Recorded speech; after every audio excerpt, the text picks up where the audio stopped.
Look, he took it out. My He God. whipped. Issei has a Hail Mary. Holy cow! They did it! Oh my God! King Ray Jr., you can't be doing this. Actually, Oh my God. he's not dead. Okay.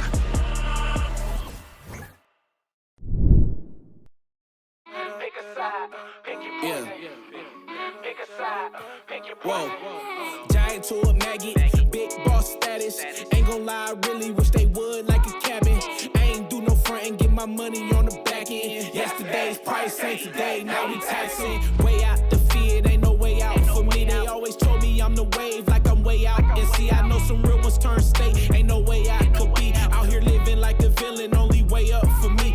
Moving out the purges, I give time if it was worth it. If you coming for my fam, then you know I take it personal. Say that you the GOAT, I asked around, I never heard of you. Rocky road ahead and there's some things I had to hurt of. Pick a side, pick your poison. Pick a side, pick your poison. Pick a side, pick your poison. Ain't no picking on me, y'all about to get me going. Yo, pick a side, pick your poison. Pick a side, pick your poison. Pick a side, pick your poison. Ain't no picking on me, y'all about to get me going. Yo, windows down so all the haters see me. Back then they didn't want me, now they wanna beat me. Keep the grass cut low, cause them snakes still sleazy. Always knew I had to glow, I just had to find a reason. Walk around looking like I own the place. I don't waste no food, man, I always finish off the plate. Ain't come to play, trenches baby, can't believe we made it safe. Something out of nothing, yeah, we made a way. So hungry, think I overate. Every single shot, then I'm thinking John Wick. Every loss got a lesson, every make got a miss. I can't even think of a man that had me terrified. We got options, pick your poison or just pick a side. Pick a side, pick your poison. Pick a side, pick your poison. Pick a side, pick your poison. Ain't no picking on me, y'all about to get me going. Yo, pick a side, pick your poison. Pick a side, pick your poison. Pick a side, pick your poison. Ain't no picking on me, y'all about to get me going. Yo.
Danny still not able to close it out. my DP God. whip.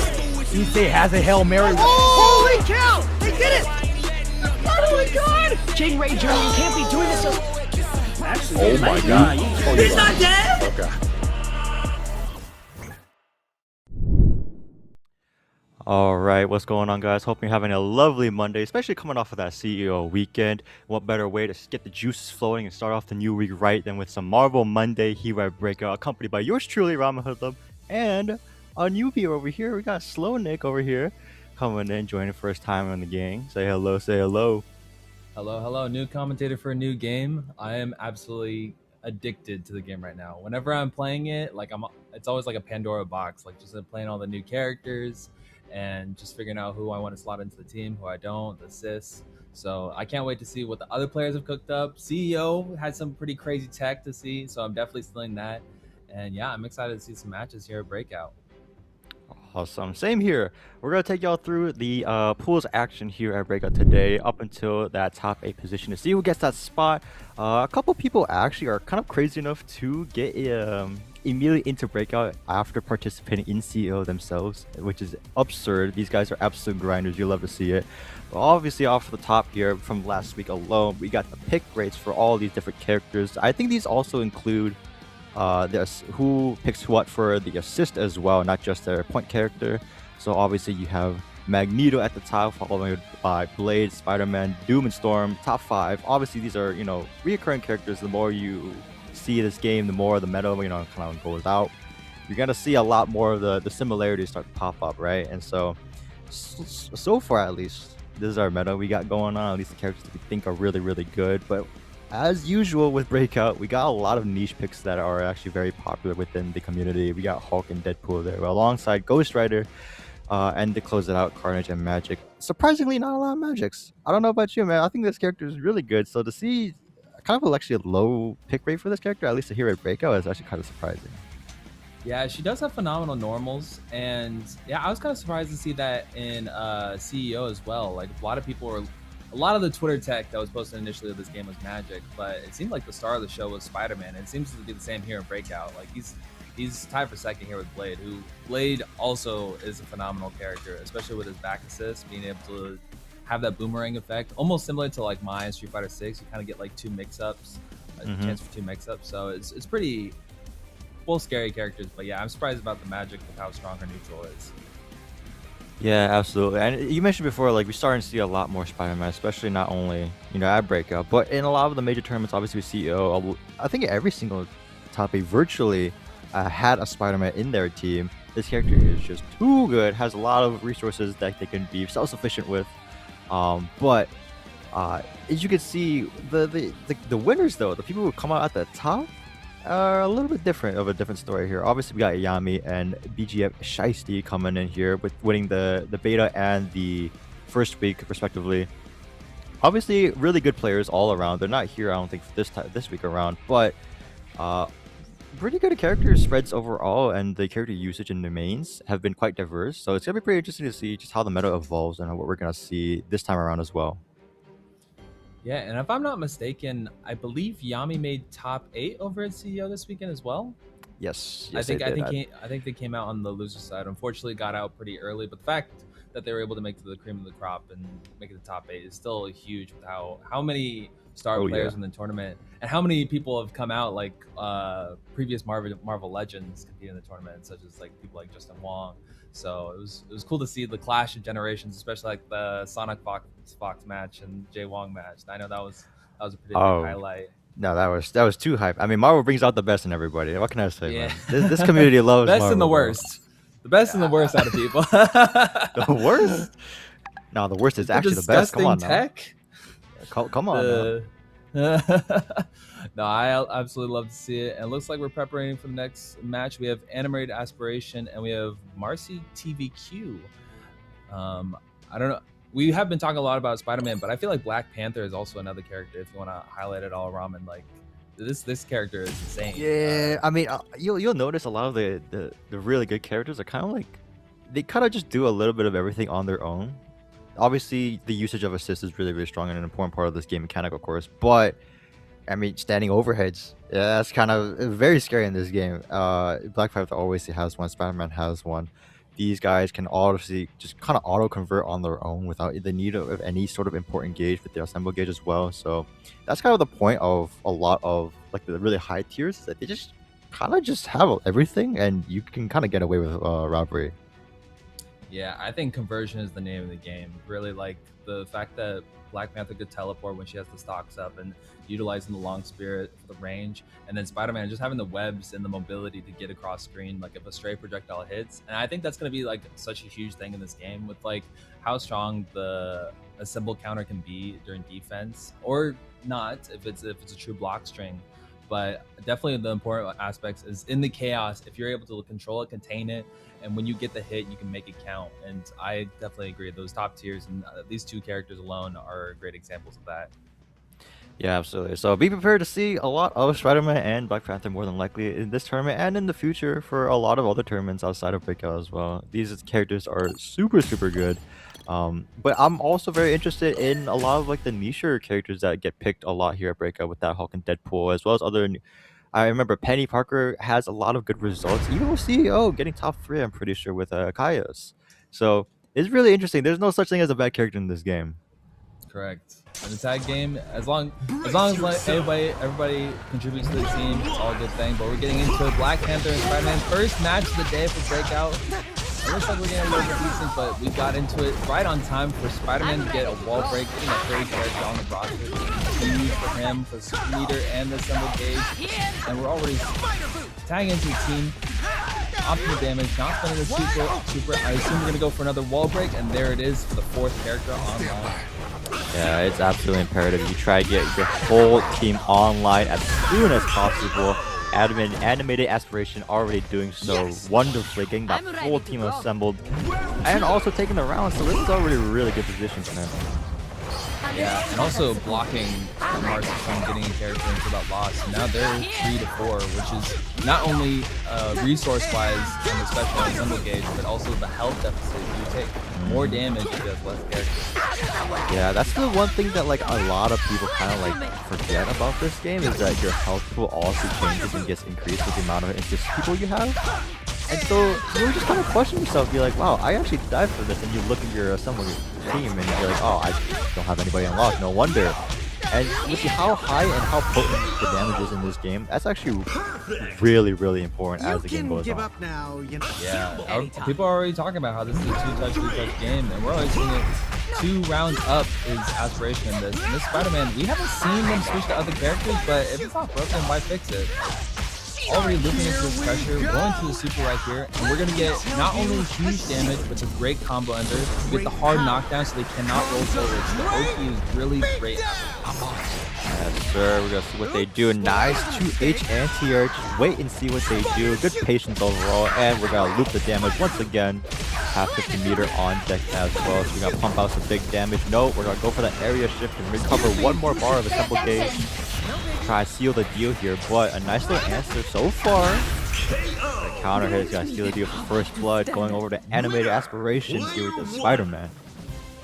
Yeah, congratulations to them. Aspiration's getting a lot of mileage out of the web sling and pulling themselves towards the opponent.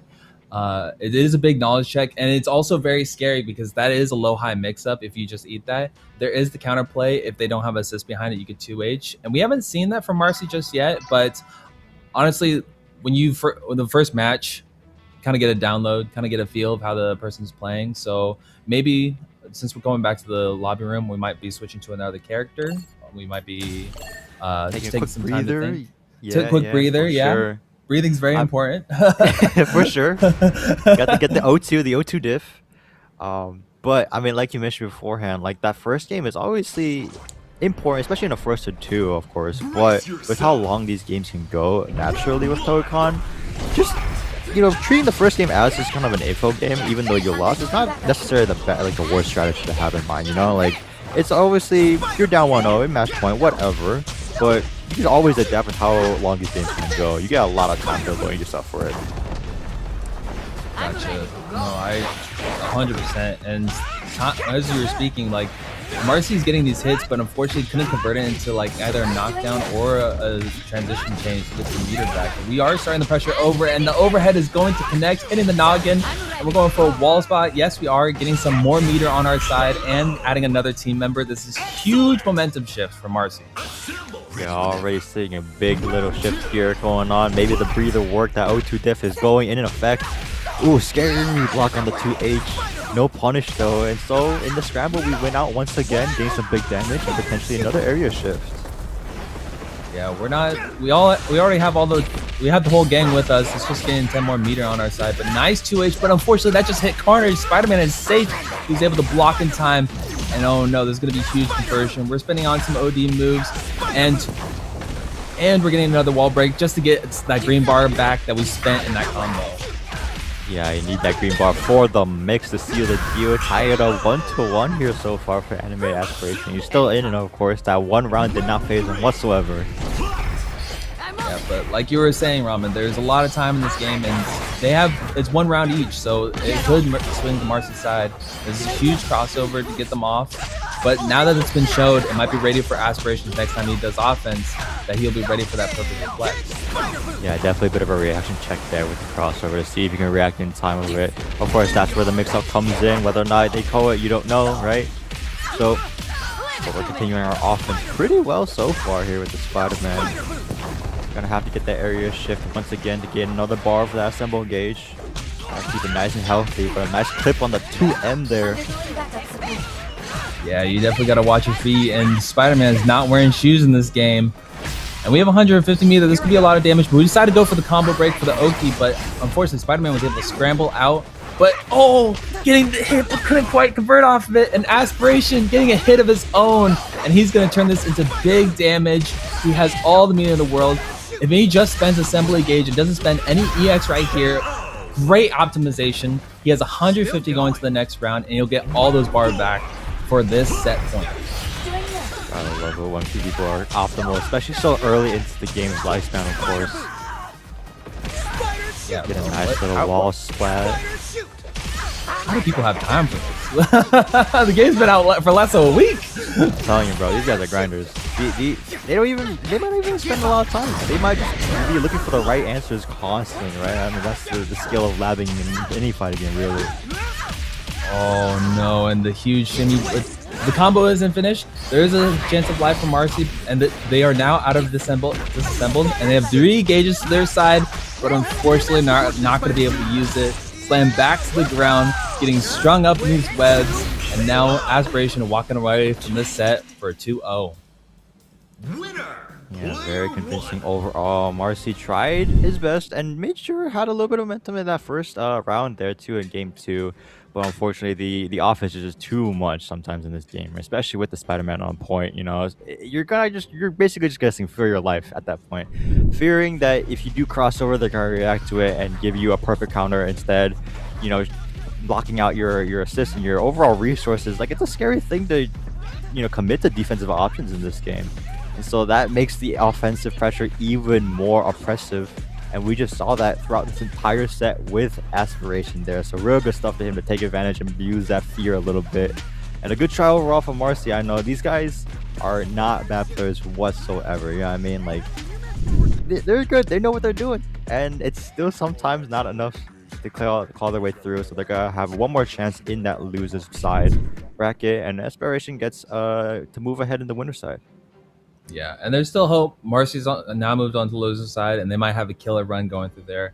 And I feel like really the big difference between the two was when they got the hits, Aspiration made those hits count, whereas when Marcy got them, they either dropped out of the combo or something happened where they were able to tech out and couldn't get great Oki off of these situations.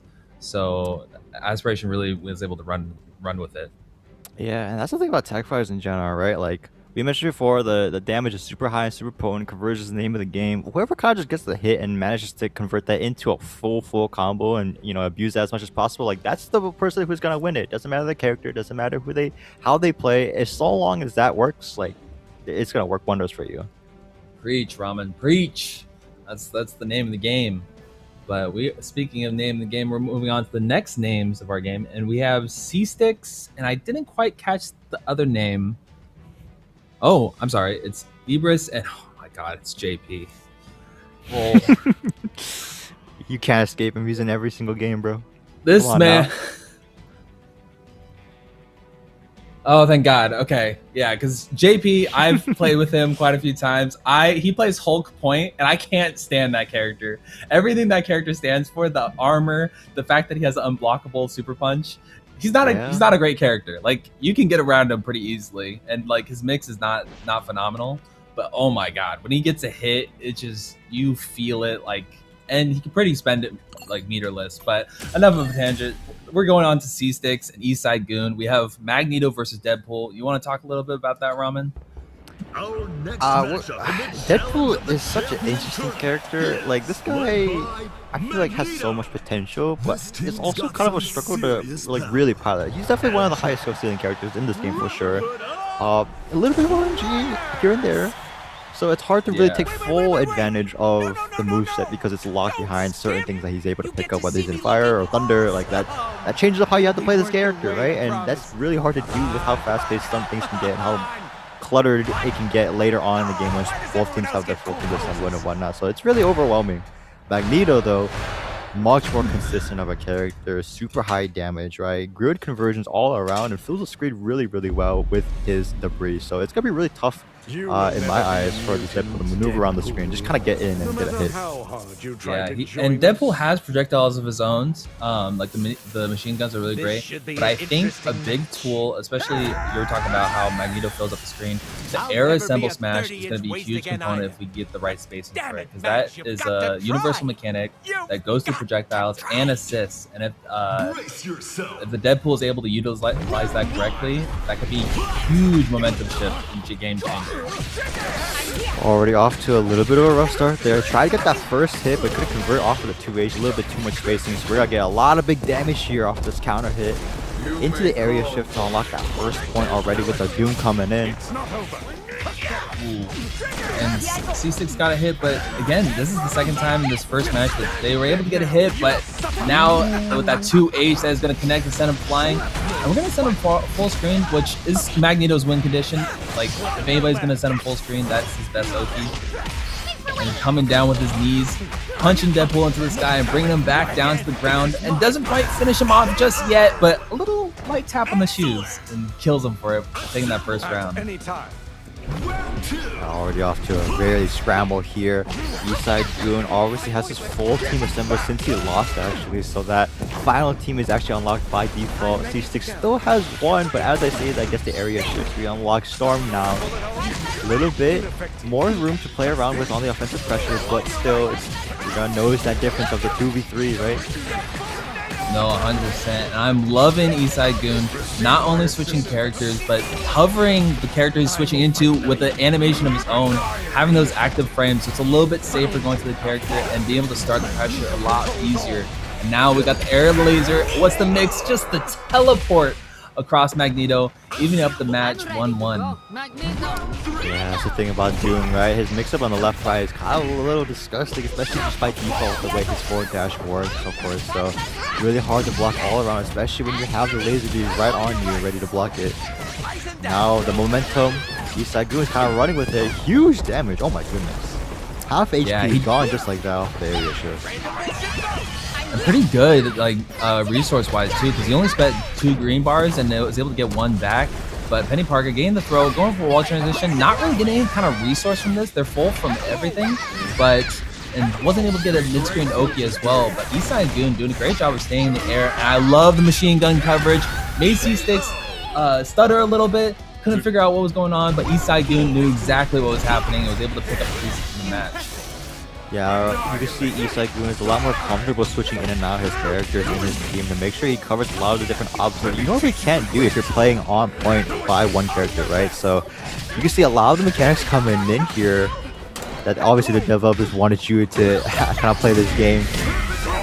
Nice little perfect counter there to lock out the assist. Now you gotta hold all of this. Yeah, Not only do they know how to assist, they can't counter off or reflect off of block stun. But if there is a gap, they can still parry, but it's not going to be huge burnout. But as I was saying, they were able to get out of it. But Isai got the hit, the game-winning hit, but didn't convert off of it. The scramble, these miss hits, not landing into something just yet. Oh, but the Doom sweep is gonna do it, knocking Storm off her feet and taking this set to 1-0 so far.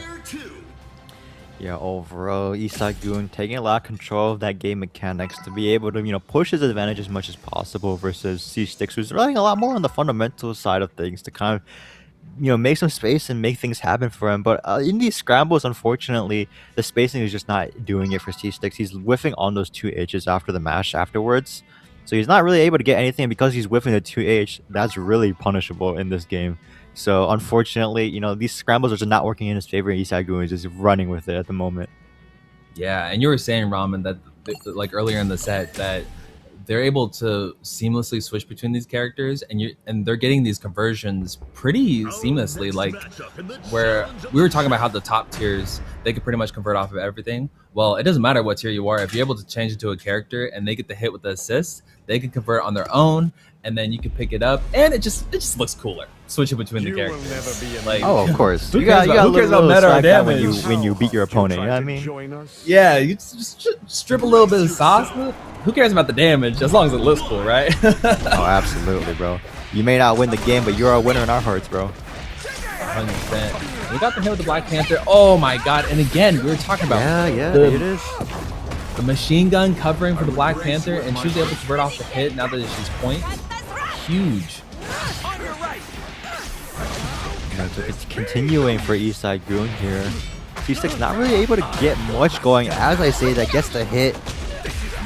Nice little conversion here too. Carry him all the way to the corner. Can't get the area shift. So we're gonna roll out of the way here. But good damage nevertheless. Yeah, ironically, because he didn't get the area shift, him losing this round will actually not be a bad idea. Just so he can get a character, but still, it does suck because now we're at match point, right? Where if he loses this match, this is all over him and he gets set to losers. Oh, absolutely. The pressure's on a little bit there, but nice little conversion off the 2M into the Storm. Going for the super to get some damage on the table for that hard knockdown as well. Trying to make sure he stays in the corner, but a nice little air dash out. Puts him into the corner. Now he's going to hold all of this mix. Block string continues. It caught him pressing or jumping. Either way, you're going through the window here. To the window. To the wow. To the sweat drips off of something I can't say off the stream. But as we were saying that, we got the straight stage transition. Deadpool doing a great job of the stagger pressure. It's not really low-high mix, it's all mid, but it just, at some point you get tired of blocking, and the crossover is going to do it.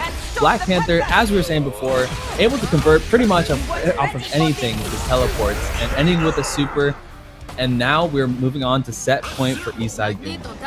Yeah, her unique makes it so hard to continuously block and hold something, right? You're looking for it so that you can 2H it because it is 2Hable. We saw that in the actual previous set too, but he tried it. There's a little bit of scuffle there and then gets counter hit, and now he has to go on to set point here. Hopefully we can recover some momentum here. Gets a good hit, but too far away for the conversion afterwards, unfortunately. Yeah, Penny Parker, definitely an RNG character, and for the good or worse, it's like if you don't know what's going to happen next, hopefully your opponent doesn't either. Oh, but the delayed air dash is going to lead to overhead, but we don't get to convert the area transition just yet. Penny Parker's still on the screen, but with how good Deadpool's projectiles are, it seems with her size, she just gets clipped by everything. But we're going for a full-on assemble. I believe this is going to be enough to kill, but this is pretty expensive, especially since we have 2 more rounds to go to even win this match. Yeah, I mean, it's understandable because he must have noticed that he had no assemble gauge available. So even if he got a straight hit, he can't really do anything to actually secure the round. So at least good on him for being so aware of that and managed to at least get that round. So he has another try at this set so far. We are pretty good so far with this momentum. Gets the area shift on Magic now. Yeah, that's a phenomenal point. I didn't even look at the green assembly gauge, but the assembly gauge is full on both sides, and Deadpool has the super meter. But oh my God, taking the shot for the Mr. President right here. Black Panther now with their mix. blocks the overhead, but did not 2H the second overhead. And this is going to be huge. They have all the meter and the super meter in the world. And we're going for the RC, but doesn't kill just yet. Super. Oh, and the throw will do it for sure here for Eastside June. Taking it 2-0 over C-Stick with this Deadpool. Pretty much disproving everything we just said, man. This character obviously, of course, is hard to pilot, but something about this character, man. He pumps out damage. His conversions can be pretty serious to the block, especially with the team he has over here with Black Panther, Doom, and Magneto. And he did a really good job, like you mentioned before, of rotating between all the different characters. I'm pretty sure he played every single character in his team at one point in that set. So real good on him for being an absolute juicer and just knowing the correct routing for all of these characters. It's very impressive to see. Yeah, it definitely helps, like, how all the characters have the same inputs, but even then, with how unique a lot of the characters are, and having the unique button as well that operates differently from most characters, it's really awesome to see, and it just looks super cool, as we were saying before, being able to seamlessly swap between all 4 of these characters. And there was a lot of moments where C-Sticks got hits very similar, like he got a hit into an assist, but he wasn't able to convert off of his sole character. And the difference was that Eastside Goon was, when they got a hit with the assist, they would activate a move and then transition to their assist to make them the new point character and convert off the combo. And it seemed to work every time. And it's definitely very reminiscent of the last set that we saw, right? Like the big difference was not getting the hits, but being able to convert off of the hits. Yeah, absolutely. And you know, he just kind of did a really good job. Like that was the peak definition of like somebody who understands fundamentals versus somebody who's really mastered the arts of the game system and the game mechanics, right? And sometimes, especially in this game, I feel like the game system and mechanics are imperative to actually pulling ahead in those sets, right? You know, we mentioned before how he's constantly rotating out, and before he's hard tagging, throwing out some sort of a move to cover an option. It makes it really hard for the opponent to be able to press something and just commit to an option because everything's just being so inherently countered by that assist from the hard tag, right? So it makes it really impressive overall and immensely miserable for the opponent to play. Just as miserable as you are noticing this opponent that we're going to come up here, JP coming in finally here against Erebus. This man is stressing, guys. I don't know about y'all, but this guy's not happy. I don't think he's happy at all. If you get hit, especially if it's a wall splat with Hulk, you just die. Like it's Vietnam War flashbacks. Like as soon as you get hit by, especially the Lariat with how much armor and how much forward momentum it has and how much it covers. But Loki is a great character to counter this because not only do they have projectiles of their own, but I think a big thing is the counter that they can do where they charge up a move, and if they get hit, even if it's an arbor move, they're able to counter through it. So maybe we'll see that from Erebus, but JP. Neutral is going to be the hard part, but again, it's getting those hits, and they definitely know how to make it count. Oh, absolutely. I mean, I feel like every Hulk player is just the exact same. Like, you moment they get a hit, it's just somehow like they just know the character in and out. They somehow find a TOD for every single hit. How did you do this cross up? Oh, I don't know myself. It's like, all right, man, you got this. Oh, but unfortunately, they're not able to get the armor just out yet. But it's only the first round. JP may be able to swing it back and be able to bring out the degenerate stuff with Hulk. But the air throw is going to be huge on Erebus' side. Ice projectiles, huge hit stun. You have all the time in the world to convert off of that. And we're close to the wall too. Going for the OD move to continue to delay the break meter. But we didn't go for a wall slide just yet. We seemed to go for it, but just a little tad too late for the break happened. Yeah, but we recovered pretty well. It's actually set up for the mediocre as well. Loki is really good with these setups and the mix to allow all the characters to come in and just kind of violate that defensive wall that the players have. So far, kind of stabilizing just a little bit.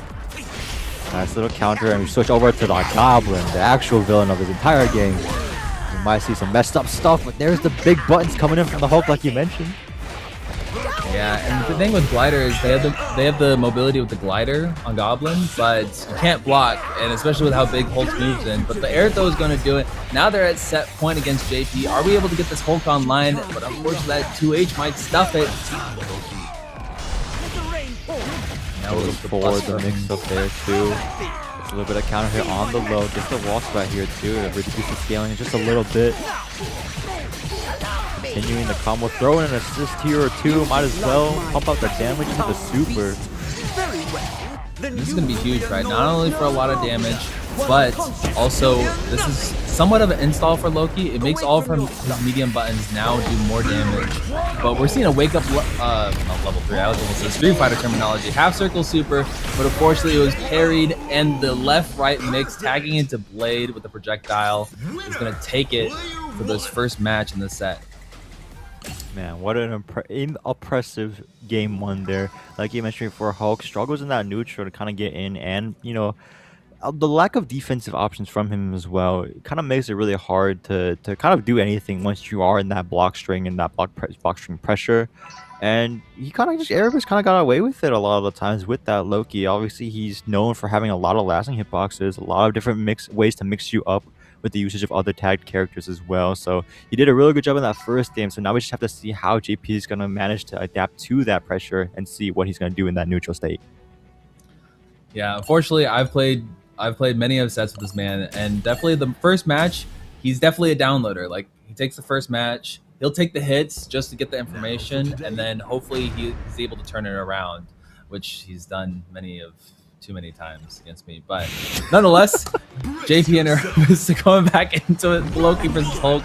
Let's see if JP can turn things around. Again, we're just dancing around because it's really finding that hit with Hulk. You can't really mix people up. You kind of have to play a little bit honest until you go this Gamma Charge on. But speaking of, well, not honest, but more dishonest, Goblin's able to get the hit, but not quite a hard knockdown or a stage transition yet. Air throw will go for the Oki, and we have the bomb out to play. And we're going for a stage transition, not only for the damage, but we're also going to get a member on the team back.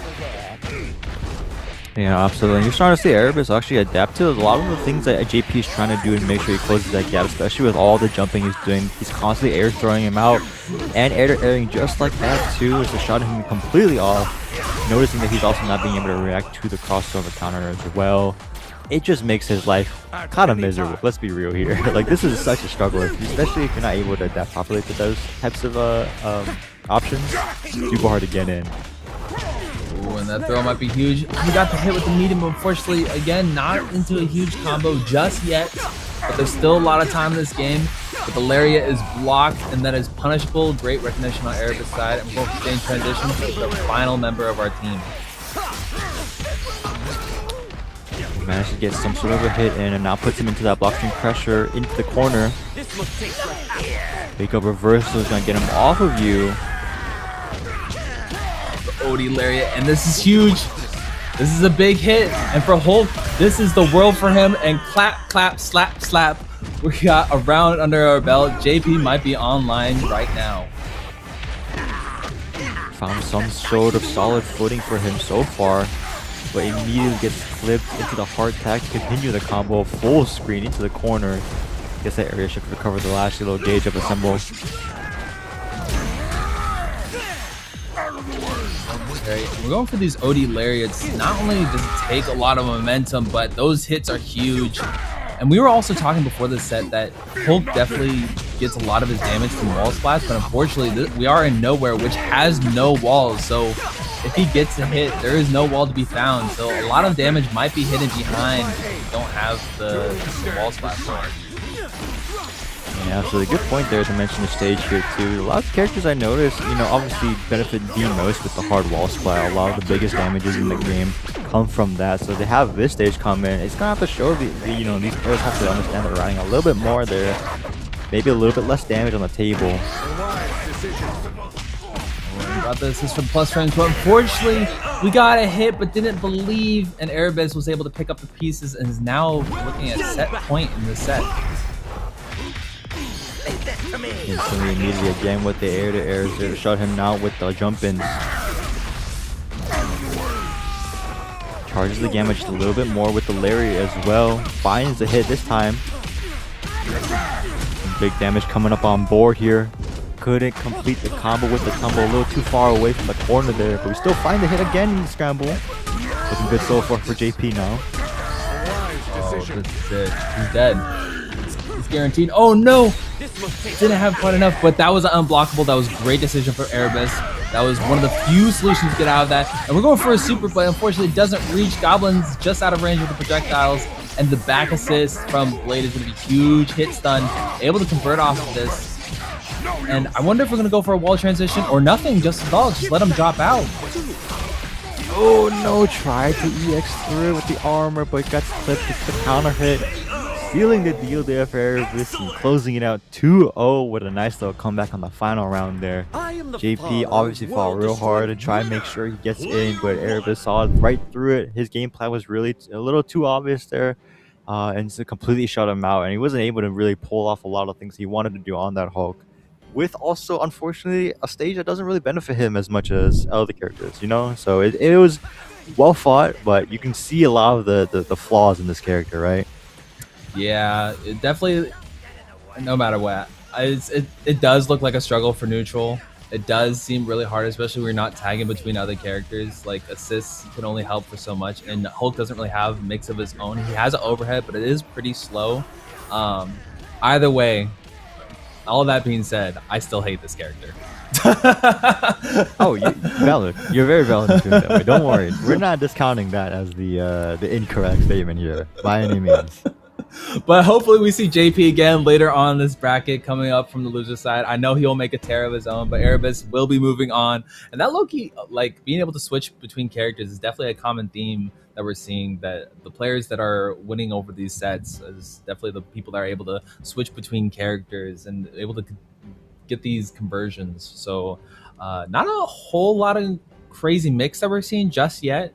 Obviously, Spider-Man has that built-in overhead in his kicks that are impossible to see, not reactable whatsoever. But yeah, for sure. A lot of this mix I'm noticing so far, at least for now, is usually in the high-low and the strike-throw mixes, specifically in that high-low, especially like you mentioned before with Spider-Man, Black Panther. These guys are coming in and just kind of ruining the whole atmosphere, the whole vibes by just making you mix with the high-lows, right? A lot of the times, that's kind of the name of the game with these mixes. So the assist comes in to kind of just allow you to try again, at least in that high-low attempt.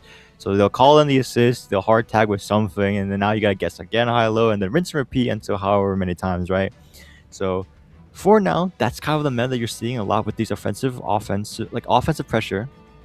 And it's going to be really interesting to see how people are going to adapt to that. Obviously, people have been talking about how strong some of these defensive options are with that crossover counter as well. So a little bit of a game of chicken there to see whether or not these people are actually going to commit to that option, because it's super easily reactable once you know it's coming, right? So it's going to be interesting to see just how much people are going to, approach that very, very specific, interaction. Kind of like how you treat like bursts in Guilty Gear, for example. Like, are they going to do it, or are they going to not?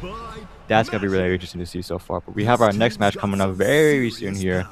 Magic on point, silently representing this character a little bit more. We talked about earlier, this character doesn't get represented too much, at least here at Breakout, despite being such a super strong character. And we got Captain America on point here as well. My goodness, somebody likes vanilla ice cream over here.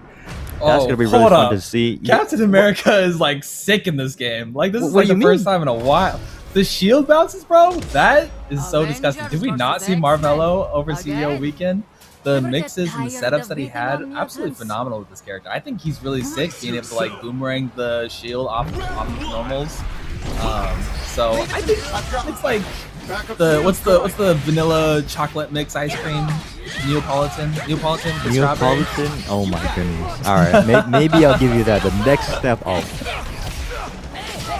But Magic swing the sword. It looks like the shield is not able to block the sword hits. But we're going for the parry, and we're not transitioning to the next character just yet, but that's a huge jump in. Not only are we hitting Magic, we're hitting Spider-Man as well. They got knocked out, but we're getting a stage transition. We're getting the third character online. We get a green bar over us for our name, and we get the overhead. This man is making a run to it, and the super sick shield bounces as well. Empty low didn't quite connect, and Magic is willing to spend the parry to get themselves off, to get Captain America off of them because they're breathing right. Yeah, started off the game really solid for Ares, but now the momentum is completely shifted now in favor of Shinblade. Double light to tap your head and seal the deal, getting that first blood over to Shinblade here with the Captain America. Yeah, what's crazy is like air lights in this game aren't even high, so they just caught Black Panther walking forward and the little punch in the air, but caught the left-right mix. Captain America is now hit, and I guess we're going to see another stage transition of this wall again. A little deja vu for Captain America. Are we going to see a parry? No, we decided to neutral jump out of the situation, but Magic and Blade is still in there. We're able to get the crossover reflect to get themselves out, but we have no assembly gauge to our name. Managed to get the clip on the low. Too far though. Third attempt makes it correct this time around. Into the corner as well. So we're going to probably go for that area shift to unlock that final character in our list. No, we're just going to go for a super. Yeah, we were talking about before, this is great. Not only is this huge damage, but they cannot roll forward. They have to eat the mix that's coming next, and we just decided to spend all the assists for that Oki. And again, we have no green assembly gauge, which means we had no defensive countermeasures against this Black Panther, and we ate the mix, and it is not tasting good. I can tell you that because they lost the round for that. Eris is now 1-1 in this match. A really good recovery from Eris there, keeping the composure right there. And now, once again, getting hit with the straight 2M. Crossover this time around, countering with that perfect, locking out that assist. Real good stuff. You know he's getting a little overzealous with that tool. Now we're going to get punished for it. Straight into that corner. Nice blocks on Magic's side. And we have no green bar, but as soon as I said that, we have one. Now we can use it for the damage. Why use it for defense when I could do all this? And we're probably going to go for a straight stage transition to get another one. So now we have 3 online. Oh no, and we caught the parry.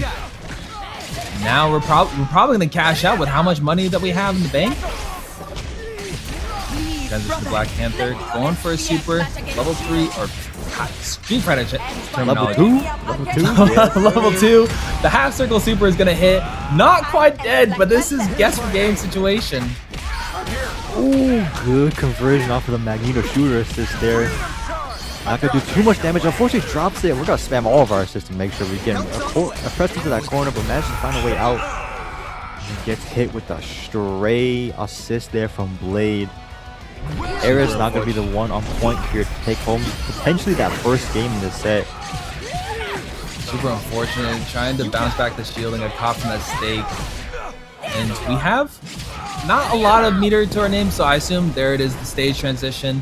Get some more super meter and get the green assembly gauge that we spent in that combo. I'm loving the optimization for these players. Oh, snuck in the overhead during the hits, and Eris was ready for it, but not ready for the air-to-air conversion. And we're going to go for a little bit of the cash out, not spending a super just yet. And again, this feels like deja vu. The last round, they had no super green gauge. They had no defensive countermeasures against this mix. But the air-to-air is going to do it. And we're going for another air conversion. Unfortunately, the break meter is going to do it. Not quite, but we're using the crossover reflect to get some space. Throwing out all of our assists to make sure we try to look for a straight hit. Shinblade manages to be the one to do it first. Pushes him into the corner, finds the overhead there, 2 on Oki. Keep it nice and simple. We have over 100 meter. We can just do a super. No, we want to optimize a little bit more, get a little greedy. Still manages to find that final hit. So we're going to go to a final round. Okay, but other than the combo not finishing with the super and killing, the shield toss combo is sick, bro. You cannot give me that. That's the only thing that's swaggy about this character? That you want me to give you that? Sure, I'll give you that. Okay, I'll take that. But, oh no. I guess swag is locked behind all these sword normals connecting. And we didn't finish the combo. There's a chance for life for Shinblade. Oh, but a little bit there. Gets the hit into the super, keep it nice and simple here. Sealing the deal, taking first blood and going that first game over to Eris with that magic.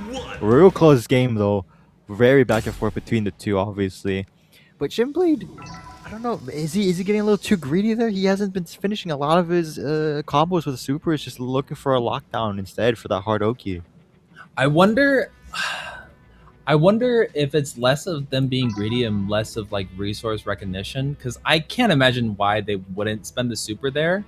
But I assumed that they were trying to spend all their green assembly gauge, and there's a lot of moments where they didn't have any, and then the combo just ends there. And I feel like that wasn't the end goal, because now they're in a situation where they have no assembly gauge to their name. And usually at that point, Eris is able to turn around and start the offense. So I can't imagine it being greedy, but we'll see. Maybe we'll He may be a gambling man. Who knows? He could be a very gambling man with this Captain America. We'll have to see here. Alrighty though, first hit going over the Shin Blade. Gets a nice little conversion here too. As I say that, he drops it a little bit, spaced it a little too far it seems. And now Ares returning the favor a little bit there in the damage department. We're getting hit now. And that actually was a reset. Caught Magic walking forward. And we don't get the wall break just yet. So we don't get the green assembly gauge back. And Magic will spend theirs to use for a defensive mechanic. And the overhead is going to connect the OD. It was enough to get the kill. But we didn't get the third character online. Which isn't the end of the world. But Ares has their third. So it could be a game changer for this next round. Yeah, we're going to have to see a little bit of a scramble here and there. Ares actually hard tagged on over to that Spider-Man instead. Didn't quite finish the combo. The tough thing with getting a 2H anti-air is you have a lot of time to react with combo-wise, but you don't have a lot of combo meter to work with. So you really wanted that corner carry and to get the wall splat, but unfortunately we didn't get either. Getting the tech out.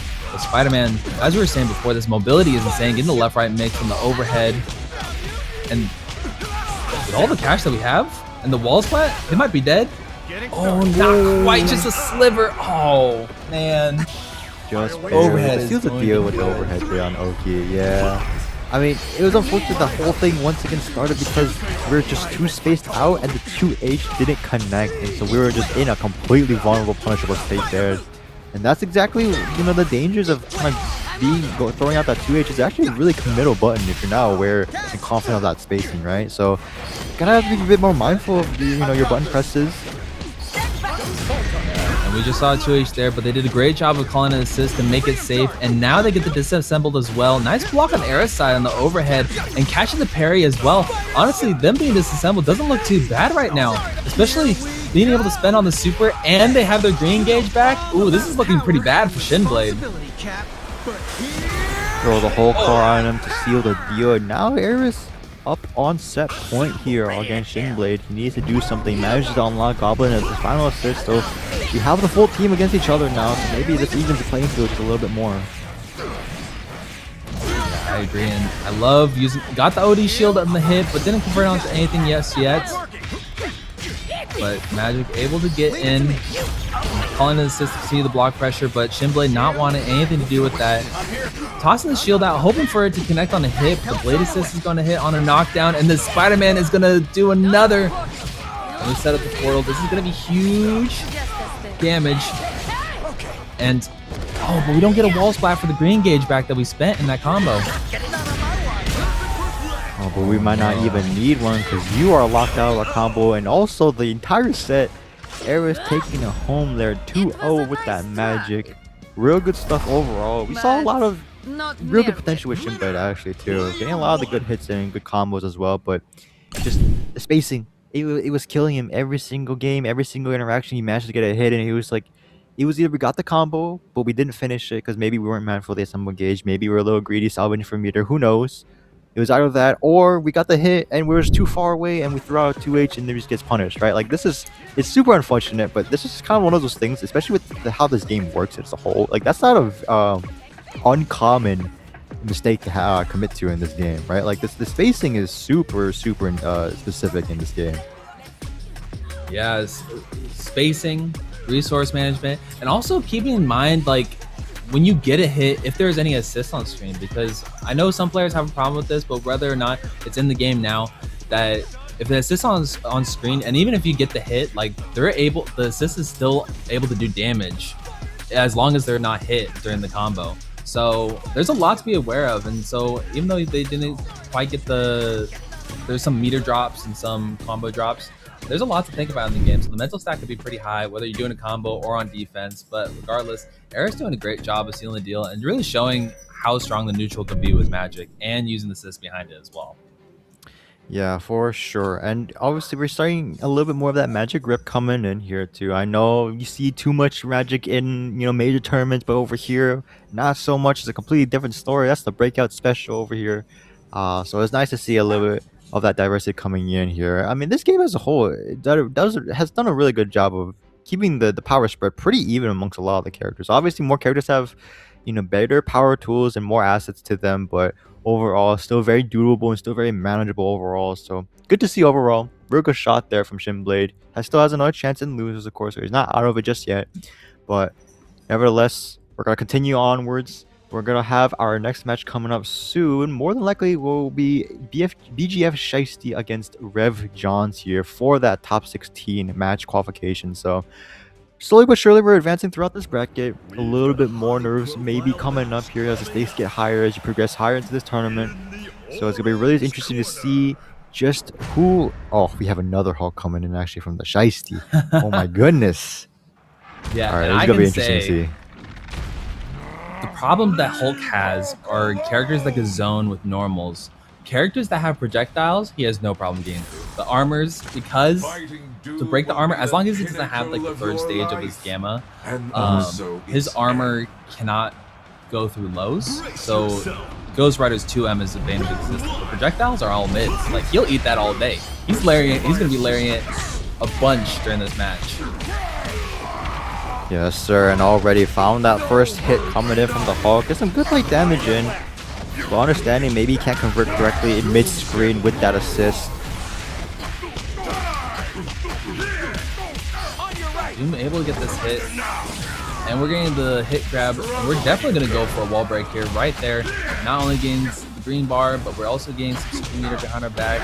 And oh, caught Shiesty didn't believe in the meaty pressure, but Rev knows their meaty timings, able to get the hit, ends the super, and this is for sure going to seal the deal. Good night, Hulk. Round 1 up for Rev. And just like that, full team is unlocked. The full potential of this team is already super online and super scary to deal with. Nice reaction there with the perfect counter as well too. We're super ready for a lot of these defensive options coming in. Like we mentioned beforehand, Hulk doesn't have too many to rely on, so it gets a little bit easier. But as I say, you gotta watch your head. Oh my god, the Shiesty's a madman. Reset it with the overhead. And I assume we're going to spend the full green bar just to get full Gamma Ray, just to have them unblockable, but Rev not blocking their toes, got caught, probably jumping up out of the pressure, maybe chicken blocking, but Shiesty, oh, Rev was able to get out and show a parry, and Shiesty's like, you know what, I can do it too, but better yet, I'm going to kill you for it. Right back at you with the reverse there on the counter. Good stuff all around to steal the second round there. Getting some momentum back. Now we're getting a little. Now we're changing our tune a little bit there with the Hulk. We're seeing a little bit more of the defensive options start to spread out and alternate a little bit. Yeah, no, totally agreed. And they're doing a great job of using it during gaps rather than using it during block stun, because block stun is the only way you can do the perfect reflect. When there's a gap, it becomes a parry, and there's not a reaction check when it comes to that. But Wolverine getting his hit, and we're going for a wall splat. We have a super if we want to spend it. Not quite. We decided to go for the hard knockdown, but reset. Maybe not believing in the hit, but it's giving some space for Hulk to get these gamma stocks up. Goes for stomp, and now they're fully online. That charge punch is now an unblockable. So hopefully Rev recognizes. Ooh. Oh my goodness, both players got super scared and whiffed and just threw out their invincible. Rev John's doing it again. Now we just burned all of our assembled gauge. This is gonna be real scary to keep him on board. Touch with the light too. We have so much meter. Oh my god, this might be so much damage here. I'm scared. Dude, he might not even spend anything EX. There might be a super. Okay, we're going for a clap. Oh my god, no, you're dead. That's actually crazy off that one light hit conversion. Do all that damage. Still keeping it nice and close there. Good little comeback after a real big scramble there in that corner. DFG Shiesty now just one round away from saving that first blood and taking the first game. Yeah, we haven't seen the unblockable punch just yet, but I think really the fear of it. Oh, but the overhead. Unian's unblockable when you can do a move that can be blocked but not reacted. But unfortunately dropped the combo, and Rev ready for it, able to get the Recco with Wolverine. And we're gonna get the wall splat. Oh, the combo break blocked them from getting the green gauge back. It's okay, we still have 2 and 150 meter on our side, so I don't think we're too mad about that. Oh, but the scramble, we were hitting Do, but not the point character. Gets the nice little jump in here too. We have a meter, we have all the gamma charge available here too. Keep it nice and simple. Oh no, that's not gonna work. We weren't paying attention to the combo engage. Locked out before the final hit there too. That was gonna kill. So now Red Jones has one more chance to do something about it.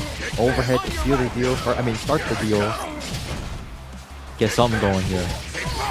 We have the Symbol Super if we're willing to spend it. And yes, we are. It's going to be expensive, but I want to say this is guaranteed. And regardless, this is sick. I just love the fact that you see like all of your characters come in, getting some kind of hit, and then the point character coming in with Wolverine with the slashes, staying alive in this match, leaving it up 2-2.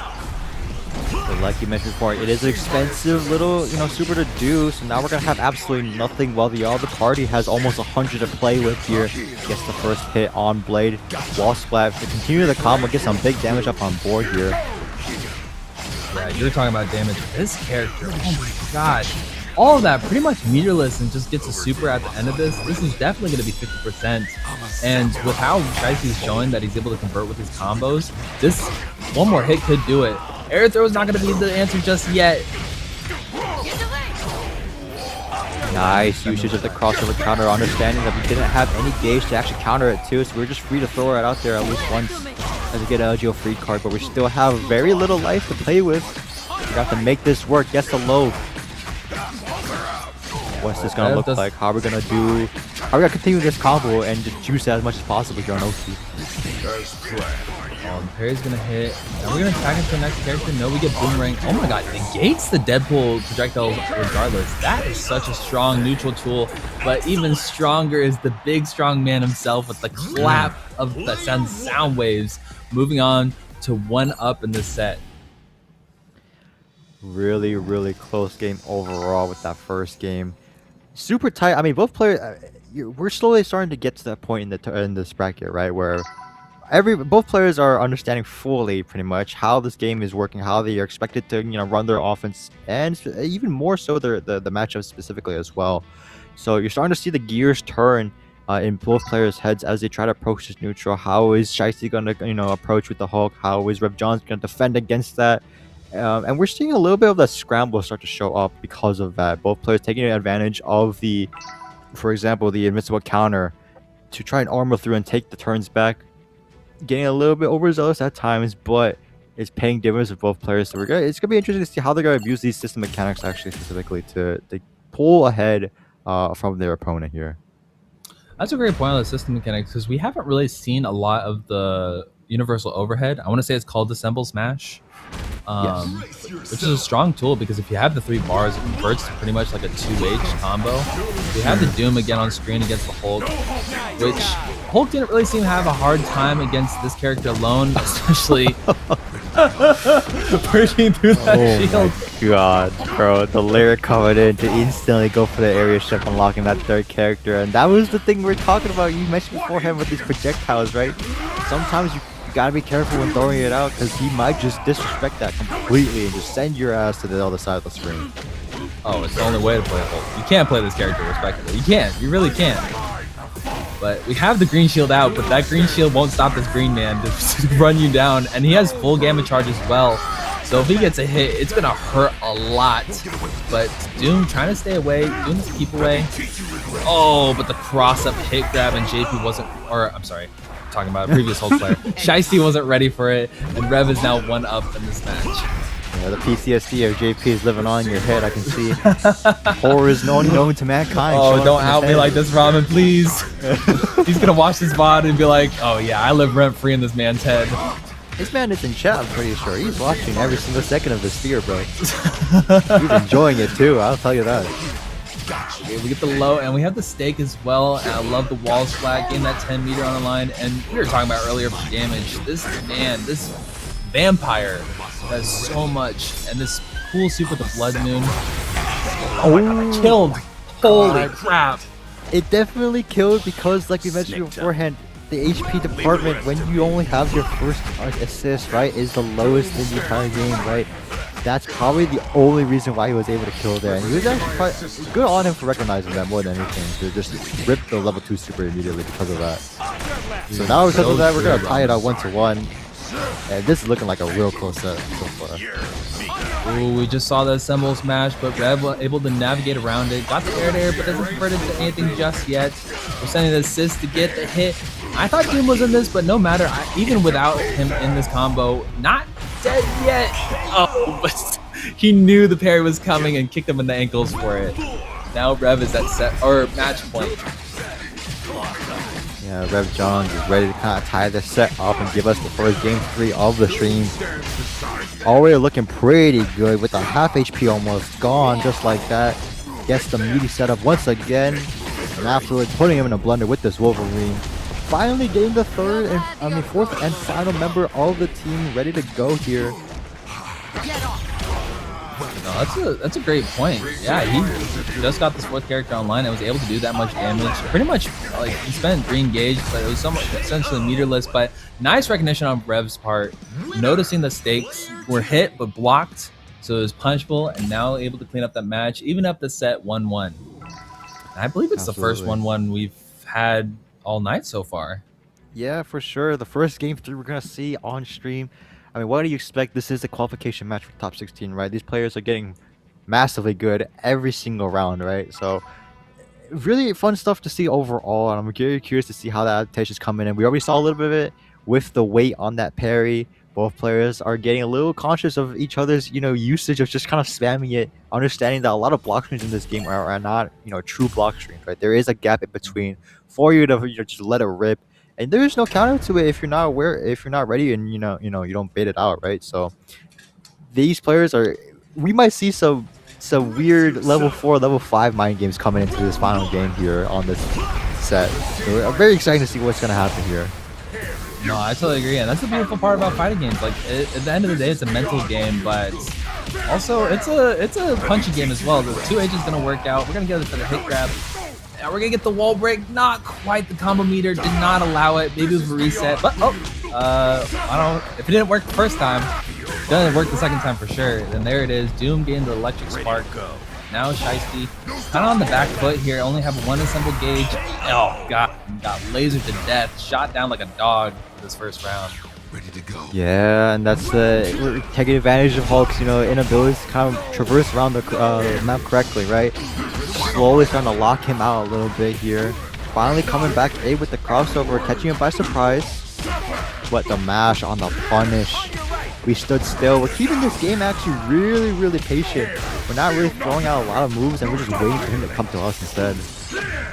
I love that point, Ramen, and you're totally correct, because really it's these lariats that are being blocked and punished that's kind of the death of Shiesty right now. And we got the hit grab, but unfortunately we used it early on in the combo, so that is going to be a combo break. But again, deja vu from the previous round. Laser's going to hit Hulk in the face, and now Rev is at set point. Yeah, he's doing a really good job of just, abusing Hulk as much as possible. We're forcing Shiesty to, switch his point characters over onto this blade to give him a shot here. We'll see if maybe it's a different song being sung here. Oh, we got the Hulk extension. This is huge. And if we get the wall break, we could get some meter back. And that's going to be a 10 on Shiesty's side. And the green bar as well. We did spend a lot of that in the previous area, but nice reflect. We don't have a green bar for the assist, but we do have the manual assist if we want to use that instead. But the air to air is going to go to Rev's favor, but the ground to ground, Shiesty got the hit, and now he's going to run away with it. Assuming spending a green bar, doesn't need it. Now he's going to have all that super meter to carry over to the next round, but he's still got 2 more to go if he wants to close out the set against Rev. And Rev just needs 1 more.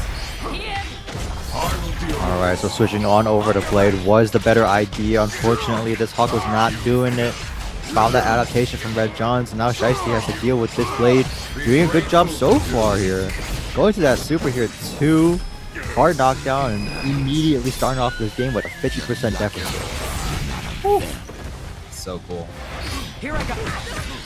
Oh, Storm got clipped, but luckily Blade was blocking, but now he got hit from the Rekka, wasn't blocking low, and we're gonna get the wall splat.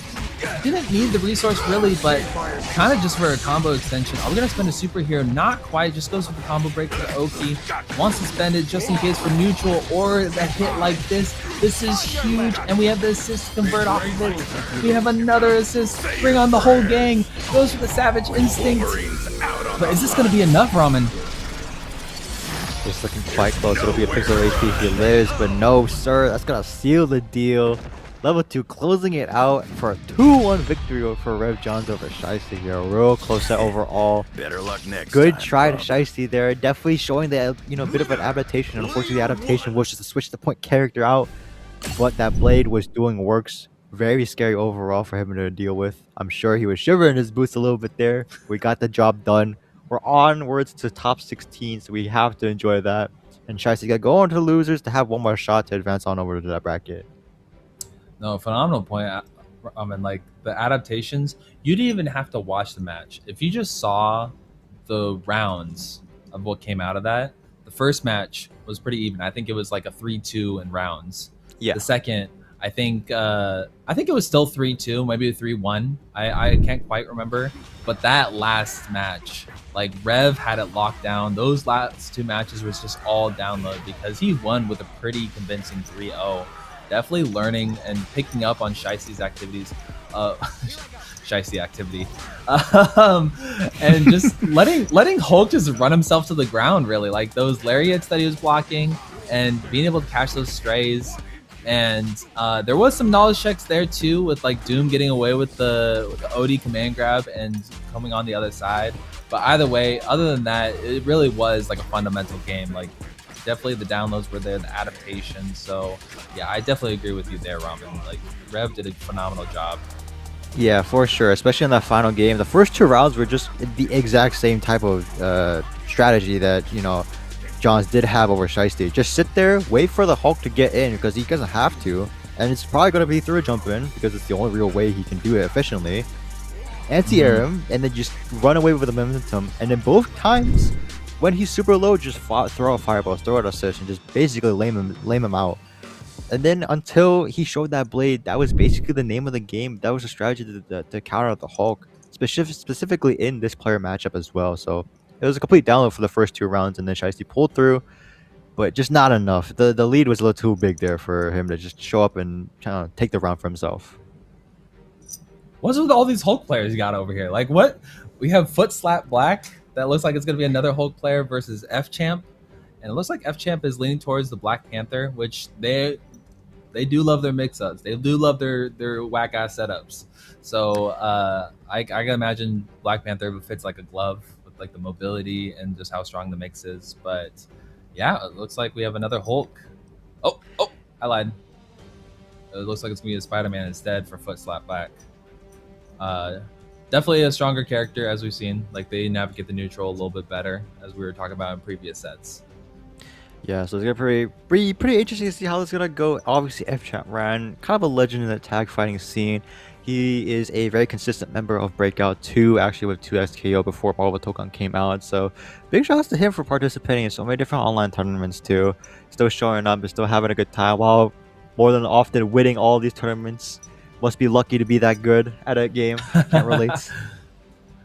But it's cool they're getting to winner's side on top 16. So definitely the competition is going to rev up here. It's definitely, we're going to see hopefully a lot more mix-ups. And I think we're going to see a lot more of tagging between characters. As we were seeing from previous matches, like if you're able to seamlessly swap between your team, like it just convergences are a lot easier and you just output a lot more damage. The game actually encourages it. I can't remember their name at the exact moment, but they found a TOD without using the assemble super, and how they needed to do it was using every character on their team. So I think that's just how the game wants us to play, and that's really how you get the most damage out of your combos if need be.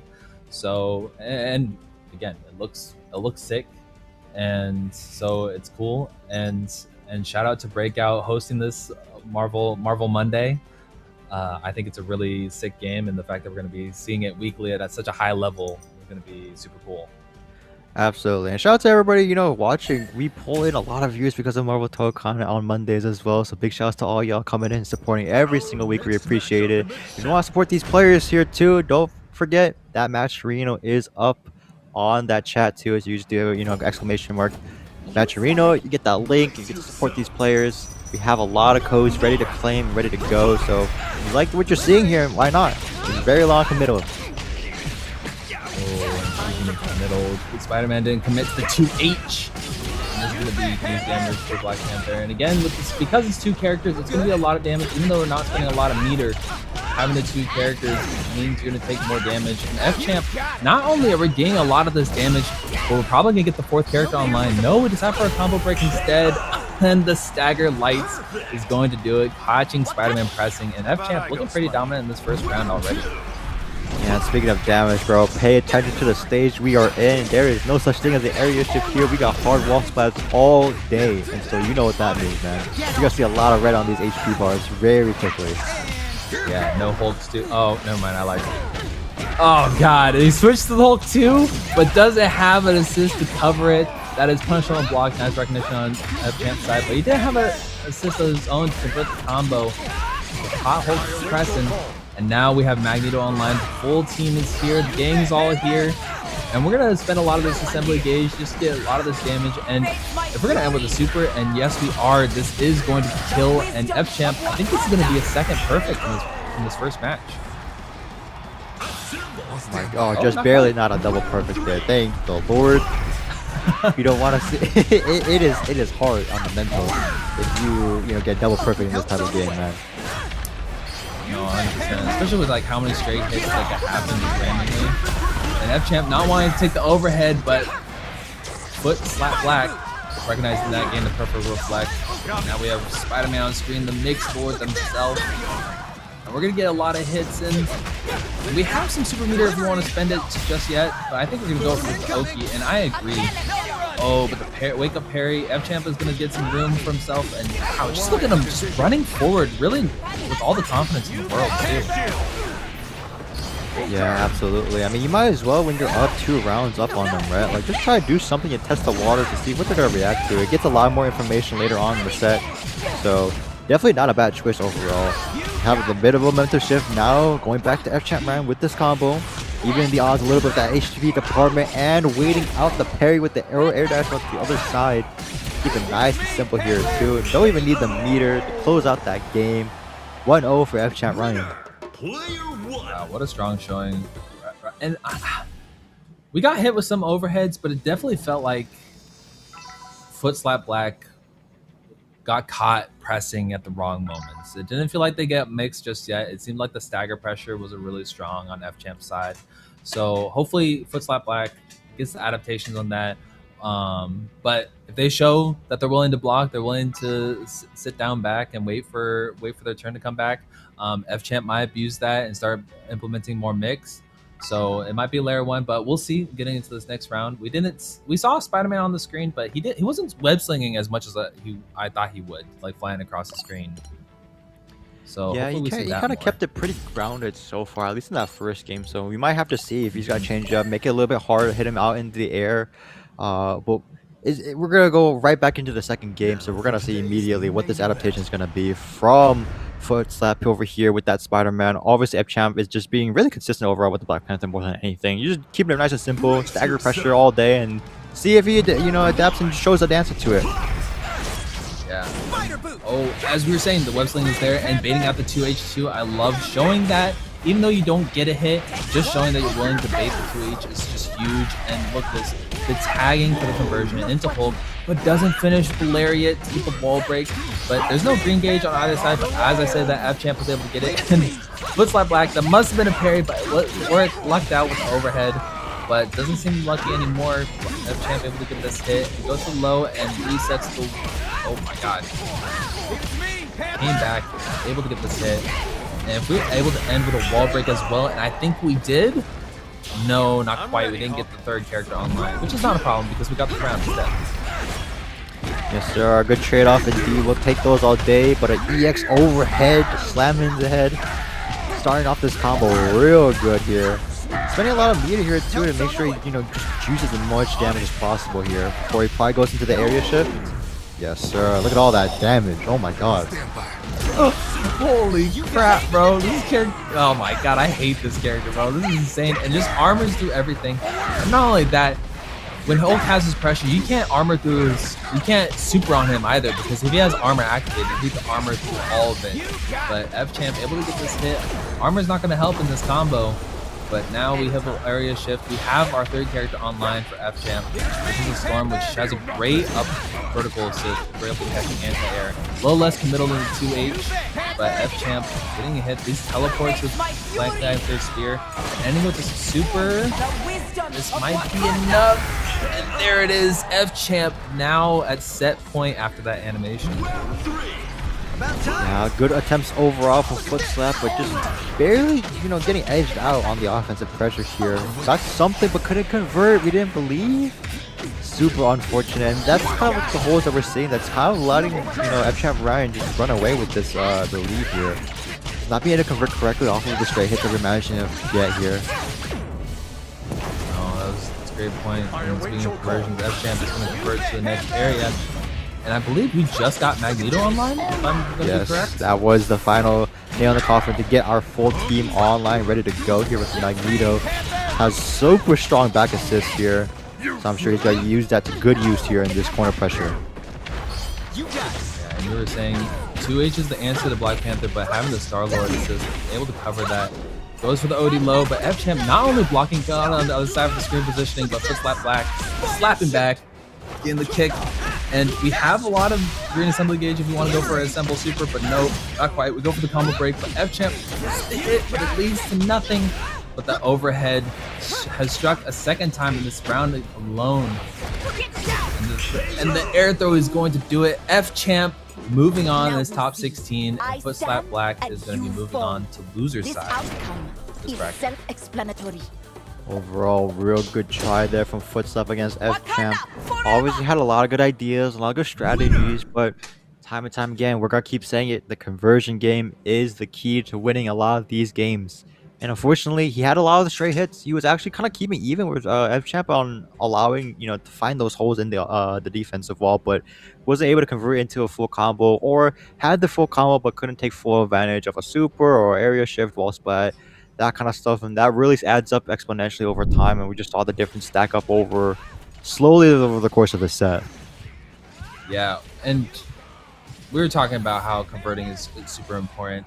And also just ending your combos is super important, because if you drop, there's a lot of mobility options for the defense for teching out of these situations. They could back roll, forward roll, air tech, forward or back, and also they could come down with a button if you're not ready. So if you miss time a combo, like if you miss a 2H in a combo and they're able to air tech out and punish you for that, that's huge damage, not only for your health gauge, but just for your mental and also your special meter too. And green assembly, if you spent so much in that combo, just to seem like it being a waste if it turns around on the other side and fires back at you.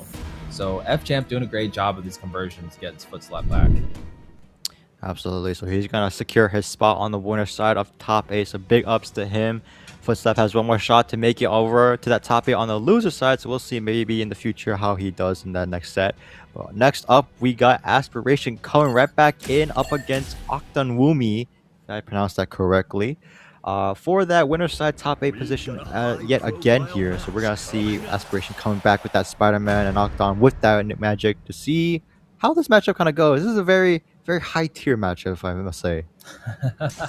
This is true, but I think the strong thing about Spider-Man Point is having these first two characters. You don't have a lot of assists to create these messed up mix situations, but having built-in mix in your kit already. With Magic has left right, but their strong tool is this neutral, and be able to switch to the Star-Lord, who has a mix of their own as well. But they're deciding to go for the wall break. I love this game, third character online. I think that's going to be the meta of the game. It's like this first round is really like to see how many characters you can get online.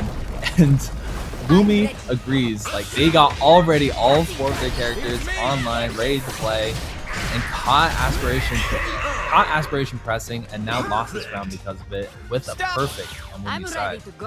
Yeah, man, unlocking that full team in 17 seconds flat is very impressive and super impressive coming in here for Woomy. So good ups to him getting that perfect round, but immediately getting clapped back by Aspiration here on that Spider-Man. Hopefully we're going to see an area shift to unlock our full team. Yes, sir. Now we're playing with a 4v4 like the game devs intended. Huge carnage, and we saw it from Ben Riddy from this past CEO weekend. This character just sneezes damage. Like, they wake up, but decides to go to the next character, just squeeze a little bit more of it and get an area shift too, kind of refunding everything that's spent in that combo. I love that. And the animation to lock them out and got the perfect reflect. This is huge. And the stagger pressure caught Wumi pressing. And now Aspiration bringing the reins back in and responding with the perfect of their own in this match. This is a set, and this is only the first 2 rounds. Oh, absolutely, I'm looking forward to how this is going to turn out. Scramble in the favor of Aspiration once again. Crossing stuff up there, unfortunately. Now in the corner. We have a full team, so we're going to go for the area shift. Make sure we stay even and match the opponent's assemble gauge here. Smart idea. Up. And not away just yet, but there's the area conversion right there. We spent all of our assists in that, but we got them all back and got the green gauge as well. We have 150 super. This is a lot of EX moves, not only for damage, but just having these EX moves for neutral or just a reversal super. This is going to be huge. I don't blatantly caught in this. I believe supers only target one character, and the one character is going to be enough. Slamming the whole island down on Magic now is at match point against Wumi. I do enjoy that super, that what he slams into actually changes every single time he does it. Like that time was like a little island. The other time it's a car. I was like, all right, bro, you got that. You're a super demon. We get it. And then also Magneto as well with their projectiles. But speaking of projectiles, the overhead from Star-Lord really hard to recognize. It is charged up, but the amount of time that they have to charge it up is really hard to react to. Magic with this huge block stun is gonna help out Spider-Man for the mix, and that sneaky overhead, doing the startup of the kicks away from the opponent and having the ender, the overhead knocking on. I would reflect too, because I would not want to do that. Yeah, it's a good response overall to a lot of games mix in general, right? Especially if you can see it and super televisable and you're aware of it. Really easy answer to do so. But obviously it's super committal, very risky if the opponent also recognizes it. So good on him for at least taking the risk and, you know, paying dividends so far. We got him into the corner here and continuing our pressure here with the Magic. And blocks the overhead, and Wumi able to get the hit and knocks out Aspiration. Oh, now is that set point of their own. This is set point for either side, and Aspiration able to sneak into the kick. Hot Wumi's walking back. And now the Spider-Man combos. We're gonna loop for this bicycle kick. And we're gonna the combo break, setting up the spider Oki, and oh, the huge OD low is gonna hit. And we have a lot of assembly gauge. I wonder if we could build up for assembly super, because this is the last round, and it might be 100%. I think we have to use. Oh, we're gonna go for the EX instead here to extend the combo. Either way, we have 100 meter left to actually go for the EX spider super to seal the deal, and having that first game going on over to animated aspirations. But to answer your question, yes, I'm pretty sure you are with that. He was like what, 132? With the if you use all 3 super assist gauge in that combo, you definitely for sure can build it up. The first assist always gives you a huge chunk. I think it's like 15 or 16 bars, not bars, points in your super gauge as well. So it's super dangerous to get hit as long as you're like 125 and above when you have a full team available. So good on him for at least just routing and keeping it pretty swagged out. He could have just kept it real simple and just called in all 3 assists, but now we have to do the full combo instead, as always.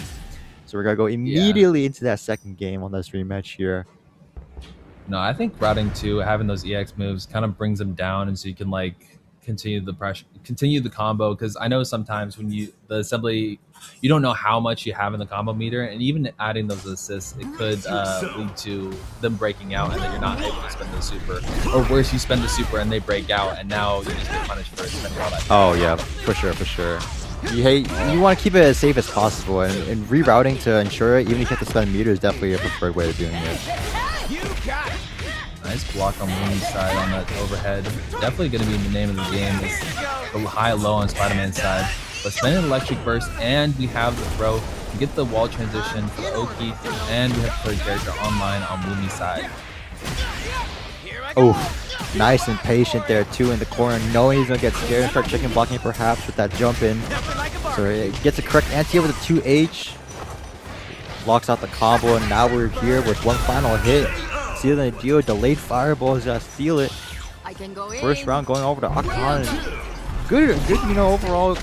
Keep momentum very fair and even so far.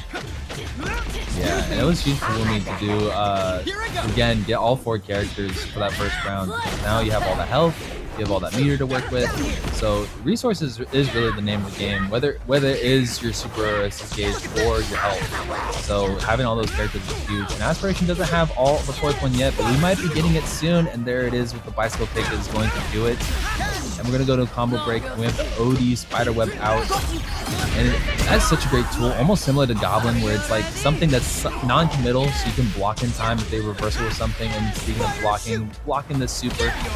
And we're going to go to a bicycle kick again. And even if they don't die in this combo, they're still going to be disassembled for a couple of seconds. So whatever mix, they just have to kind of eat. No defensive mechanics. They have the defensive mechanics now, but the toes are clipped. And now Aspiration gets a round on the board. That was like 30 seconds purely of just blocking in the corner. That was actually absurd from Animated Aspiration. It just shows how impressive the offensive game can be in this game, right? Like, the first hit dragging you over to the corner, and now all of a sudden you have to guess on Oki, guess on Mix. You have to do it potentially 3 times in a row. Like, it is absolutely nasty. We're starting to see a lot of that momentum kind of run away with Aspirations here. 50% already off on board. Yeah, I was definitely getting cotton mouth in that last interaction, talking so much. Yeah, I was gonna say, bro. You was like, keep going, bro. I enjoy it. Like, just hearing Spider shoot and your voice together is music to my ears, man. It's like those auctioneers. Hey, I'm gonna go. Yeah, absolutely. But Panther not getting the hit, and Spider-Man instantly spending the super. A little expensive, a little overkill, but if it's gonna secure the deal, why not? Especially if that moves you on to set point. And now Octomumi bringing out this magic, the 2H, but there's not going to be a lot of combo meter because of the anti-air 2H inside the open portal, but Spider-Man able to get the mid-screen from it, so it's not too bad. Oh, caught him with the charge heavy overhead, but couldn't convert. The time was a little bit off. More than likely, he actually got the last hit instead of the assist, so he couldn't convert correctly off of it. Now he has to pay the damage for it, because now we're in a loop. Help me, bro. I'm in Groundhog Day. What day is it? Oh no. And Boomy can't even see, getting kicked in the eyes for it. We're going to the bicycle loop again. Are we going to end with the super as well? No, not quite. Wants to save it for the kill. And not a perfect reflex. They aren't disassembled. Nice block on Boomy's side. You just have to block all this. If you stay alive for one more gauge, this next assemble is guaranteed, but isn't able to spend it. Boomy now getting hit, portaled up into the sky, slammed back into the ground, and Aspiration runs away with the set 2-0. Big shout out to Animated Aspiration for sealing the deal and walking on over to that winner side of top 8, but even bigger shout out honestly to Octon for blocking for like 20 seconds straight in that block string. That was absolutely disgusting. He had it on lock and then he had to make a move and he just made the move at the wrong time. It was super unfortunate to see. Overall though, I mean, before the second game, the first game looked very competitive. Both players going back and forth, especially in the first initial 2 rounds, perfecting each other and just slowly getting a grasp of each other's game plan. But Animated Aspiration with the Spider-Man, man, I don't know how else to describe it. It just is super impressive. You're just guessing high-low all day in that corner. And it's just unfortunate to see, considering how much of a good fight he put up for Octon. Yeah, and I know we were talking before how we were surprised at like CEO or even like here at Breakout where Spider-Man has picked over Magic. Even though Magic has really strong neutral, we were talking earlier, the characters that have it all are the ones that really thrive. And Spider-Man really seems to have it all. Having a great neutral, great mobility, and having built-in mix in his kit without needing assists, as you were talking about, Ramen. Like, if you don't need assists, if you don't need anybody, it sends you up in the tier list. Oh, absolutely. And especially if you have all of them paired up, like, because they're so self-sufficient and they have so much utility, it's not even a bad idea to pair up all of those characters together for a singular team, right? Like, that's what high level Marvel Tōkon so far is what it's looking like so far, right? You have one character who's self-sufficient. He has the mix. It didn't work. You call in the assist, and then you try it again with the other character that's self-sufficient. And then you rinse and repeat it, and you're basically calling out whether or not they're going to do the crossover counter, and then you have to ready for the reaction. And it's just so oppressive. I just watched a cutscene happen for that game too. It was absurd. Yeah. Really good stuff to Anime Aspiration. You can tell he understands his team really, really well and how to pretty much consistently get the same outcome no matter what position he is in, no matter what character he's in. He always finds the way to get the routing and the block string correct to ensure that he has the same exact mix-up every single time with that Spider-Man. And that's just very impressive to see how well he just understands it. right? So good ups to him. We're gonna go straight into our next match here. More than likely, this is what's this? Eris coming back here with Maku. So we're gonna see a bit more of that magic action coming in here to see if he's gonna be able to claw his way into that top 8 winners finals. The final spot left on the table here on winner's side. I think what I'm most excited for is the Storm. Storm is such a cool character, having the wind mechanic and be able to the set play of spawning these projectiles where they don't move initially, you move them yourself. And depending on how much wind stocks, you can move them left, right, up, down. It's super cool to see. So I'm excited to see what Goku has in store for setups for this character, because that's definitely a live character stream. And there it is. Initially, having the command grab alone is terrible, but being able to spin your set, the wind stock forward, be able to get the animation and get the command grab is huge part for this character. Getting the crosscut and Deadpool coming on the other side as well. Didn't open up Eris just yet, but that was a lot of block stun, so it got us a lot of super meter, which we might be able to spend, or maybe not even in this 2H anti-air.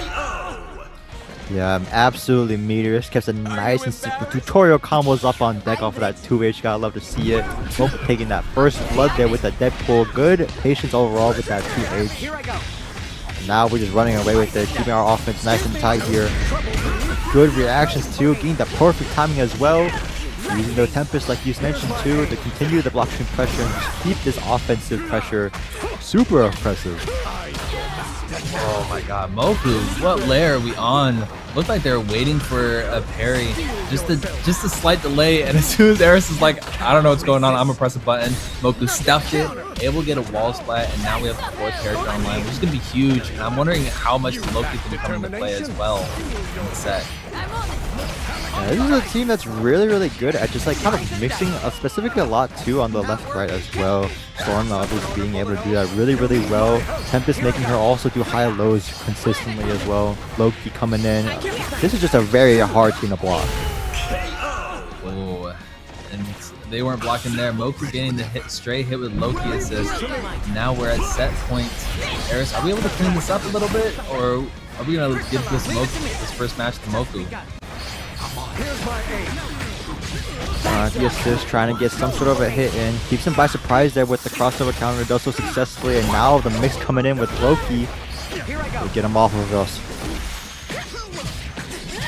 Oh, and you were saying before, early on in the day, Ramen, that you mess up a 2H, you pretty much die for it. Look at all the health they're taking. I don't even think we spent 1 green assembly gauge, and that is pretty much 50% of their health. Just the crossover counter once again too. No reaction so far, so we're able to get away with murder a little bit. Seems like both players are just kind of being overwhelmed with a lot of the stack overload, right? They're not really paying attention to the crossover counter. If anything, they're just letting them get away with it because their minds are just on the next interaction immediately afterwards, right? So understandable, mutual, respect of this, but whoever disrespect that neutral first may see a little bit more of that dividends pay off. Yeah, and the clip in the toes. Speaking of disrespectful, so this Spider-Man character is the definition of it. Having the high-low mix is so good and so hard to react to on the fly. And we're gonna go for a combo break and setting up the web and the overhead. Nice block on Moku's side, but didn't block the lows, catching the boots. And now Spider-Man go for bicycle kick. I would assume that we're gonna end for a super for the better Oki and the damage. It's gonna be expensive, but I think to secure the ground, I think it would be worth it. But no, we decide not to. Actually dropped the combo there a little bit this time, but throw secures it, tie it up here for a nice perfect. Go into this final round on game 1.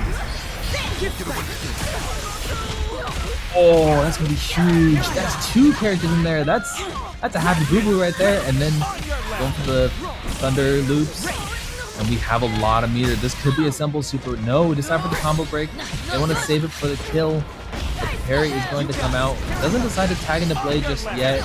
But OD Tempest all the way through and the perfect reflect. Now, they don't have green assembly gauge, but the command grab is going to connect to that wind stock.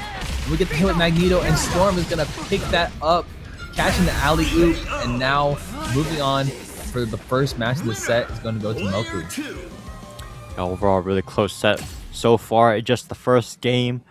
Overall, just kind of when you get to this position where both players are understanding so much of the game and keeping it nice and close, the glaring holes start to slowly disappear and close in on each other, right? It's just really just a one or two timed buttons or spacing that just kind of seals the deal overall, and it makes it a lot harder potentially harder to you to identify those glaring issues, to make sure that you come back stronger in that next game and hopefully win out that set. So I'm curious to see just what they're going to do to adapt to the gameplay that they already had, because both gameplays are very solid, and it was just coincidentally the final game that just so happened to go in the favor of Storm's team, right? Like, that's basically what we're seeing here with Moku. So Aris coming in with the magic, we know he's gonna do some crazy stuff, so I'm hoping to see a bit more potentially mixes going into the Oki, especially when he gets the final hit in. He's setting up the portals correctly, but just times it a little bit off, so he's not able to actually do anything with it and just has the force to get into that meaty instead with a button.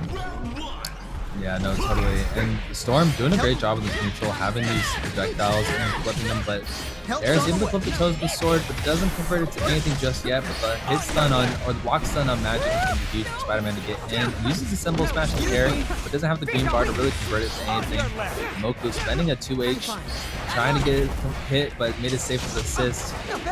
Oh, and caught Spider-Man a lot of stray hits, but nothing knocking out into like a true punch just yet. But flipping the doze for the tick throw. Aris now has, or I'm sorry, Moku has the third character online. But a nice little parry to get us off of you. Now we have no assembled gauge for both players.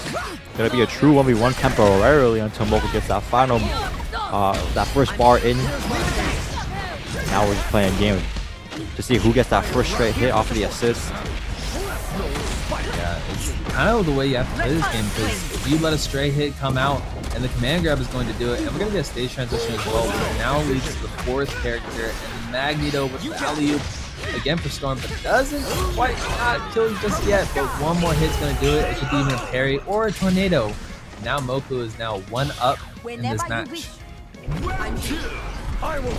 Also has the advantage on that assembled team as well. Aris still has to get the fourth and final one up on board. Has the combo, so we might see that area shift. No, actually locked out, so it doesn't actually interact with any of the game mechanics, unfortunately. He's to try again, but unfortunately we're going to be locked out with a perfect counter here. Now you got to hold all of this mix. OD tornadoes are so good. It's just so much block stunning. Caught Aris reaching, and this is going to be huge. The Storm just has great corner-to-corner carry, even with not even using any OD moves. Had to use some wind stocks, but they still have one on deck. But Aris finding the gap between those tornadoes, getting a throw, getting the ball transition, and getting the blade online, which the blade back assist is going to be huge, because Spider-Man's mix is already disgusting. Having the boomerang behind you as well is huge. Now the normal BNB coming in from Spider. Radioactive Spider super to seal the deal and tying it up 1-1 here. Bit expensive, but we'll take it to seal the deal here. Try to get some sort of momentum on our side on Aris here.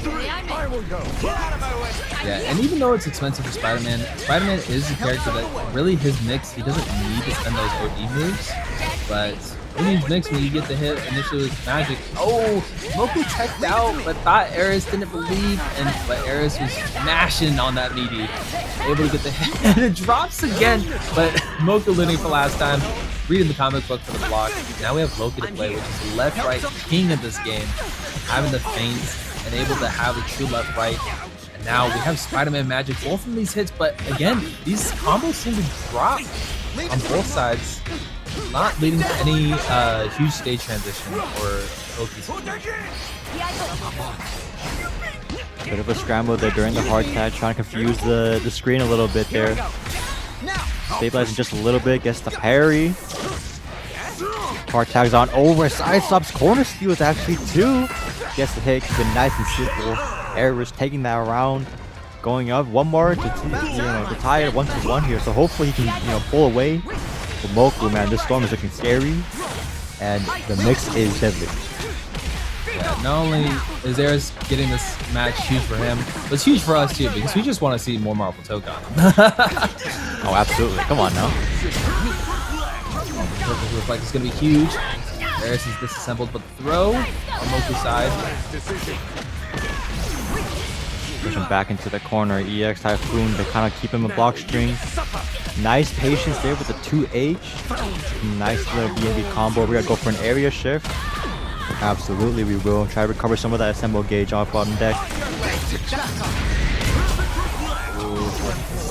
Again, Eris again stuck in the situation. Moku able to open him up. I don't even know if it was an overhead. I think it was just a mid. Caught him walking forward, not believing in Moku's block string.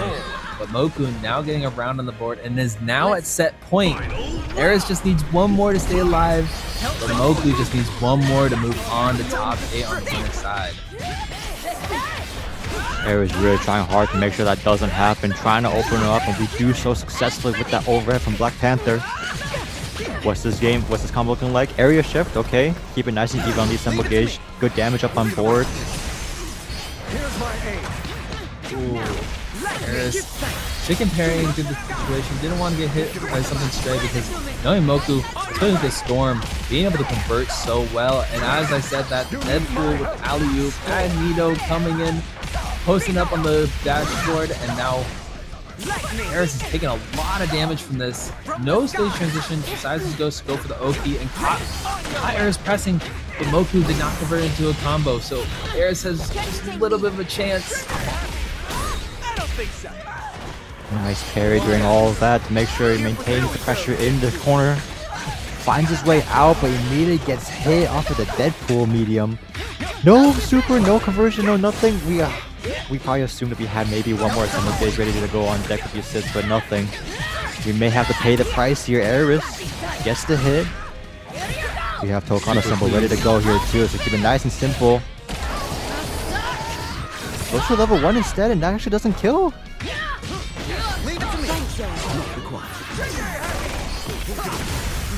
Reflect. Who died? Ooh. Loki died. Eris manages to snipe him out actually with the blade assist, it seemed like there. Clawing it out barely. Both players flubbing there actually. They had both the game-winning combo, but they just didn't convert correctly. Whether they were aware or not of their meter gauge, who knows? It doesn't matter. We managed to get it. We managed to get the job done. It's 1-1. That's all we had to know. It's 1-1. Just go next. Yeah, but it's really, honestly, it's going to be the mental fortitude for Moku, because you're right. He was just so close to shutting it out. And sometimes being able to know that may not deter him, but sometimes if you know you're so close and you're to let out the reach, you might second guess a lot of these choices. So hopefully it doesn't affect Moku. Eris might run away with it, but who knows? The screen will only tell. We are now in the final match of this set for who moves on to the winner side of top 8. Pressure's already starting off strong here. Hard tagging into the Deadpool. Try to find something. Only managing to poke each other out here for projectiles. A nice little stagger hit there off of the assist is gonna do it. Gets a hard wall spot to unlock our character. Get some good damage on board. What is this Oki looking like? Dive kick didn't connect quite yet. But nice jumping in, blocking. The assists are taking some damage, but unfortunately let go of down backing, and now Eris taking advantage of that. We're going to cash out not only for damage, but also getting a wall splat from this. We don't have enough to kill just yet, but elbow to the pelvis is going to, or elbow to the chest is going to do it. Eris is now 1 round up against Moku. Nice little American boots right there to seal the deal there. I also got the happy birthday, which did so much damage considering we only had 2 characters up on deck, but now both parties have full teams unlocked. A little bit more beefy all around, but a lot more deadly mix incoming your way. Oh, Moku did not realize how close Spider-Man was. He is in your neighborhood at all times. And Moku now taking his turn back in the block string and gain the purple reflect, leaving Eris disassembled. And now the heavy tornadoes. This is going to be a locked block stun. That is all plus frames. But Eris finding the gap, getting a super. This is going to be a lot of damage. But this locks you out of the disassembled gauge still. So he's still not going to have any green assists on his side. So Moku, if they get a hit or any kind of block string going and catching Eris running up for a throw, Eris still staying alive. Now having that reflect was guaranteed since Moku didn't have anything to reflect back. Finds a nice 2H in the midst of all the chaos. Keep it nice and simple. Gets the hard wall spot to recover a gauge here too. Nice little electric. Good damage. Nice delay there too off of the parry. cover that option. We just keep it nice and simple here. We gotta seal the deal. A little seppuku as well coming in from Deadpool. Tying a 1-1 in a 1-1 series. I just love watching Deadpool's animations. They're so fun, just seeing all the references of all fighting is all sorts. But Storm not having the references of their own other than the comics and the movies that they are in. Storm using a lot of wind stocks to get this meter. It doesn't spend any OD. Accidentally got a command grab instead of electric flashes. That happens all the time in this game sometimes. Trying to go for quarter circle, but get TP into it instead. Right now, we're sending the whole squad on either side just so they don't have to interact with the neutral. But Moku resetting with the OD command grab, getting some wind stocks back from that. And oh my god, Moku got caught by Blade, but the flash is going to be in Moku's favor. Now at set point against Eris. We truly just sent out the entire team twice there, trying to get some sort of a straight hit going. Managed to find something there from Moku. Now he's on set point. Gets a good straight hit there, gets the damage. Now into the corner as well. Good delay too. We're catching on to the parry. Now you're gonna have to eat all of this damage as a result. Lightning loops all day here too. Oh, we might be spending a lot here if we're doing all this. Going to the half circle super? Yes, sir. This gonna do so much damage. It's not gonna kill, but he's gonna be on a pixel HP here. Never. Oh my god. Never mind. Yo, I played this character. I didn't realize she did that much damage. Oh my goodness. Dude, I play her too, bro. Moku We're learning. takes it home. Write that down. There. Write that down. Write that down. Write that down. That's the crazy part. I do that combo too. I didn't think it was gonna kill. Oh, Wow. Moku just like that, taking it home with an absurd combo, super punishing overall there too. Going out with a bang to secure the last spot in winner side of top 8 there. So congratulations to him for sealing the deal there. Obviously, you know, good stuff to Eris as well. Really good Magic player. We all see him in the previous sets as well. Has one more shot there against Shiesty in the loser side to kind of get one more shot into that top 8. We're very close to sealing out this top 8 position right now too. So it's looking really good so far, but oh my goodness, this match, super back and forth actually. We saw a good amount of implementations from both sides actually with the adaptation. Slowly over time, we're just looking to bait out those parries, and that slowly started to show signs of life in the second game, but the third game is where it shined truly the brightest, especially on the side of Moku, just making hard callouts. And that was the whole point of, you know, staggering your blockchain pressure as well, is to catch out potentially any sort of, you know, use of a parry to try and get him off of you. It's a good way to kind of not OS it, but just have to cover that option potentially there too. And we started to see a lot of that delays there with that Deadpool, as well as the Storm with its delays overall from the side of Moku. Eris obviously pumped out a lot of damage and had a lot of good conversions, but just a little bit of the scrambles just didn't work out in his favor, it seemed like, overall. Yeah, and that's gonna be it for top 16. We now have our top 8 filled out, and we're gonna read out on the winner's side. We have Mr. Marvin and Moku, and then we have F-Champ and Ryan and Animated Aspiration, as we've seen in these sets. So congratulations to them. And then Ramen, if you want to list out the losers for us.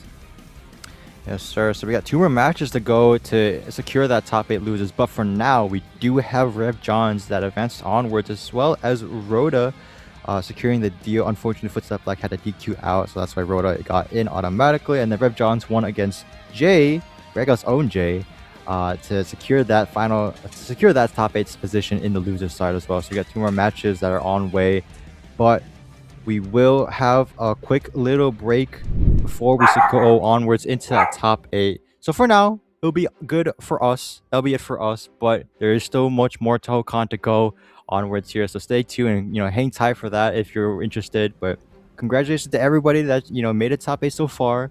Good try to everybody that did participate. I mean, it's not all about winning, just sometimes to be part of the experience, to be part of that community is what we like and what we enjoy. So good on you for, you know, having the goals to participate and show up.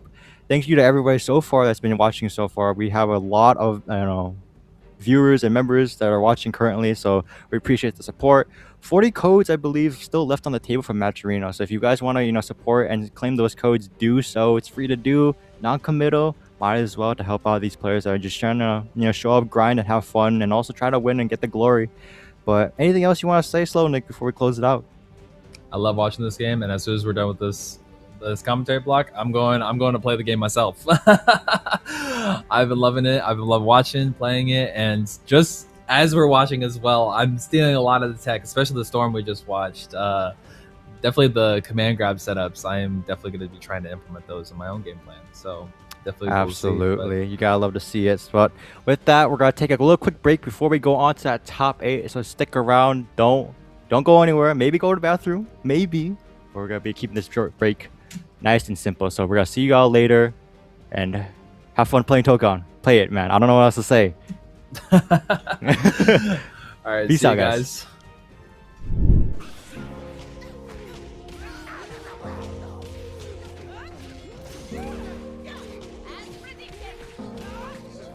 Don't got no heart, I got an ice box.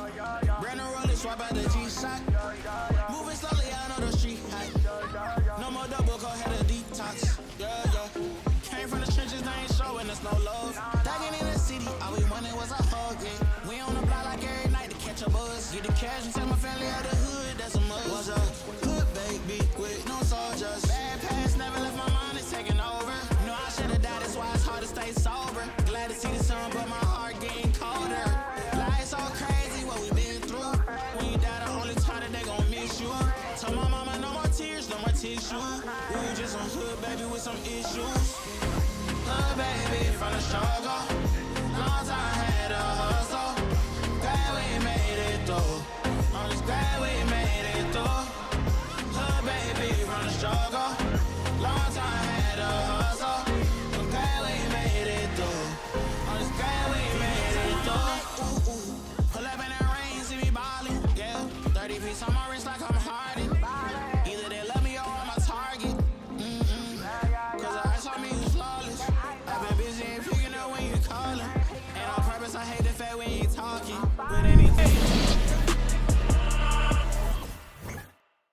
Are you thinking about building your own fight stick? Then go for it. It's a perfect way to dive into electronics, design, and hands-on creativity. Pick an enclosure, for the dub plate, or the mini dub. Now DIY builds means full control, easy upgrades, and your own personal style. Join an amazing community of makers, artists, and gamers, and be the builder of your crew.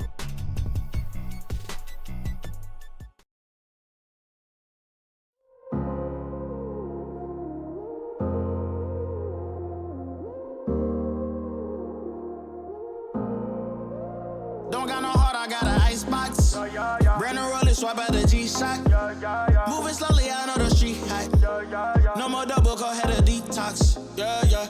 Came from the trenches, they ain't showing us no love. Diving in the city, all we wanted was a hug, yeah. We on the block like every night to catch a buzz. Get the cash and tell my family out the hood, that's a must. Was a hood baby with no soldiers. Bad past never left my mind, it's taking over.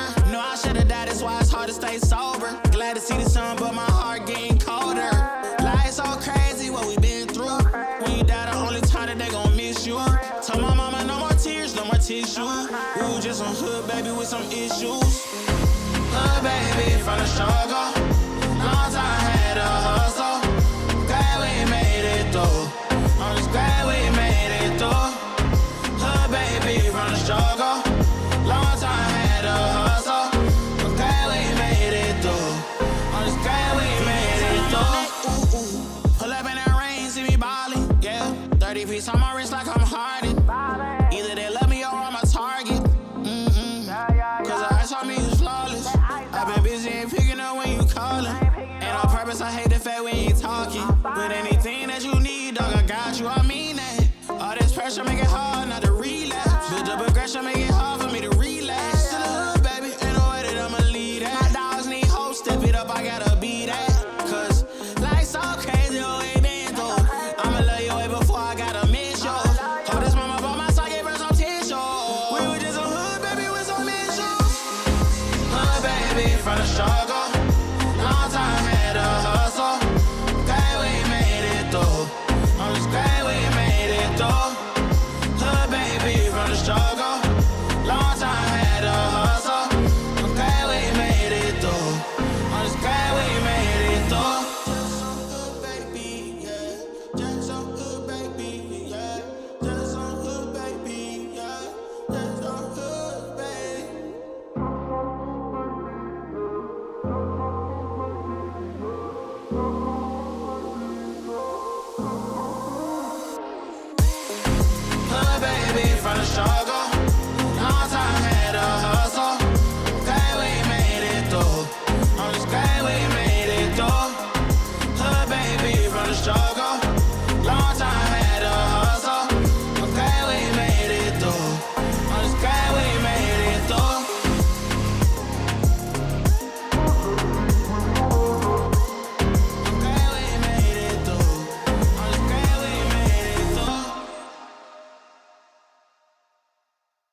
like a threat. Really, y'all don't know this, y'all in danger. I'm a threat. I'm a gamble with your life, cause you know that it's a bet. It's a bet. You know I ain't letting up, my foot is on your neck.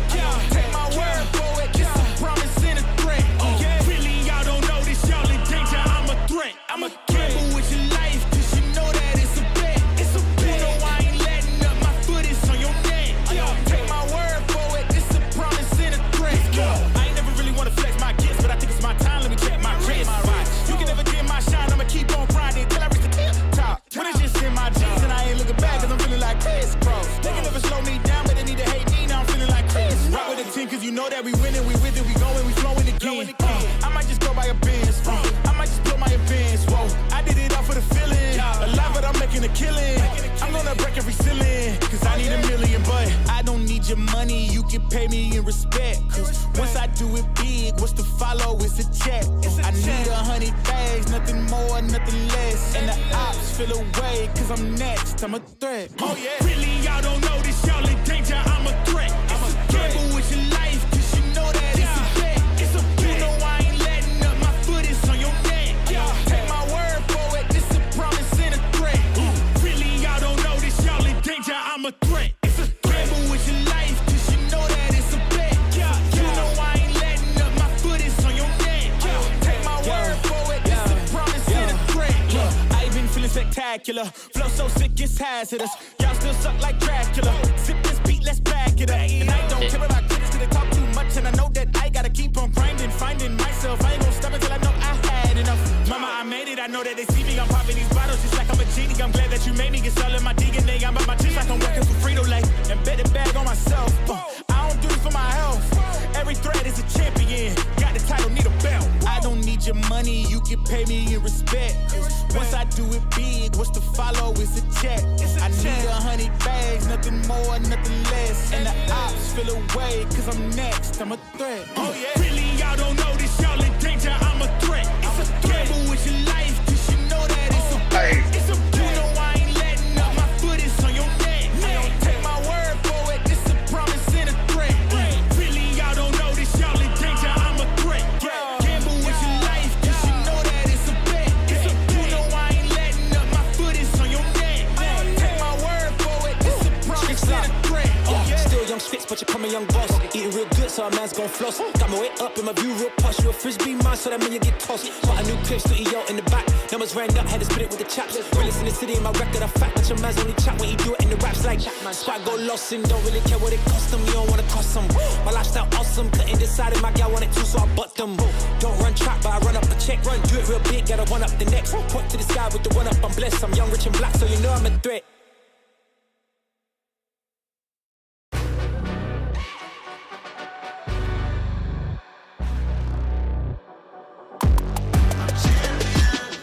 This ain't no regular thing. I came for the ring, you know what I mean.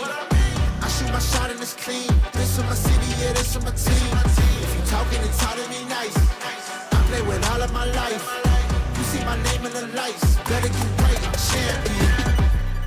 The game is in trouble, I've been in my depth for the piece of the puzzle, I got it for real. Still keep me going, I wake up and hustle, you won't see me buckle, I've been in the field.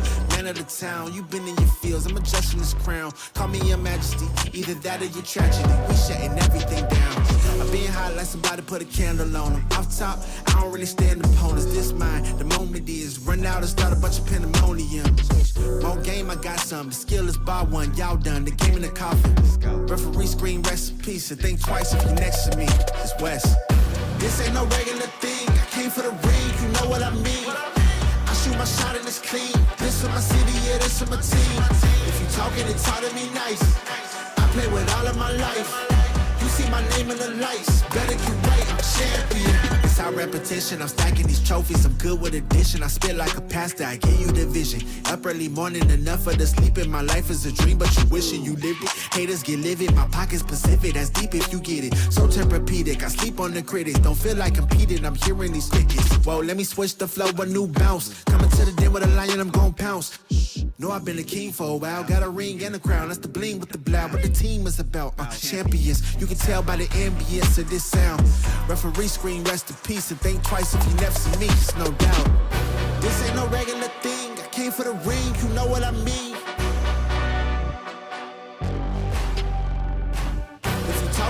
taught me nice. I play with all of my life. You see my name in the lights, better get right. This ain't no regular thing. I came for the ring, you know what I mean. I shoot my shot and it's clean. This is my city, yeah, this is my team. If you talking and taught me nice. I play with all of my life. You see my name in the lights, better get right. I'm champion.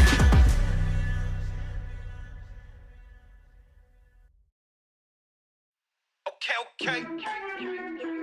I'm a trendsetter. Ay, I'm a trendsetter. I'm a trendsetter. Okay.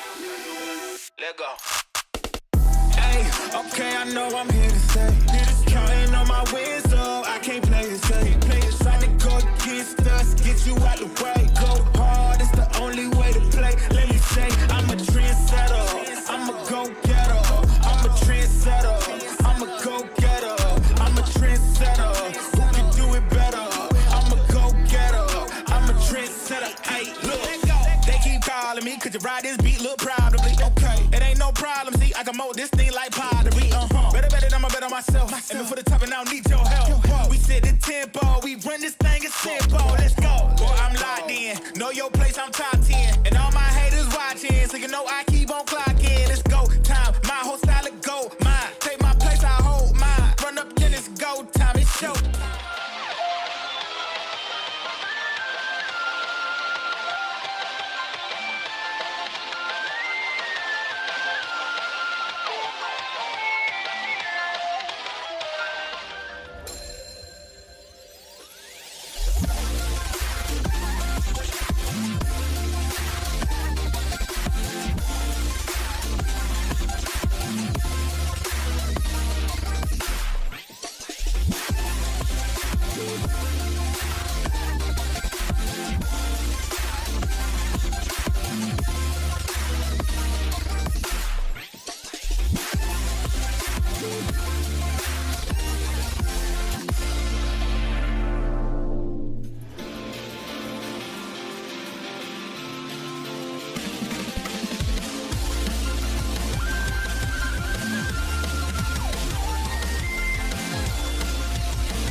All right, everybody. It's good to see everyone tonight here on Breakout. This is your boy, the Crimson Cat 89 here, and I'm with the amazing Zipmaster Flex. Zipmaster, how you doing after coming back home from the airport?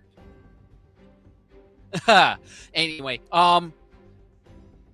so we are here with Marble Tōkon, and it is top 8 right now, and it's looking really darn good right now. So I just want to see what we have here. We have Mr. Marvin, LDG Moku. We have F Champ Brian, animated Spiration, and we have Rev John, Shiesty, Rhoda, and Octon Wumi. These crazy names that people have these days. My goodness. Anyway, we got ourselves some really good players here. F Champ Brian is a player I'm definitely familiar with for sure, which is really cool. I remember him from the MVC3 days from way back over yonder, in the older days, and and he's back with the tag fighter, which is great. It's definitely seems to be his forte for sure. And I'm not familiar with any of the other players here, but I know that we are in for some crazy stacked matches here. And coming up soon, it's going to be F Champ Ryan against Animated Spiration, which is going to be excellent.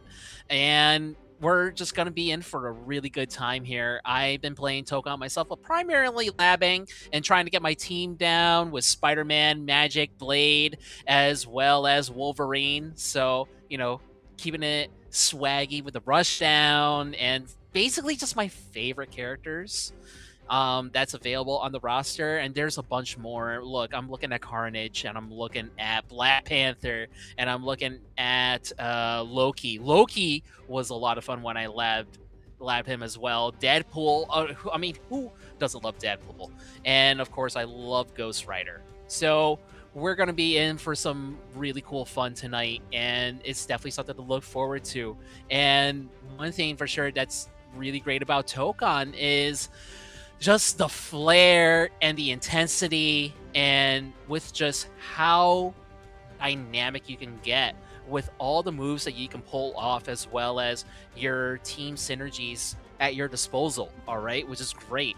So you can just really focus on piloting one character and utilizing assists to carry on your combos, as well as your strategy to defeat your opponent, essentially, which is pretty excellent in my opinion.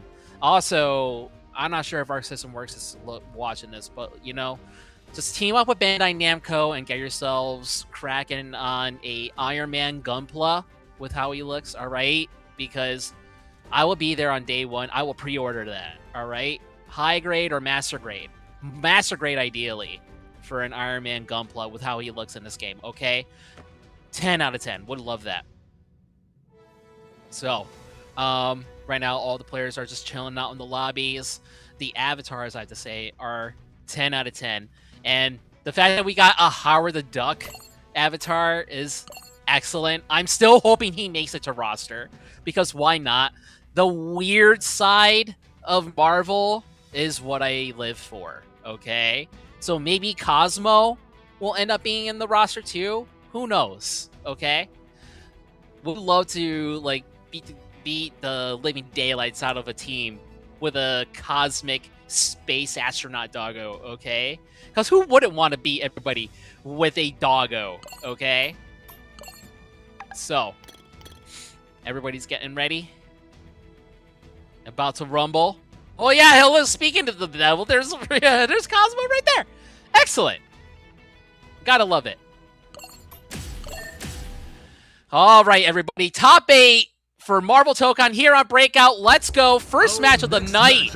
Let's get this rolling. We have Animated Inspiration up against F-Champ Ryan right here, right now. And let's get this on, everyone. Chilling out. Ooh, nice jump in by Inspiration here. Excellent combo. OTG. Smash it with the wall break. Doing Spider-Man's Crawler Assault. Looking good so far. F-Champ Ryan has to do something to get a little bit of a response here. Because, my goodness, Inspiration is just rolling. Falls to the wall. Webbing up F-Champ Ryan. Nearly down. Excellent crossover, but no dice. Nice job with the counter by F-Champ Ryan. Might be able to come back. Pixel of Life bonus here, but no cigar. That is the win of the first round. Nice start. OTG using Carnage for added support with the Assault carry. And Crawler Assault for the wall break. Looking good right now. F-Champ Ryan has to do something here. Nice job trying to do the Crawler Assault. Trying with the Assault break, trying to get back, but no dice though. Good blocks, but got caught by the Crawler Assault again. Nice with the wall break. F-Champ Ryan, what's your response here? Oh. And that's another win. Will Animated Inspiration take 3 in a row? We shall see. Excellent start by F-Champ Ryan right away from Black Panther's forte being at mid-range and going straight into rushdown.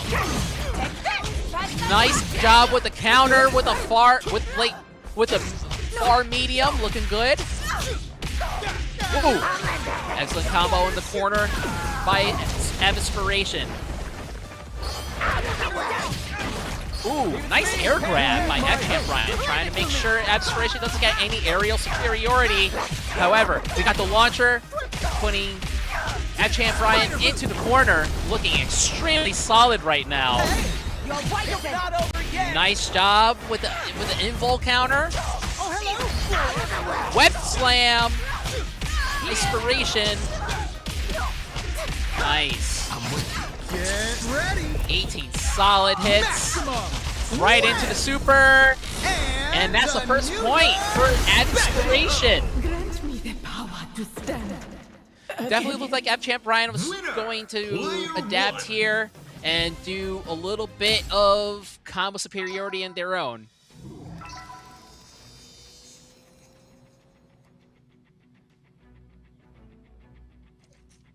Zipmaster still can't hear you, buddy. Whew. They dehydrate. There we go. That. Oh, we hear ya. Oh my goodness. Yeah. I'm so happy. And then there are two. I'm so All happy. right. Okay. So I missed the Yes. first game. Thank you so much for holding it down. What's good, everybody out No there? problem. Appreciate y'all Yes. having me. I'm so sorry for my technical difficulties. I just got back from the airport, as he was saying, and I didn't get a chance to test or mess with my stuff at all. But we're back. We're good. We're ready to go. Let's get to this top 8 action. Absolutely. Zipmaster so far. Inspiration has been doing really good so far with his Spider-Man team. But we got F-Champ Brian running Black Panther, Magneto, and Peter Quill, Star-Lord, and not sure who the bottom guy is. However, how does it look so far right now, man? So that bottom right, who he's using as champion for the defensive assist, and I think that's a phenomenal pick. That's who I run on my team. He has an uppercut that comes in, it's very, very clean. But we're definitely watching animated aspirations cook up. And so, man, perfect. Disassembled here is F-Champ, but he does have one of the best moving characters in the game, in the Black Panther. Does get clipped by the blade assist. Good counter. And we're going to see what he can do here. And chance to clutch up, runs right under. Gets the cross up with the happy B-Day, but he dropped. Ooh. Almost had it, too.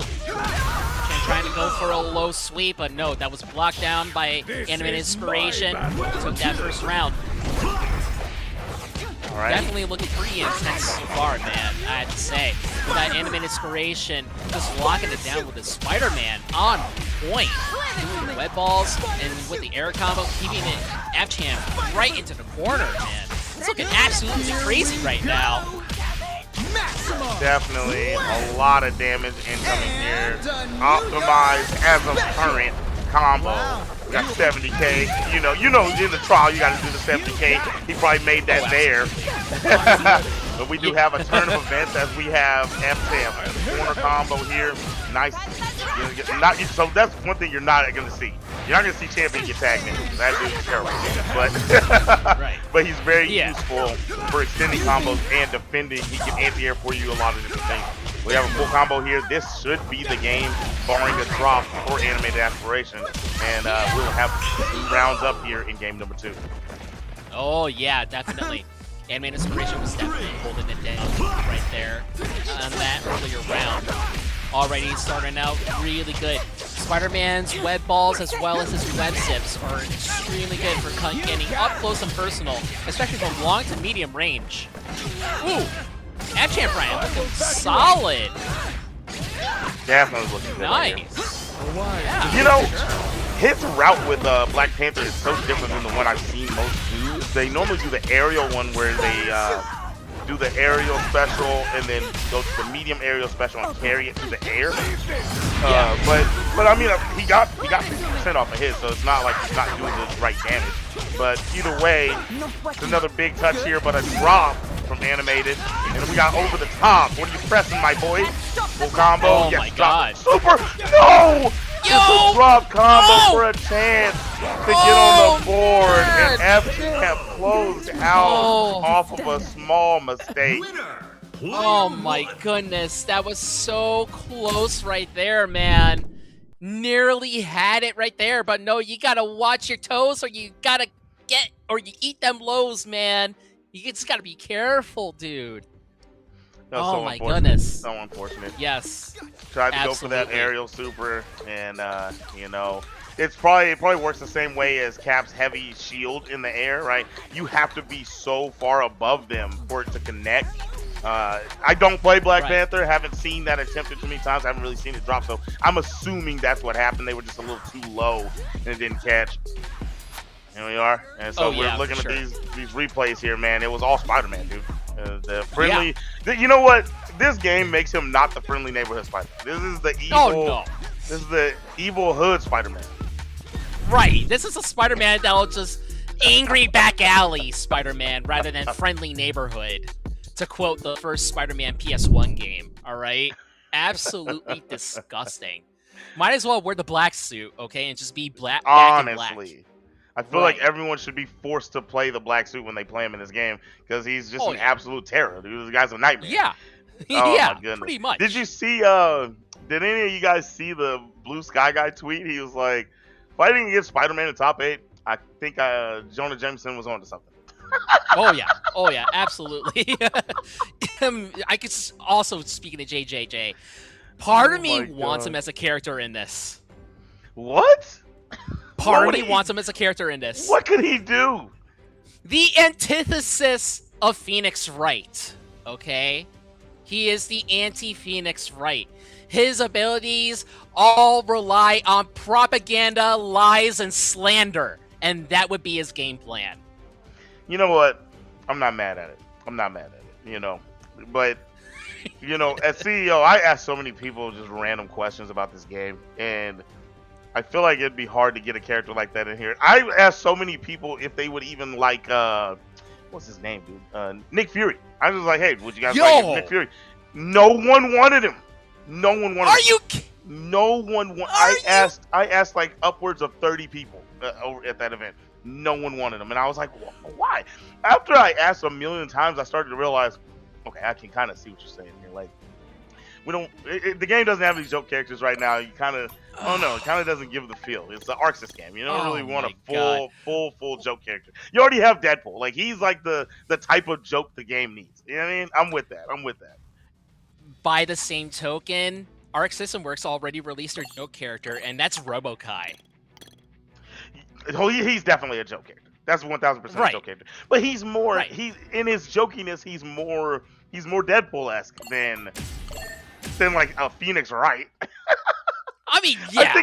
I think the only reason Phoenix Wright works in Marvel vs. Capcom is because you have characters like Arc and stuff running around. Like, Capcom had to really dig in their bag to build a roster for that game. You know what I mean?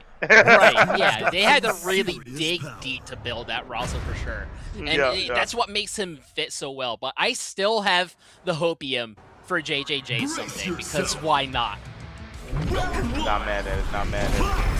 Yeah. Back in here again. Another Breakout Series top 8 for Mr. Marvin with a great performance last week. Going up against Moku. Yeah, and already Moku off to a really good start with the thighs that save lives, which is none other than Storm here. Really good job. Ooh, switching the team with Deadpool now, and with a low-key assist as well as Magneto earlier. This guy definitely has played some Marvel vs. Capcom 3. Yo, that's super. Oh my god. That's super fire. But there's no opportunity here, man. The overhead defense block and Marvin's opportunity. Still one touch away from being doomed. But the Oki here could seal the deal, barring a counter. Doesn't decide to cancel to overhead or anything. Oh, didn't have any of the assists available, but does anti-air with the chain from hell. And that was a solid job. Clutch mode activated. Yo, as someone who loves to do IADs as an air dashes, that chain move is so stupid. Like, oh my god. But it does a good job as an anti-air, though. No, it's really... Sure. Moku looks really good with some Deadpool here. Oh, actually, with Marbeam. My bad. Keep switched up. Marbeam putting Moku into the corner with Deadpool right here up against Moku's Storm.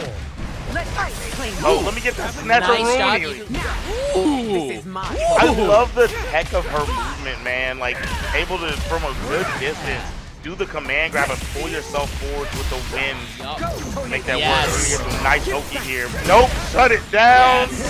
Get that out of town. Very well done. Happy birthday to you Let's for get it. Let's sure. get it. Yes. I'm sorry, guys. I can Wow. actually sing, but my voice is close to CEO. I'm so sorry. Yo, it's all good. Luckily, I can sing here and hop in with the pipes, bro. Absolutely. Right now, we got Marvin coming in hot with his Ghost Rider here. Just going absolute ham right now with a nice wall break, too. Might see a little something special here. That was Yo. a tag in of all tag ins. Yes, it was. That's one thing that, like, I think that everyone should add to the game. Like, when streams get tighter, it's going to be hard to do. But he did a defensive tag in. He knew his homie was going to get hit by the brunt of Marvin's pressure. I mean, by Marvin's pressure, and then he tagged into his other character to get the punish tagged into Deadpool. And that is actually going to be the play that led him to a victory. And that's going to be game number 1, Marvin's way. X Factor, Oh my baby. god. Yeah, for sure. What a heck of a win for the first point right there. That was Marvin just sensational. putting in some really good work too. My goodness. That was good stuff. Yeah, That was good stuff. yeah. We got Marvin was cooking last week, so no slouch. Definitely know what this player is about. Really, really, really solid, especially with that Ghost Rider. And I'm one of the people. I think people are down on Ghost Rider. Like people do give him praise. They know that he's a good character, but he's not being played a lot. I think once we finally get a first patch and we get Spider-Man normalized, and I don't know how they touch Green Goblin, but maybe they do something with those two. You normalize those and maybe sprinkle a little bit of something on Blade, then Ghost Rider's gonna be right there, top 5, easy. Yeah, I could definitely see that happening. At the same time, I love my boy Spidey. Does whatever a spider can, but right now, we are blazing hot with Marvin right now, but got assaulted by Moku in the nick of time, being able to reset the neutral. I thought it was your turn.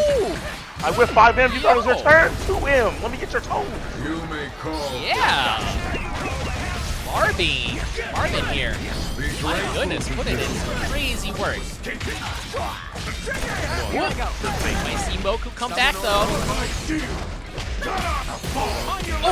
Oh, that overhead. Nice job with the air combo. Oh, absolutely. He beamed, confirmed it with the assist, shot another beam before tagging into Deadpool to make sure that he optimized the damage and was able to have time to run over and get the pickup. That's so clean. So clean. It was, yeah. Very clean, very clutch, and very smooth right here. But you might be able to see something else happening right now by Marvin here with this Ghost Rider. Oh my goodness, at him with the car! Somebody get some car insurance for Moku here. My goodness. My goodness. Vehicular manslaughter on the side of Marvin as we have a pixel of health. It's going into left field with a home run swing there from Magic. Closing out that round with a perfect. And man, Moku's having a super hard time right now. Oh yeah, definitely. Marvin is just really good with his offense, especially with Ghost Rider on point. Ghost Rider just has a lot of normals that are mid-range and can really help accelerate his rush down. As we're seeing right there, that far chain.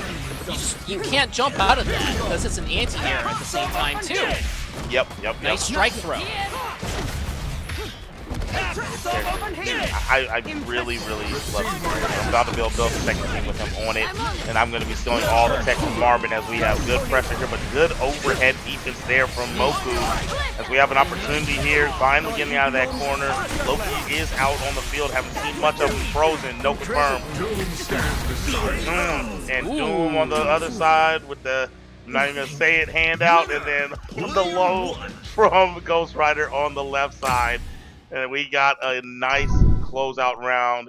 My goodness, Mr. Marvin back at it again with the white vans. Mr. Marvin, question for you. Were you at CEO? Because I didn't see you play at all. I didn't see your name. But I definitely, after watching you last week, I was like, this guy should have a pretty good performance at CEO. If you weren't, I'll look for you at the next major. Oh, for sure. Shout out to anybody in the chat watching right now who was at the CEO. Please sound off if you were. Your boy wasn't able to make it. But looking at the replay here, Marvin was just going so insane with his offense with a capital O here. But we got to give credit where it's due here because Moku did a pretty decent job with Storm, especially utilizing her command dash with the Gust to be able to carry forth her offense too. Yeah. Really solid. I love seeing that with Storm in this game. Yeah, definitely. I mean, look, there was glimpses, there was chances. We saw we saw that they were a competent Storm player, but the issue was we did not get to see enough. There was too much smothering offense from Marvin, and that's what Marvin is excelling at this point in the game. That's what I keep seeing from my 2 times being able to watch this player. The Ghost Rider locks you down from mid screen, and then the way that they play the mix game, the low, the high, and the assist calls to keep it going and then push you into the corner. Ghost Rider has a command grab of his own. We saw it represented. It's kind of scary once he starts getting going, all right? And it's kind of hard to not let him get going, right? He's gonna get it. He's gonna get it going at some point. You got to play some good defense. Like I tell people, the answer is you just block low and then react to the high because you can't react to the low. Okay, cool. Right. Yeah, but when there's like 4 characters on the screen, like what are we doing? Like, you mean like how am I supposed to react to this? But I mean, regardless, that character is he's gonna have a good time in this game, man. I really am high on that character. But we have our next players up. Go and take it away, man. Let these folks know about them. Yeah, dude. So we got Rhoda as well as oh my goodness, Rhoda and Octon Wumi right here. Oh, it's Octonwumi. Octonwumi. Oh my goodness, that name is such a tongue twister. Yeah. Oh my goodness. But let's get it on. Octon doing really decent defense with his Wolverine. Now going on the offensive. Got the Berserker Fury locked on. Nice shot with the air combo, and just doing a good hard knockdown up against Rhoda. Up against Octon. Octon's magic on full defense and going up against both Dr. Doom and Wolverine. 2 for 1. Oh my goodness, that was so good. I love seeing things like that in Tag Fighters. Had a small portion of happy birthday right there. Really, if they kept Magic out and they kept that route going, I watched it like multiple times on Twitter. Magic is one of the characters that if you get happy birthday, you're supposed to. If you have the if you have the right leader, which I'm had. I'm calling him Octo. I can't do it, but right. Here we are in the corner. Rhoda with the Wolverine, very mixed heavy character, overhead, and then switches into Dr. Doom for the low. Quick and easy. Let me get it off you real quick. A nice solid damage into the news. And that's something that in the news, that is something that Dr. Doom definitely excels in, able to enable the Wolverine to get the lockdown here in the corner. Quick touch, solid damage.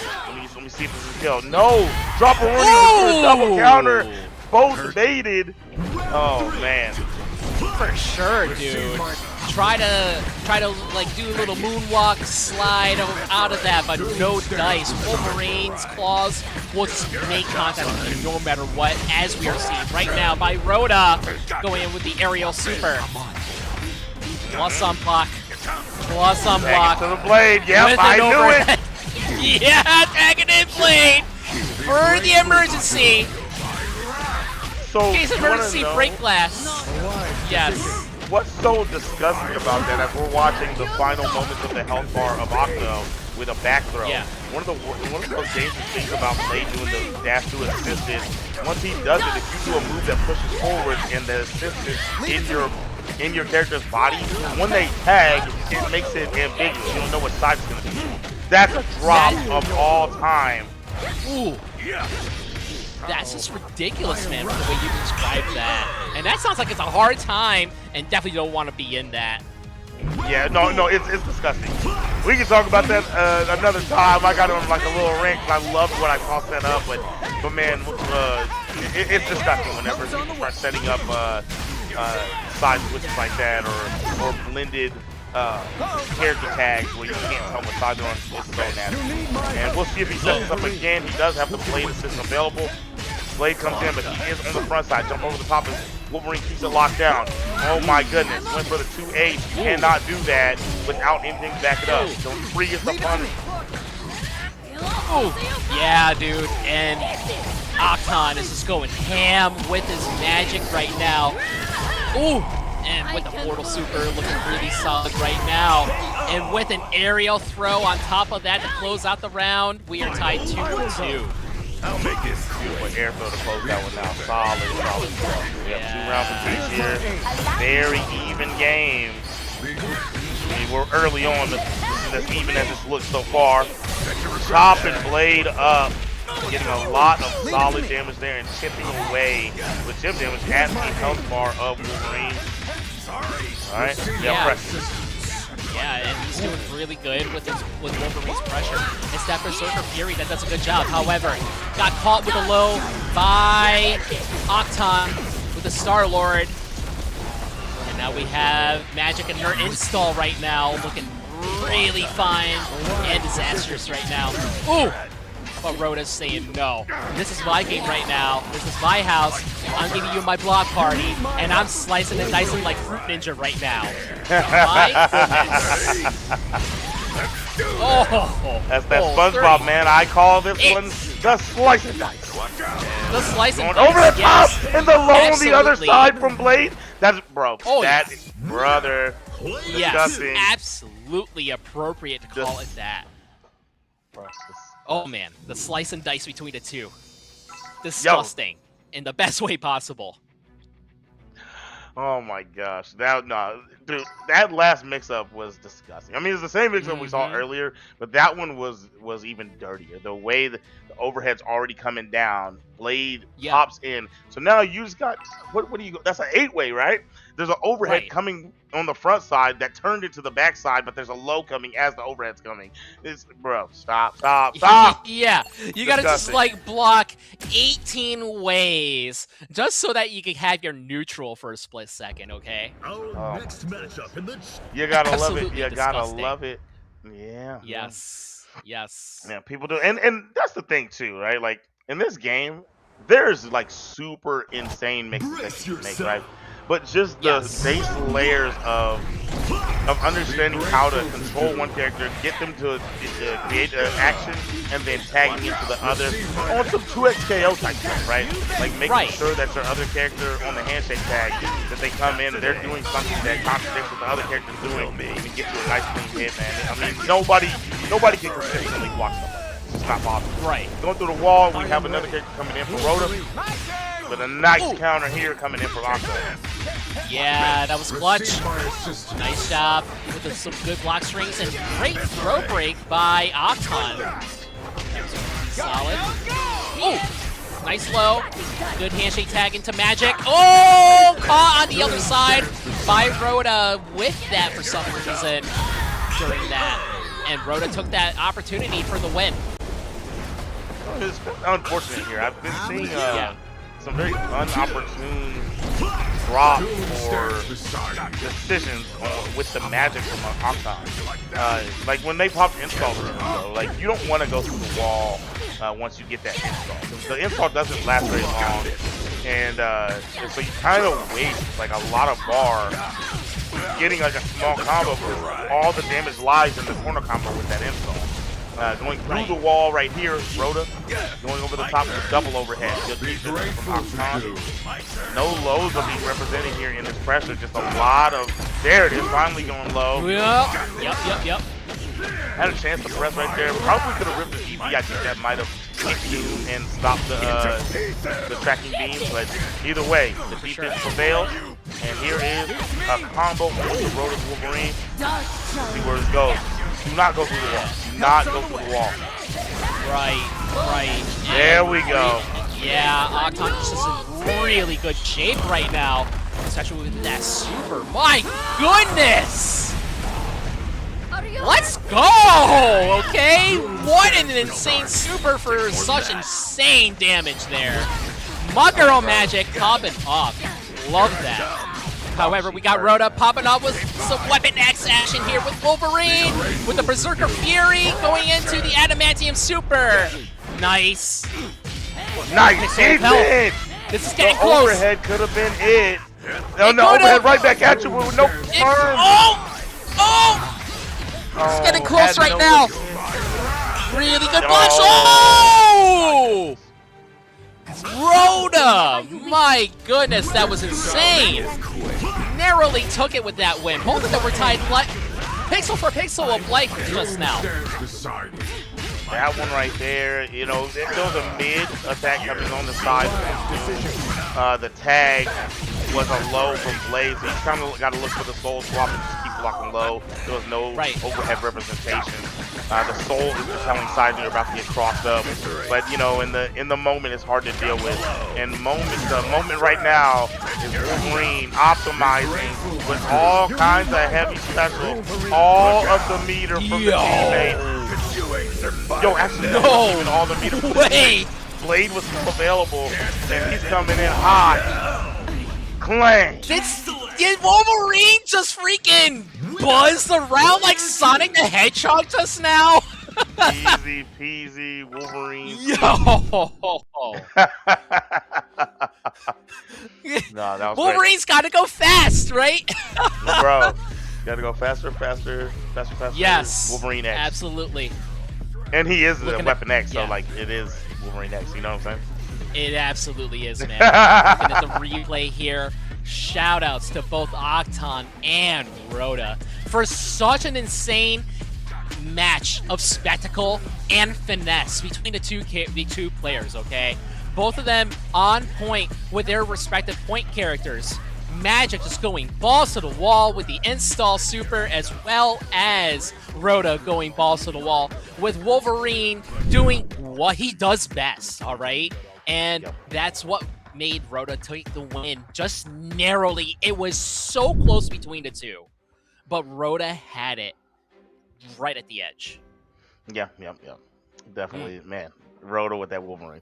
That character right there is a terror, man. There was two of them in top 8 of CEO. They definitely got put out a little early for my liking. I wanted to see some more diversity as we got to the final moments of that top 8. But Spider-Man was Spider-Man's just head and heels over every other character. So it's like, yes, it turned into what it was supposed to turn into. But Wolverine definitely had his representation. And then pairing him with the likes of Blade is a very strong 2 character. A lot of people don't run him at point, which I think he's runnable at point. You put the right assist around him, but Wolverine with Blade on the 2, very good job out there. Hey, shout out to the selection. I get what you're doing there, Rhoda. Yes, absolutely. Shout out to Rhoda there for having such a crazy team. And what I really liked about was how Rhoda was really just utilizing Wolverine's plus on block moves with his Berserker Fury, all right? Oh, yeah. Plus on block all around for days on end, all right? And you just gotta you just have to hold it and just block. And hopefully you get like an assault counter from one of your teammates to just narrowly save you, and so that you can have a little bit of neutral for you to regain some ground. And so you're definitely spitting with that one, and we're gonna go ahead and move forward here. We're in losers top 8 now. We have last week's winner, Shiesty. I was just talking about people not running Blade on point. It's doable, but most people don't. But Shiesty does, and is actually absolutely nasty. Coming from the loser side last time to win it all, is now on the loser side coming into this one, going up against Rev Johns. And I saw that Rev's character was champion. Yeah. There's no way that you're playing champion. Okay, you're not. All right, there we go. All right. If you made, I'm gonna be honest. Y'all see, first off, everybody, y'all see the Matcherino is at $2 if you want to donate or use the code. Please, exclamation point Matcherino in the chat, and add what you can for you guys putting on the show for you tonight. But yeah, man, if somebody made top 8 with champion, I'd have sent them like $50 out of my own pocket. That's crazy. Right. Yeah, definitely put some money in there for sure. And right now we got Riley Shiesty going in hot with Blade right now, up against Jalgon. Against Rev Johns right now. Oh my goodness. Winning with that super. Blade is just putting in some really insane moves right now. Bro, I'm telling you, like, so I think Blade's really, really good. I think he's top 4. Yeah, same. And this player, Shiesty, is the best Blade I've seen. Like, thus far, of anything I've watched, Shiesty is the best player. Sure, and you can definitely see that, especially utilizing Blade's assault rifle from mid-range, going in close, and using his aerial blade. Yes! Using the quarter circle back mix right there, back and forth. I love that. So much that you could do that with Blade for a juggle. That was such a good counter because it was about to get real nasty. That's one of the things that Shiesty's good at, continuing pressure that like, a lot of the time wouldn't still exist. He was locked down for an extra like 6 seconds. He was about to go into that heavy glaive, but we saw the counter there from Revdon. But either way, not gonna be the end of the day. Why? Whoa! I don't know why we dropped right there. We reset it. Either way, it worked out. Shiesty with the second round here in game 1. Yeah. Now we're at the top of the third match here. Third round. Shiesty looking good so far. Nice solid defense as well. However, we got Revjons with his Wolverine going absolute crazy with his offense. Berserker Fury is now on lock.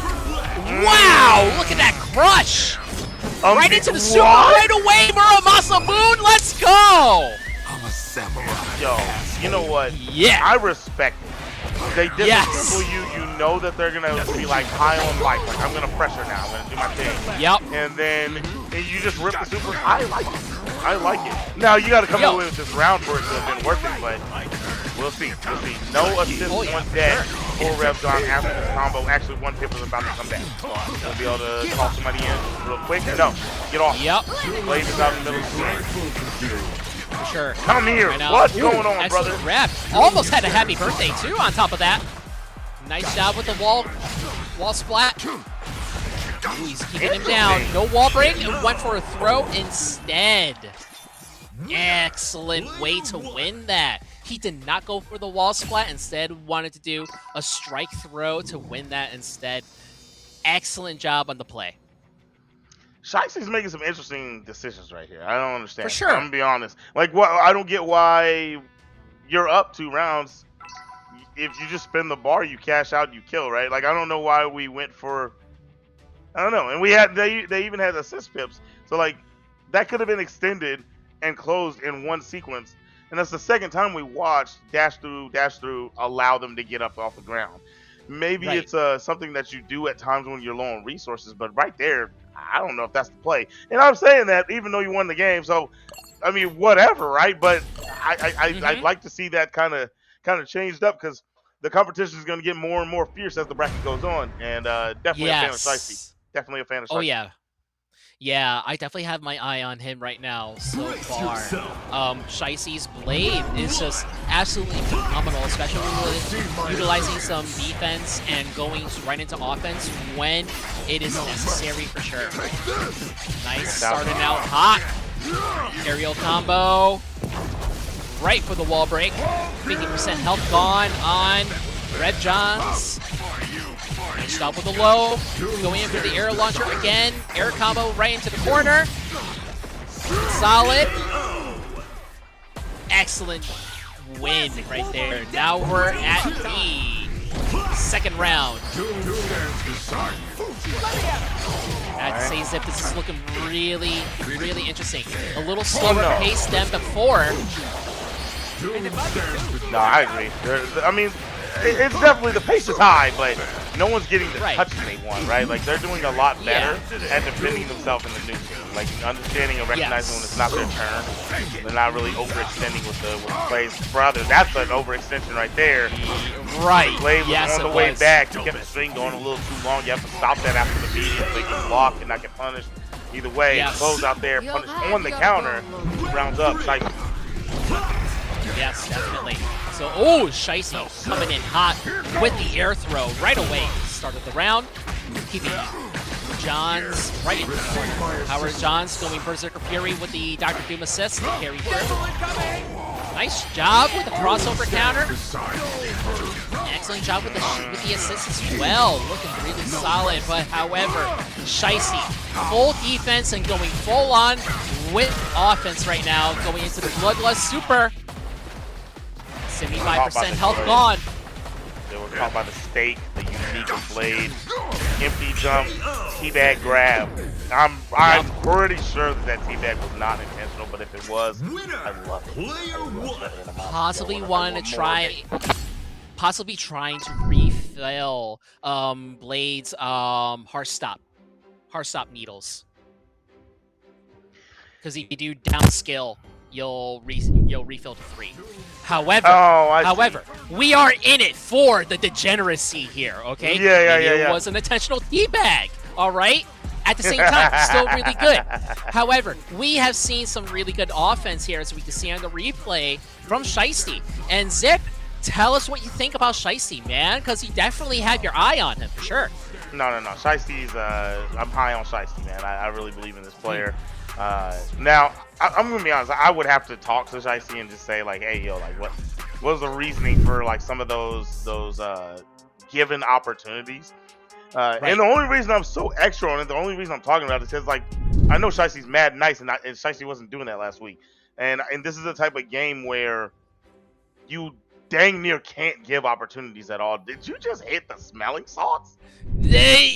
Kokuma of Tekken convinced me with the Hong Tai herbal inhaler, man. Okay. And it's why I haven't gotten allergies or a cold ever since last year. All right. Okay, no. So it's not what I thought, bro. I thought you were hitting the banger, brother, the smelling salts. Yeah, I was like, golly, he's trying to get hyped for top 8. No salts, just herbs. Yes. Speaking of top 8, yes. Speaking of the top 8, we had Marvin with the 2-0 over Moku. Moku's still in the game, about to play against Rhoda. We saw Rhoda get that dub over Octonwumi. Then we have Rev Johns, unfortunately out of the tournament after that loss 2-0 to Shiesty. Shiesty is going to be going up against F-Champ. Definitely a legend in the fighting game scene. Trying to find his footing here in Marvel Tōkon. Mr. Marvin versus Animated Aspirations is going to be the winner's final. But right now we're going to carry on into the loser side. I'm pretty sure we're about to lead into F-Champ versus Shiesty. Yes, we are. And I got my eye on F-Champ personally. I remember way back in the MVC3 days, F-Champ was definitely a top competitor for MVC for sure. And we also know of that 1,000%. infamous clip with F-Champ and everything where his opponent ended up turning the tables. We all know that, all right? That happens to everybody, obviously. However, we're in for some crazy matches here for sure. We got Moku and Rhoda with losers finals here. And without further ado, starting out hot with Wolverine here by Rhoda. Excellent blocks, keeping it chill with Storm. Ooh, got touched a little bit with the Berserker Fury on lock. Zip, this is actually looking a little crazy right now for sure, I have to say. Hopefully Moku will come back with a little bit of adjustments, right? Yeah, for sure. But right now we're watching Rhoda do a very good job with Storm controlling the stage. Like, one of the scariest things is if Storm gets that ice ball out, and you know at any given moment she can start to move the screen, move the ice ball towards you. She can do different things with an Inoki, but in neutral, it kind of keeps her safe. You could land a hit and hit the ice, and then you're going to get counter punished. Either way, you see the sides get swapped to the wall, and Rhoda comes away with that game after the Wolverine. Oh yeah, for sure. Right now, Moku's on full defense right now. Trying to get a little bit of opportunity there. Good solid block strings, especially with Deadpool. Ooh, slice and dice right there, putting Deadpool and Dr. Doom on the wall splats. Turn the tables. Rhoda coming in hot with some Wolverine blade action. Nice shot with the juggle into the Adamantium Rave. You need my help, Wolverine. Calling in the Magneto assist. Looking really solid. Carry. Ooh, man. My goodness. Meterless. Yes. Absolutely sensational. Yes. Love to see it. Yes. 100%. Ooh. Interesting. Wasn't sure what happened there. Got a little bit of happy birthday opportunity there. However, rolling it out. Rolling with it. Rhoda on point with some blade action now. after doing some block strings with Wolverine. Look real solid right now. I like that. Ending it on the right side into a flip out situation with the assist called instant air dash mix up. Yeah. It was blocked, but it was a huge play from Rhoda. Unfortunately, they are in the corner now eating that good Magnus damage. The Magnus, as Yipes says, put that good magnetic power in his gluteus maximus. Yes. Love to hear that from the good old-fashioned Yipes, man.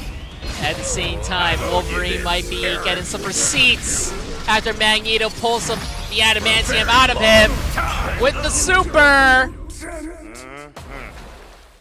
Taking that win, first point on the losers quarterfinal. Wow. Absolutely wonderful What a stuff, man. play by Rhoda, man. No, Rhoda was cooking. Rhoda was cooking from the start of that game, right? Like, you know what I mean? Yeah. It was commanded, but then kind of contested a little bit. But Rhoda was leading it the whole way, and you gotta love that for yourself if you're Rhoda, and you gotta love Wolverine has definitely gotta love the fact that he can get these type of wins in this game because there's no universe where he's beating Magneto in a fight. So he's gotta cherish these moments, man. He's gotta cherish these and hold them dear to his heart. Yep. Oh yeah. He's taking it where he can, and in the game verse, he absolutely can. Right. In the game verse, yes. Yes. The only universe where Magneto's gonna hold back like a Dragon Ball character. Yep. And if he decides to do a poke, he'll be eating shit like Vegeta, okay? All right. We're getting into game number 2 here. Rhoda, Moku. That was a good game. I do think it was led most of the way from Rhoda as we're getting more of Rhoda again here. It was a nice boom switch in. Setup is here. Oh, put the shield down, but don't call the laser. I feel like that was an opportunity. Yeah. I get him in dirty, but I understand it. Like sometimes you don't feel like your OP can be timed right. If you ever practice that loop over and over, the timing of the OP in the game is kind of different than most. It is a little bit of a slight difference in timing. Kind of changes the tempo a little bit from what you're normally used to in tag fighters. And we're seeing some really excellent action right now from Rhoda here. Nice shot with the counter by Moku. Some Storm Deadpool action here. Bro, wow! It's actually hilarious that, like... Yeah. No one... you don't fight Deadpool. He's not one of the repeat characters that are, like, on screen. Like, people use him as the assist a lot, but he's not on screen a lot. So I watched people get hit by that overhead consistently. That little stab to himself. No one, I feel like most people, you don't see it enough. So he's doing it and you're like, I'm blocking, it looks like a mid. Bam! Full combo. Right. And let me tell you, freaking Rhoda here, speaking of full combos, we're seeing some insane combo action from Rhoda right now with this Wolverine. Well, if there's anybody in this game that can do some combo action, it's Wolverine in this. Hands down right now, man. Yeah, definitely. Full on rush down. Berserker Fury with a blade assist. Nice. I'll make this blade in the building. Right, No, top tag of the back. third round. Moku is on the board, but 2-8 right there. Oh, Yep. you know what? That actually, you know what? So there's stairway combos that you can do that a lot of people are learning now. But I like that. He just sits right back down so he can get the grounded option that he's been practicing. That was so good. So clean. For sure. I've been seeing things like that in a lot of combo stuff right there. And that's what Rhoda utilized to turn the table up against Moku here, as we just saw when he won that round. So, really insane gameplay that you can do to carry your offense forward. Especially with what we're seeing with Moku here with Storm. My goodness. Doing the whirlwind shots with the command dashes to carry through the offense and reduce pushback. Absolutely beautiful to see, and I love that Storm utilizes that. Yep. You got 4 stocks of it. 2 of them about to be on deck for Moku, but right now, it doesn't quite matter. You're on the defensive end, able to jump out. Wolverine locking it back down. Overhead. Oh my god. Overhead, I think you're dead. We'll find out in the next episode of Dragon Ball Z Wall Flat. Spinarunchi. Yes, sir. And that's going to be 2-0. 2-0. 100%, man. Look, shout out to Moku for really trying to carry through. That last round that he was doing with Storm was absolutely cool. I got to give credit where it's due there, all right? 1,000%. Yes. But we got Rhoda, who took that win, rightfully so, with his Wolverine gameplay. My goodness. Wolverine is like a Pringles can, because once he pops, you just can't stop. Especially when we're seeing the replay right now, man. He's definitely one of those characters, and once he gets going, man, you are in an absolute torture fest. It is so hard to get this character off of you, and then and people know that. So a lot of the time, you finally defend all of it. They go back a little bit, maybe you push them back with a counter, and they just instant dash right back at you because they know it's like, bro, if I just make you block one thing, you're back in hell. So right, it's so tough, dude. It's a tough character to deal with. Oh yeah, absolutely. And it's just what we're seeing right here. With the Berserker Fury and going straight into his super, he just loads up a lot of damage up against your opponent. Yep. A lot of damage, a lot of pressure. Rough character to deal with. My goodness. So, we're going to be moving forwards here. We do have, that's Rhoda moving forwards in the bracket. And the winner of this one will be facing off against Rhoda. This is F-Champ versus Shiesty. It's going to be a banger. I'm telling you right now. Absolute banger. What's that one meme? Absolute cinema. Absolute cinema. Yes. Absolute 100%, cinema. man. Come on. This is what we're in for, everyone. Definitely the match that I've been looking forward to, because F-Champ Ryan, definitely a player I'm familiar with. And then we have Shiesty, who has been absolutely blowing my mind with his gameplay here throughout this whole entire top 8. And I have to say, we are going to be in for a heck of a treat here, and definitely something to look forward to coming up right now. Yeah, for sure. Shout out F-Champ. F-Champ coaches one of my dogs in Street Fighter. I don't know if I'm supposed to, so I'm not going to drop names or anything, but shout out, man. I've watched my dog get so much better over time. It's so funny, though. You know what's hilarious? It's like in life, you got to hear the right thing from the right person, right? Because it's so funny. Like, I will tell my boy something, and then he'll be like, yeah, but he'll argue with me, right? And then, like, a month later, he'll come back and he's like, hey, yo, man, I had to implement this in my game because F-Champ told me, like, do, and I'm like, dog, that's what I said! He won't listen to me. He has to hear from the right person, and F-Champ's the right person. Either way, let's get it rocking. We're going in here, F-Champ versus Shiesty, to find out who will face off against Rhoda as they are on their losing side road to the grand final. Yes, and already starting out hot with F-Champ trying to go on the offensive with his block strings. However, we had a counter earlier by Shiesty. Shiesty full defense doing the hard stop, but no dice. We got a nice sweet combo from F-Champ right now. Going full stop with his Black Panther with the corner wall break right here. My goodness. Oh, man. Putting some absolute work on Shiesty. Man. Once again, everybody, I see 325 on that Matcherino. Exclamation point, Matcherino in the chat. Show some love, guys. We got, how many people we got in here? There's 60 y'all. There's a lot of codes left. Let's show some love, guys. I love y'all. Yep. Let's do it, fam. Shiesty going crazy. Slice and dice like a butcher on F-Champ right now. It was definitely... Ooh, got a... Good job on blocking all of that. Ooh, nice shot with the counter with a heavy move right there. Nice. So I have a team where I want to play Black Panther, and I was talking about earlier how people utilize the aerial route a lot more. I think I'm still in. I like I'm watching how much it's building the combo gauge, and it's not overextending it too much. Look at how much he just got, and he still had more to do. He could have did another heavy special. He still had super on deck. He could have did so much more damage, and he still did about 45. Oh yeah, absolutely. Black Panther is definitely a character that racks up the damage, especially from mid-range. Mid-range is definitely where Black Panther really excels at. But just look at her. Going full stop right now.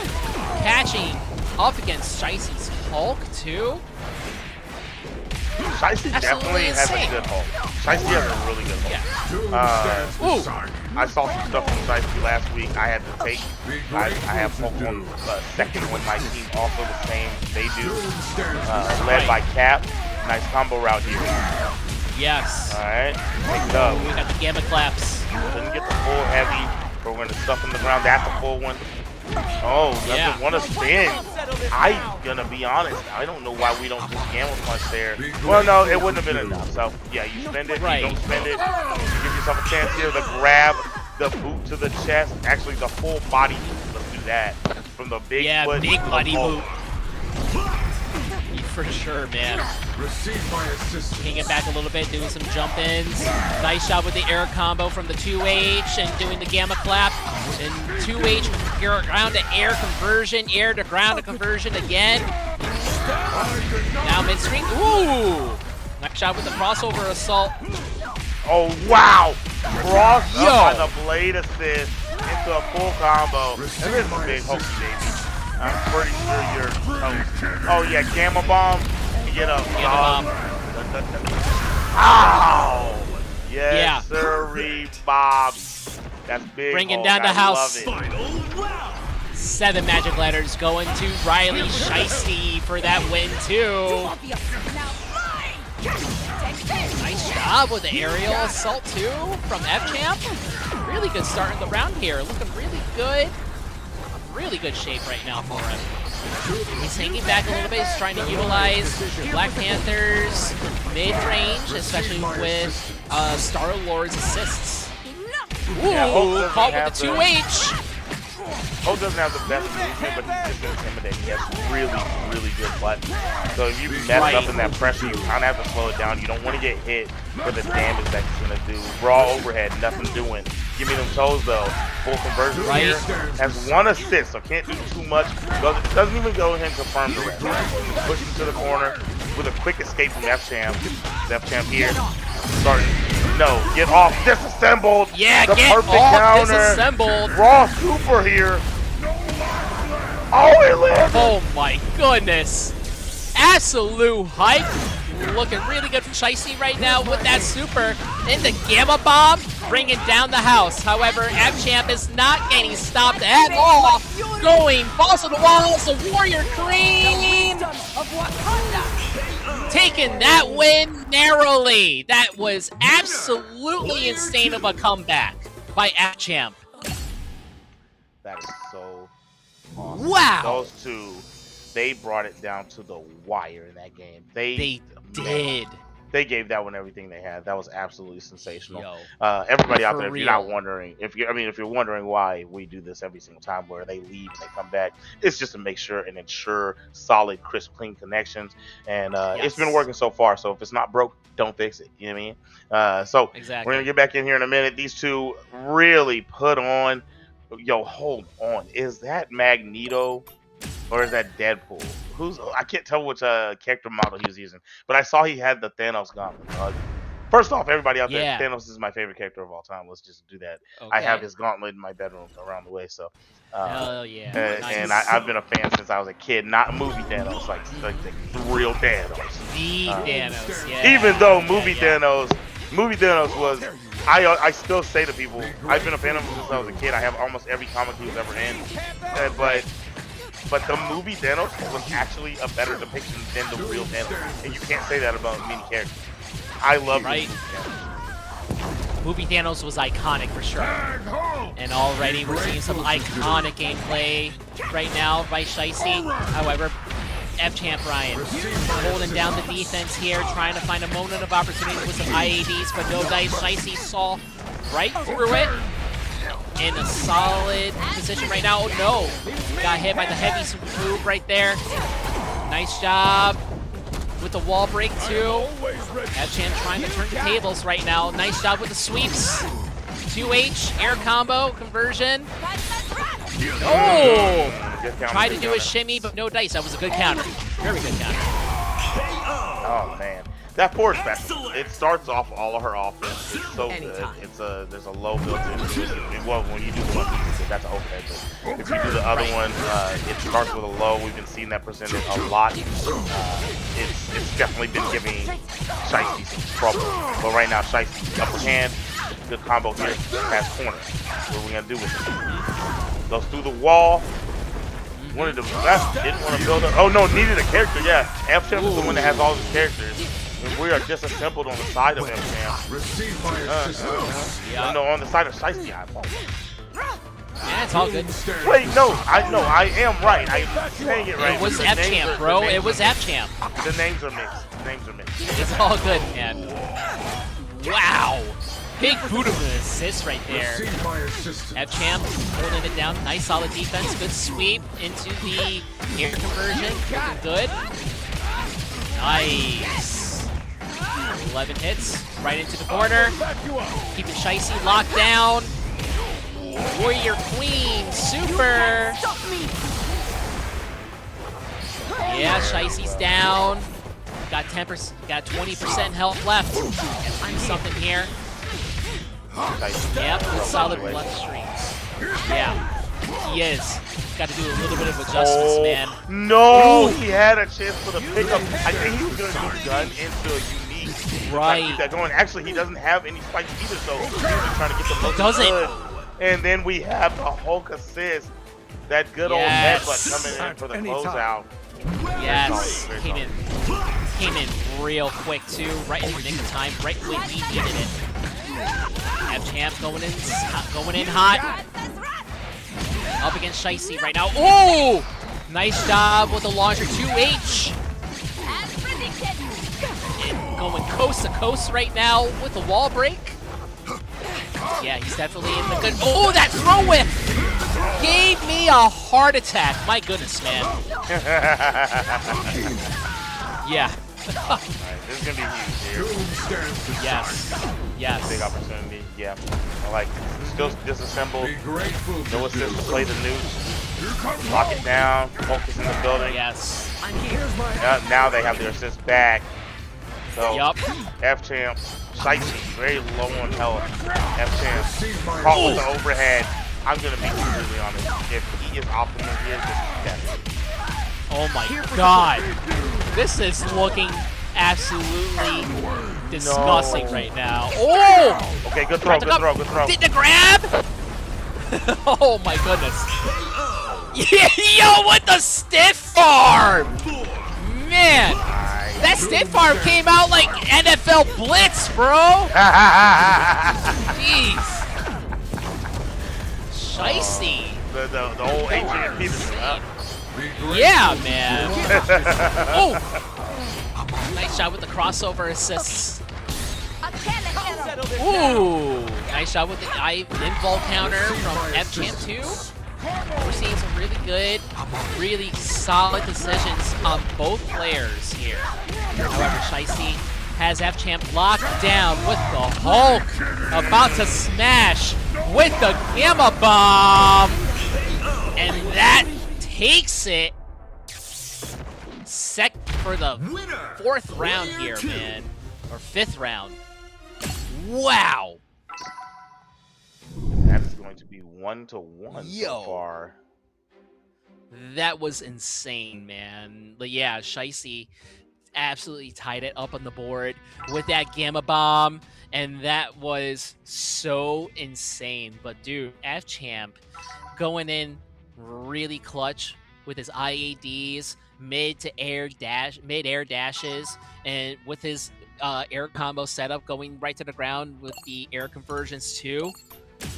Freaking Black Panther has it with the mix. 1000%. The pressure, the mix. I mean, she really, Shuri can really get on you, man. It's tough to deal with. I think that character still has a lot of developing to do once people start really getting used to her unique and creating some dirt with that movement, because she has the best movement with that unique in the game, in my mind. I mean, now, like, Spider-Man can kind of keep up with that without even having to use a unique. He's just like that. But at the same time, I think once it develops and we see what she's really able to do, I mean, it's going to get nasty out here. Trying to figure out what's going on here between the two players. What we got going on? We're having a little bit of a connection issue, it seems. One person can do something, then all of a sudden the other player can do something a little bit. But hey, 11-11, let's make a wish that this will be resolved, though. Prove yourself smart. I think they're just trying to hash something out real quick. We'll find out. Right. See what we got going on. Yeah. I'm sure production will let us know in a second, y'all. I don't know what's happening. We'll find out here in a moment. Either way, I'm loving this set that we're seeing so far. This has been a solid one for sure. For sure. Yes, definitely. Especially with Shicey's offensive gameplay, slicing and dicing. But dude, with the stiff arm from Hulk, man. Hulk just does absolutely disgusting damage, man. Oh yeah, bro. Hulk, highest damage character in the game. I think Magic is really close right there. Because Magic has routes where, so like there's the. Oh wait, hold on. We have production. Just in. Got it. Okay. All right, no problem. All right, so right, we're just gonna go ahead and close this one out real quick, guys, just so you understand what's happening. They're just gonna kill each other because for some reason online there's no way to just quit. But they're gonna go ahead and kill each other, and then after this one's over, we're gonna get a stage swap. That's what this was about. Both players want to make sure that they got a stage swap because it keeps randomizing to the same map. Good competitive camaraderie there to make sure that they get what they need. All right, and then we're gonna get our next game. What the heck was I saying before that happened? I was saying something. I really wanted to get it off. You were saying how Hulk does the most damage in the game, and at the same time, Magic is up there, second place for most damage, and how she has her combo routes. So yes, thank you so much. So you're very welcome, man. I was interested in what you were saying here. Yeah.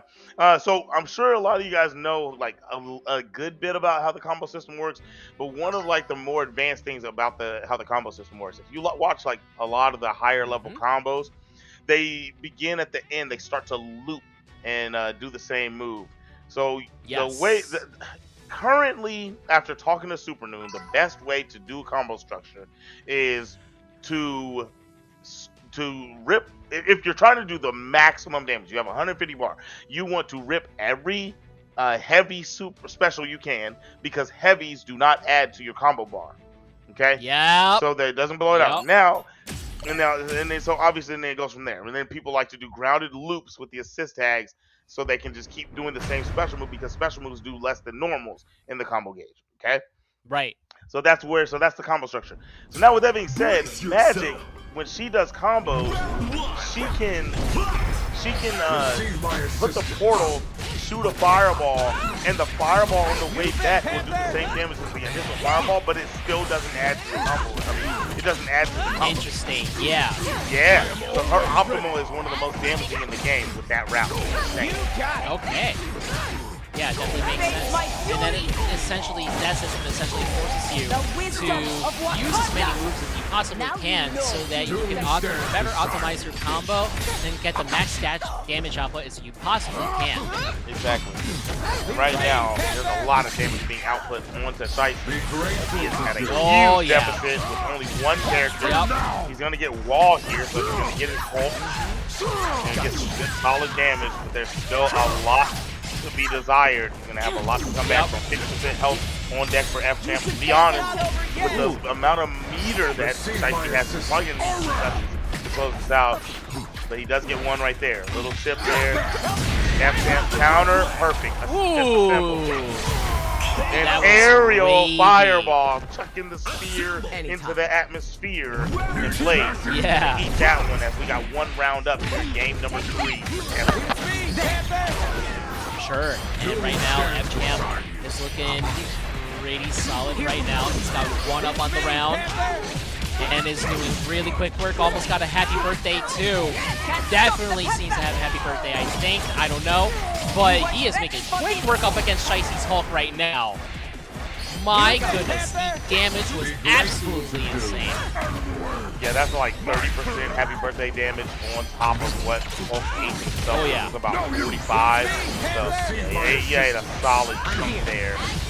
Good 70%. Chipping away at the health bar. That was so much chipping. So, I don't know if y'all saw that. That was so much chipping. Sweet, Jesus, sweet Honolulu. But Big Hulk. That boy said, watch this. Y'all want to talk about some damage? Stuck in the ground. Let's no. Oh, man. That's a stop and Shicey, though. I'm going to be honest. He had Gamma Bomb. I feel like he spin that after that. The heavy punch would have made him flip out. He would have had Oki, but dude, he didn't get the heavy punch, and he left a lot of damage to be desired. As now we're in neutral. That's the anti-air champion coming in. Stuff it. That can be what we got here from F-Champ. Trying to keep him away, zoning pretty well. He went to the other side buttonless as we get the crouch low from Shicey. Setting him up for a closeout to get 1-1. Can he seal the deal? Assist call, another Dufferoony, and yes, 1-1. I am ready. Absolutely, man. What an absolute grand slam of a round that was. Especially by Shicey with its ult. The damage that he does is just absolutely insane. He hits like a tank, dude. He hits like a tank. He can pick up a tank. He can throw a tank. But the more important matter and here, make Hulk hands out of a tank. That's right. The more important matter here was the fact that F-Champ, that's the 3rd time we watched today that after being disassembled, Shicey immediately rips a super and he's getting the level 2 to be invincible. And this time F-Champ said, hey, if I got to disassemble, baited him and led to a nice solid round here after a huge combo from that bait. And F-Champ on set point to close this out. We'll see what Shicey has to say. Yeah, and so far, Shicey's looking pretty solid as a defense. However, got knocked down to look just a little bit. We've seen F-Champ going absolutely ham right now with Black Panther's offensive capabilities. And it is definitely something that F-Champ is definitely doing, is full lock on defense, seeing what Shicey does, and then reacting based on the information that F-Champ was able to gather at that present moment. Excellent. And the zoning will lead to a victory from F-Champ Ryan with the purple Black Panther. Sure, flipping and dipping. Catch that spear. Let's get it. Yes. And we're going into the next round. It's actually very, very cool to see somebody else utilizing that champion assist on the 3rd spot. F-Champ, hey, yo, you know what you're doing, brother. Seeing F-Champ do it means that, like, I'm on the right track. I know I'm smart for doing that. Oh, for sure. And we can see F-Champ here with the offensive capability that Black Panther is just really good at utilizing in her toolkit. And props to Shicey for really making use of Hulk's heavy, tanky damage, man. Hulk is the tank in this game. If you just want some really big, raw, heavy damage to wail onto your opponent. However, if it was definitely something that made F-Champ take the win in this whole entire match, it's Black Panther's mobility. Yeah. I think, that was a huge deal, but I think the biggest point was there was a lot of tendencies that started to get capitalized on. I talked about the automatic usage of super after being disassembled. I mean, we could talk about just in general understanding when Shicey liked to counter, and then being able to disassemble him as many times as F-Champ did. We could even talk about the scramble game. Like, I feel like F-Champ at a certain point in the beginning, we watched F-Champ try to just pressure.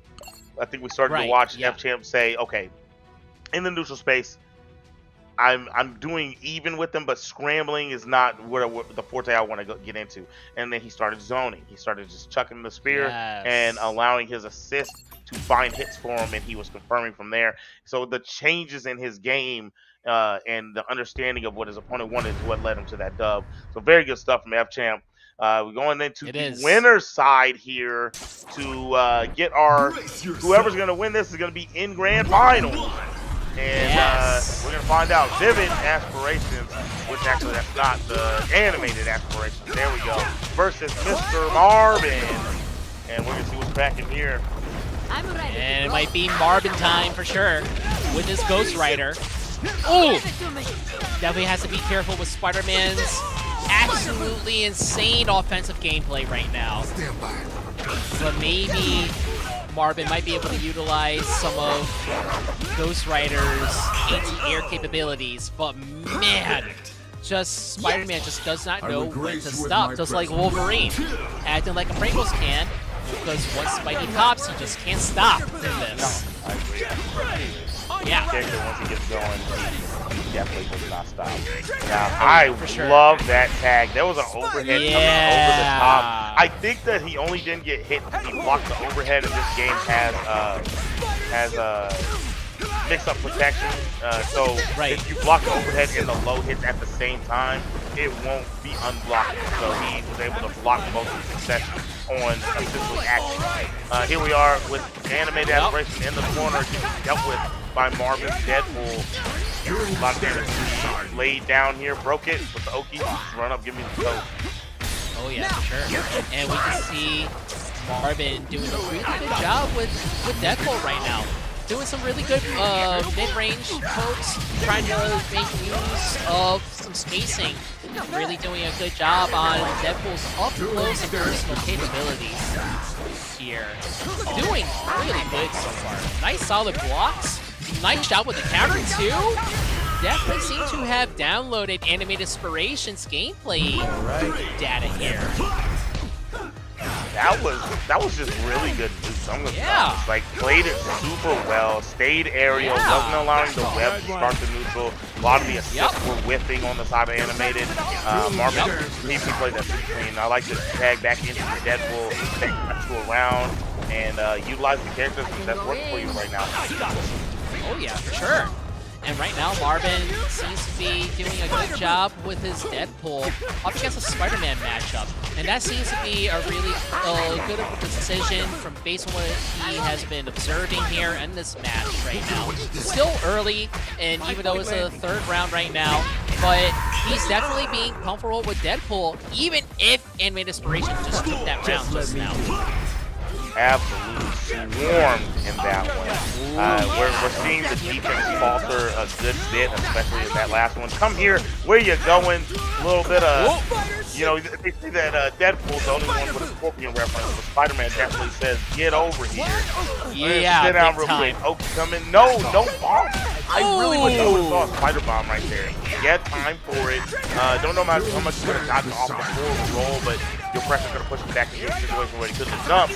Either way, Marvin now has the wall. Yep. And doing really solid with his Deadpool and tagging in with Ghost Rider 2 to carry through the combo, utilizing magic assists for the added utility. Ooh! No blocks for some reason, so Animated Aspiration's taking the opportunity when he can right now.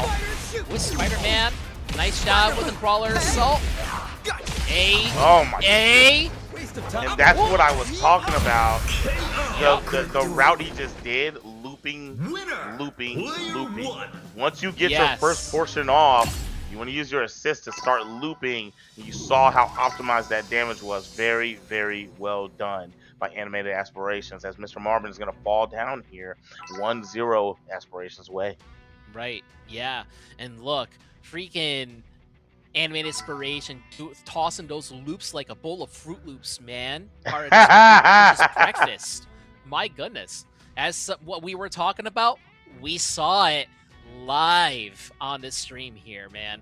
And that really carried the damage for him that he needed to score that round too. No, 1,000%.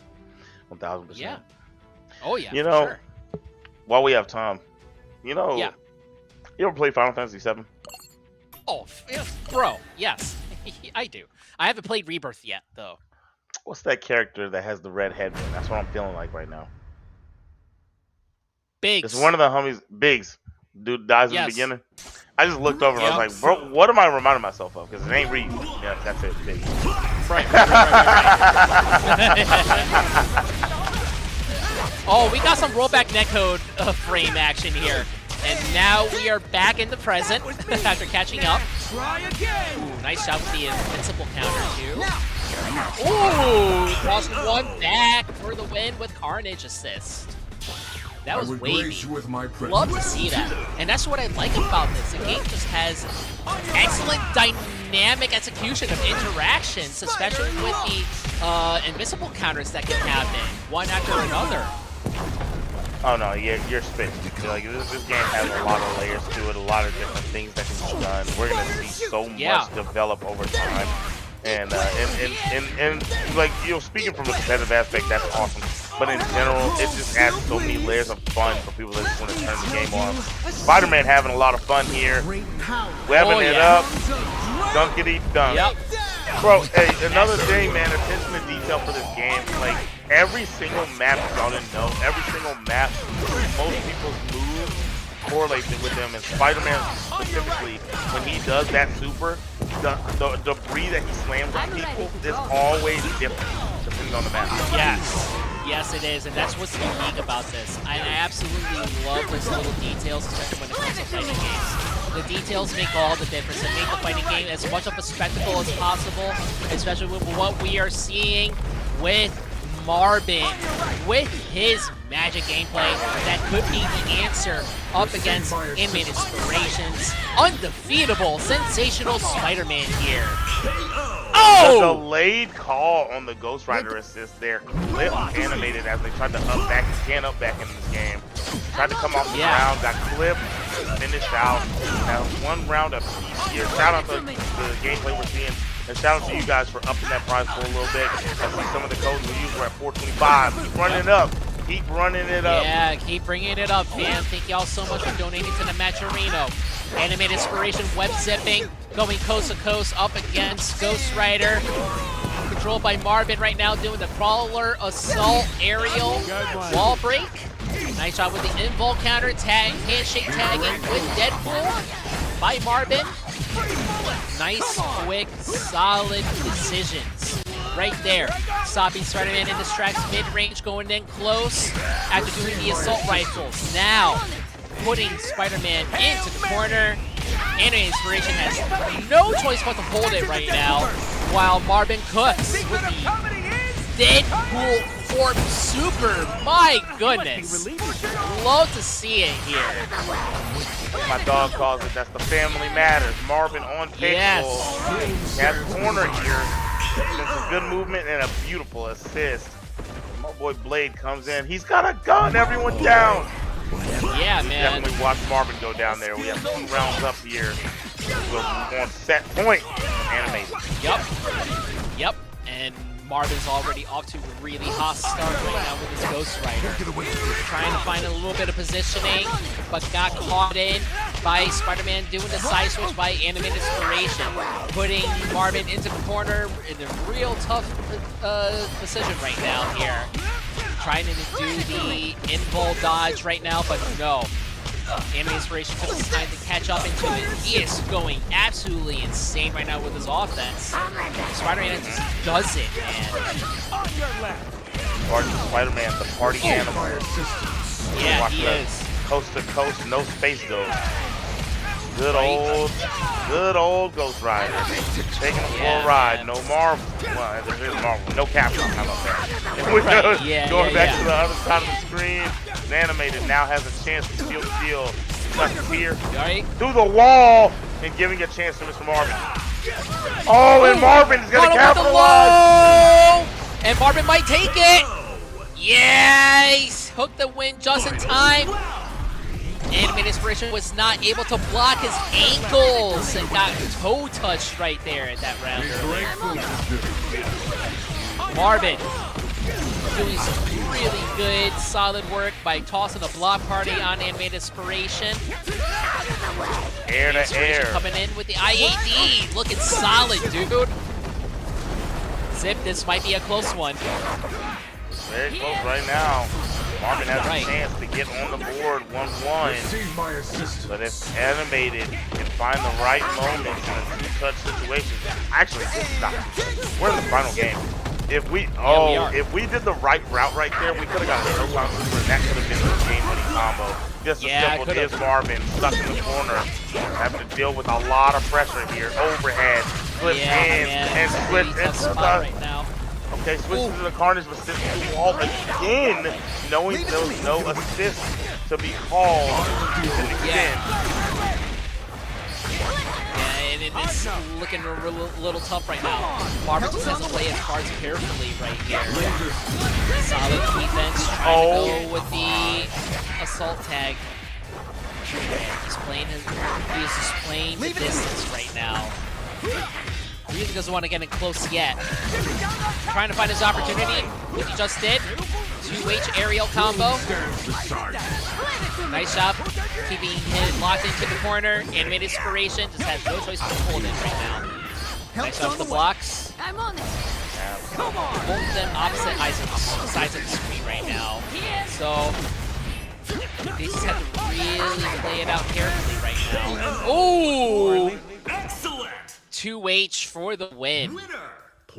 Animated. That was solid, man. Real solid. Beautiful stuff, beautiful stuff. Animated, cooking it up. Yes. And taking that one to the crib. So good. I mean, Marvin was putting everything on the line, really scrapping in that game. But, you know what I'm saying? As they say in the FGC, that was a little bit of bus ass in that last little bit. Even after, I think there was 3 solid mistakes that gave Marvin a chance. They still couldn't capitalize. And, yeah, we got that one taken by Animated, and Animated staying in the lobby. New opponent entering the building. Wait a second, wait. What am I talking about here? What's going on here? No, this is winner side. It's the first of 3. I'm sorry. I didn't say anything, guys. First of 3. I didn't say anything. It didn't we got one more. One more for Animated Inspiration. 3 more for Mr. Marvin, who has yet to take a score on the board right now. Looking real hot with his Deadpool right now. Yeah, he's doing a really good job right now with some Deadpool action. Definitely utilizing a little bit of up close range. Nice job with the assault rifles. Nice. Yeah, taking 1 round right away Can go for the in. 3rd round. 40% damage done right there, and 25% added to the match arena. Much love, guys. Appreciate it. Yes, thank you so much. Marvin coming in hot with his Ghost Rider. I can go in. Nice job with the wall break. Now. Ooh, excellent counter by Animated Inspiration. Now tagging in with magic. Can he bring the magic?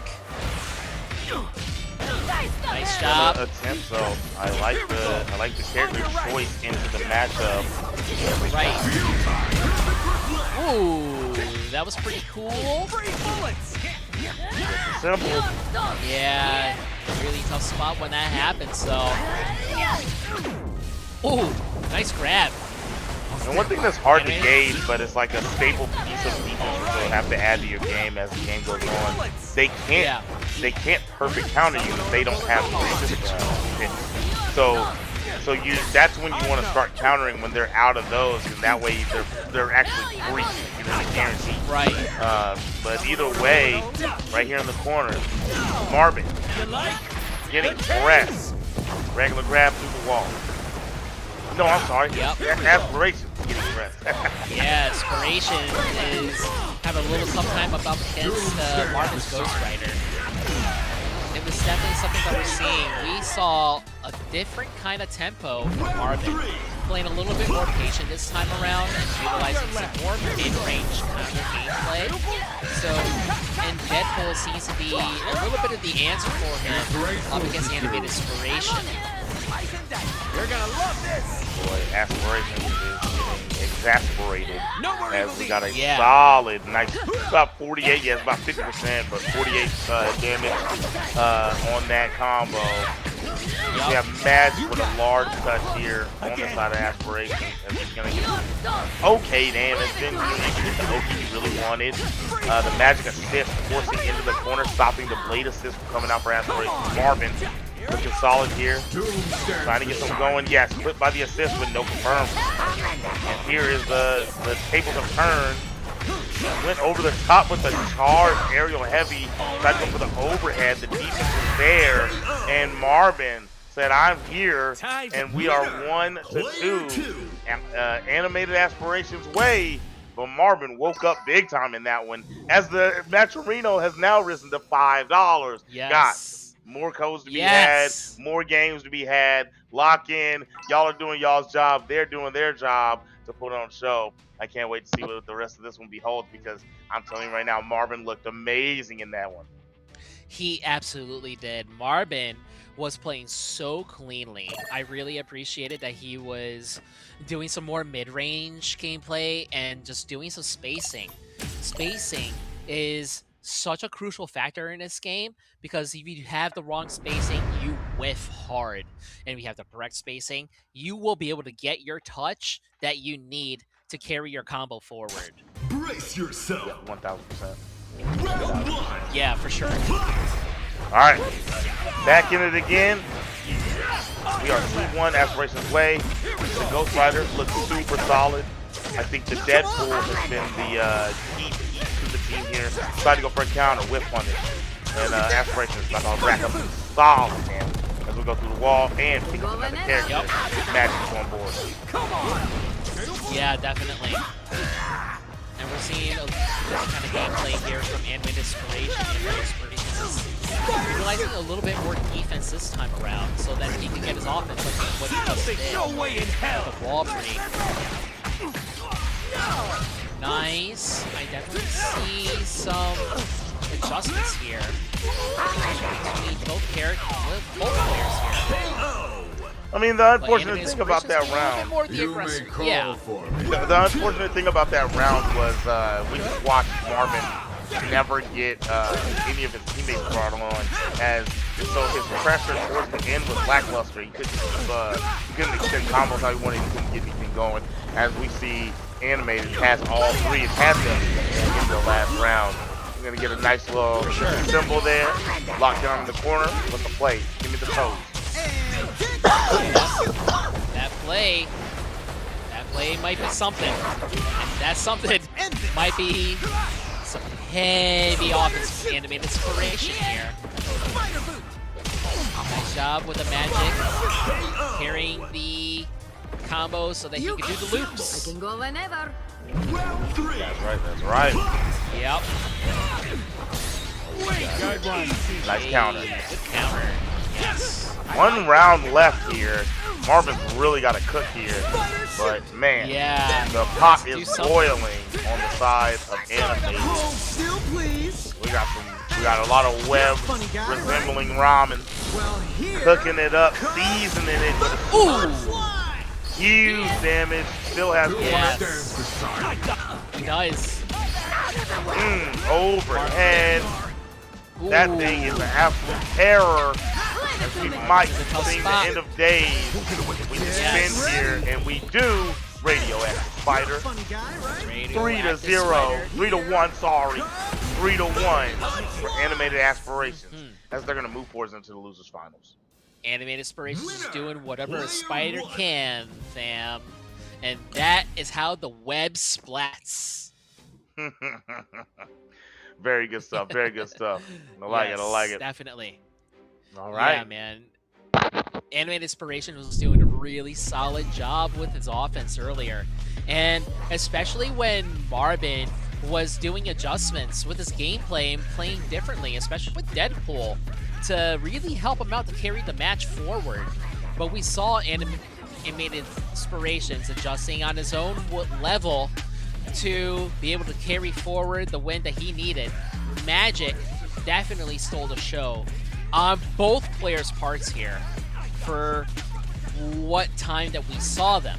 However, Ant-Man Inspirations was doing absolutely good at carrying the offense and playing defensively and utilizing the moments when he could to do the offense in the way he could.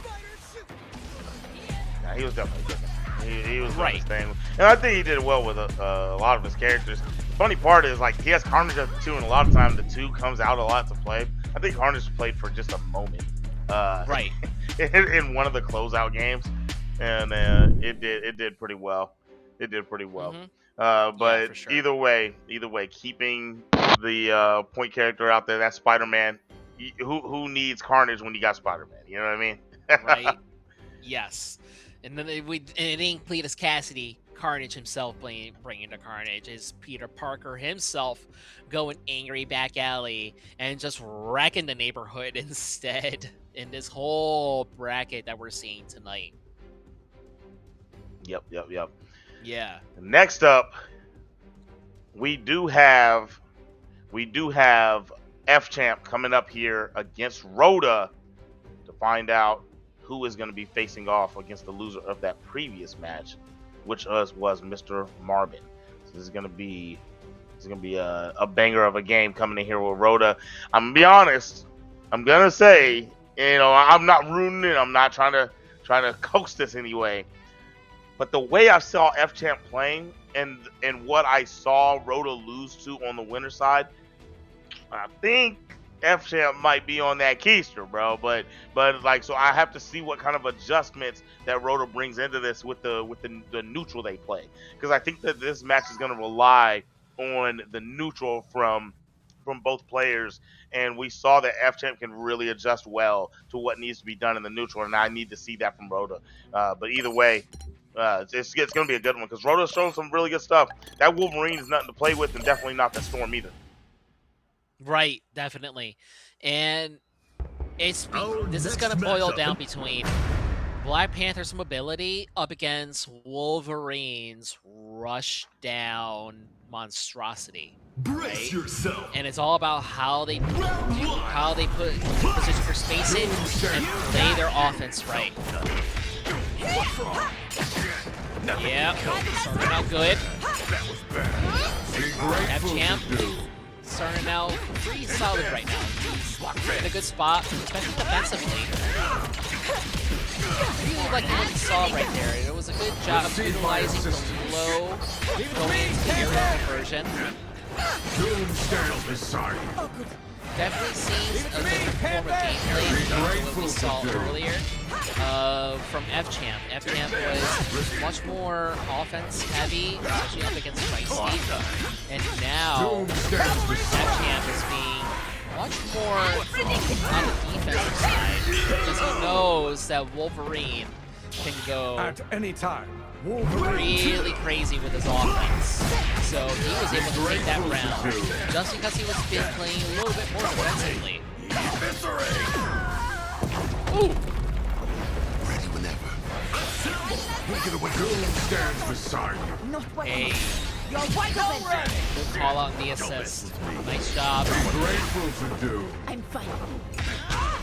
Felt nothing. Here's my sweep. Stands beside Not you. what you should pay attention. Ooh, just in time.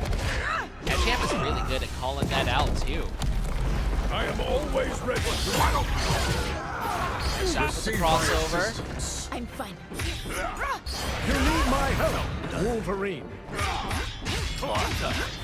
Doom stands beside Wide you. See the open. Berserker Fury not locked in this time around because F-Champ definitely knows A wise to decision. go in and The 2H will seal the deal for that one. Any time. Rhoda, turn it forward. Yep. A wise decision. Receive my assistance. All right. Roda's in a good spot right now, but like I said, he has to be careful of Wolverine's offensive capability. I mean, he has to be careful of Black Panther's mobility. Grateful to do. 1,000%. 1,000%. I mean, bro, on the opposing side of these Wolverine's mobility definitely pretty close to Shuri's. It is. Yeah, I mean, he's so agile, so swift. Some of the pickups he can get off of quickly running on the ground. Look at what we're seeing here. Going into the super. Yeah, in the bar. This actually should kill on the disassemble. Bam! Yes, sir. Yeah. Oh, I'm sorry. Clang! It's going to be the sound effect in the background as we're going to get a 2 rounds up for Rhoda. Oh, yeah. Rhoda's up by 2 right now in a really good spot. Definitely navigate pretty well up against FCAM's more mobile kind of gameplay and agility from Black Panther. FCAM seems to be utilizing a little bit of counterplay. Might be able to have some at some point. You gotta be careful with Rhoda's Wolverine does what he does best, kind of offense. Dude, that super by FChamp and managing to take that win just in time up in the air was so clutch. Yeah, we had that was like a really good recognition of not having any assistance, a good solo route from FChamp's Black Panther, and then caught the air grab.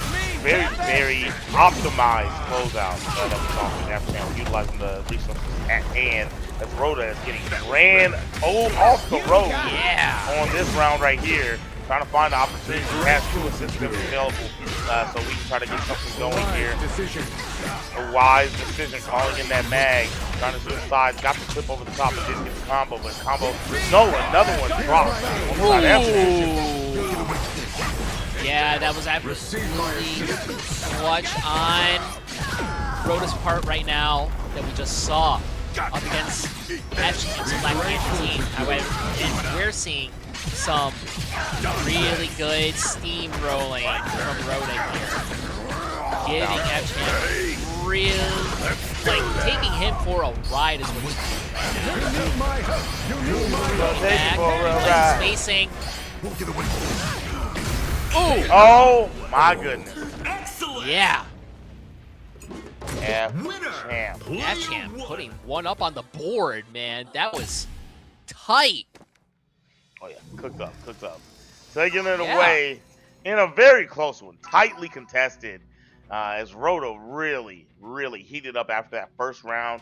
Rhoda cooked up and looked like they were going to take that one, but FChamp, resilient, strong, took it away. Yeah, for sure. And FChamp was just really utilizing more defense this time around because he knew that Wolverine is really good at his offensive capabilities. However, he utilized a little bit of the more quieter moments that happen in between the rushdown. And once he found that opportunity, he utilized it to his advantage. Yep. All right. Yeah. We're getting into game number 2. Game number 2. All right. Let's see what the result is. We have a chance here for FChamp to bring himself into the loser's final. Or will we see Rhoda stay alive here in this bracket? Do or die here in the loser semis. A lot of movement going on here, and the clip will come on the side of FChamp. Solid damage there, slight happy birthday damage. That is regainable. The throw. Oh, stayed on the right side. Solid spot right now, especially right now with the air combo. Ooh. Nice shot with the guard. Oh, he thought he could get away with 2H, but FChamp was on the other side from that move that he just did. Black Panther. Nice. He will back you up with the assist from Champion. I am ready. As FChamp pushing that much further to being this week's champion. Trying to get something going to get to the next round. We have a round up and a lot of damage on the table. Solid combo here with the wall splat. Extends it a little bit more, but dropped. Going for the up spear. A little bit too delayed. That medium could not connect, but the air-to-air will. We have one more round. Rhoda has to wake up and get something going. Speaking of waking up, we have a lot of bar on deck. If Rhoda does get caught in that onslaught, we should see something huge. We're going to wake up with the counter. It is disassembled. Perfect counter reversal from F-Champ, you are in a dire situation. Could have tagged into the Star Lord right there and make a mistake, but we're seeing very, very comfortable with the Black Panther as we're getting happy birthday damage. Wolverine's down in the corner, air throw, and there we go. F-Champ Ryan with a smooth game number 2. Yes, man, that was absolutely insane. Utilizing Black Panther's mobility as well as her offensive capabilities was the right play that he had to do there. Also in the chat, hello, Miss Tetris. Thank you for the sub. Love you so much. And looking back at the replay here, we give credit where it's due. Rhoda did what he could up against F-Champ's Black Panther here. However, F-Champ was doing such an insane job here. We saw some technical offensive capabilities, especially with the side switching, that Black Panther is able to do here, and doing some really good timing on the assists when he needed it, just so that he could stop Rhoda in his tracks. And 1000%. yeah, absolutely excellent gameplay on F-Champ's part. Yeah, holding up on the defensive end when there's assists that can cover the ground is kind of dangerous, because we saw F-Champ capitalizing with the air throw. And air grabs are very strong in this game. The grab on the ground or in the air beats the light button. So if you're not prepared for them to do such and you're not prepared to attack, and you're just trying to escape for defensive purposes or trying to get yourself back into neutral, rough stuff, man. And F-Champ was ready for sure as we're moving forwards in the bracket. And we do have our losers finals set in stone. Mr. Marvin, we just saw him in winners finals. Unfortunately, was not able to win, but still has a chance at the tournament, going up against F-Champ Ryan with that Black Panther. Yeah, so we are up for an insane match here. Because we have F-Champ's technical gameplay with his Black Panther, and up against Mr. Marvin's straight up heavy rushdown capability that he's able to do with Ghost Rider, Deadpool, and Magic, while utilizing Dr. Doom as a technical assist in his team. So we're going to be seeing some knowledgeable gameplay between these two players. Ooh! Nice wall break. This is my Very solid stuff there from F-Champ to interrupt on the overhead set there. I don't know if he recognized that was a medium one or if he just kind of just pressed us for the love of the game. But dog, that was ballsy and just, it was very well done. As we have one round up, we got the corner here. Marvin, perfect counter. F-Champ has really been beaten up with those, not really letting people get away with it. And that's going to lead further into what I said earlier. You kind of don't want to do those once the opponent shows that they got those until they're out of assist pimps. Yep. Yeah, and we're seeing that in action here. We were seeing Marvin doing a really good job utilizing his assists to his advantage. However, F-Champ Ryan was really doing a solid job being evasive and on his defense right now, especially doing a good job with that wall break too. Marvin slammed it up against F-Champ in the corner, taking that win just now with his Ghost Rider. Trying to cook, trying to use that blue flame to cook. It might burn the food, but either way, it will be done. You gotta throw it. It will. Burn the toes up real quick on that tracking special right there. One of my favorites, that ground flame. Right now, F-Champ, corner. A little combo going here. Right. Solid damage, optimizing it through the wall. Give me my other character. Yes, he is. You see Marvin catching him low. Nice ground to air conversion. Another ground to air conversion with the blue flame. Nice. We'll see Oki. Had the mix there with the side switch to Deadpool, but did not pick it up. That was a chance to close this one out. And now you're giving F-Champ a chance. Got the guns. Got to go to the top, look for the grab. Oh my gosh, the counter attempt left vulnerable after his whip. We just have to punish Marvin. And Marvin with the 2H or 2H, as the master should say. Yes. And that 2H, man, it does heavy work. Especially with Marvin's Ghost Rider right now, putting F-Champ into the corner. Nice, solid, optimized juggle gameplay, ground and air conversion. We're seeing some nice high offensive gameplay here at Marvin's disposal. And taking that win where it's due right now. Nice. Super solid.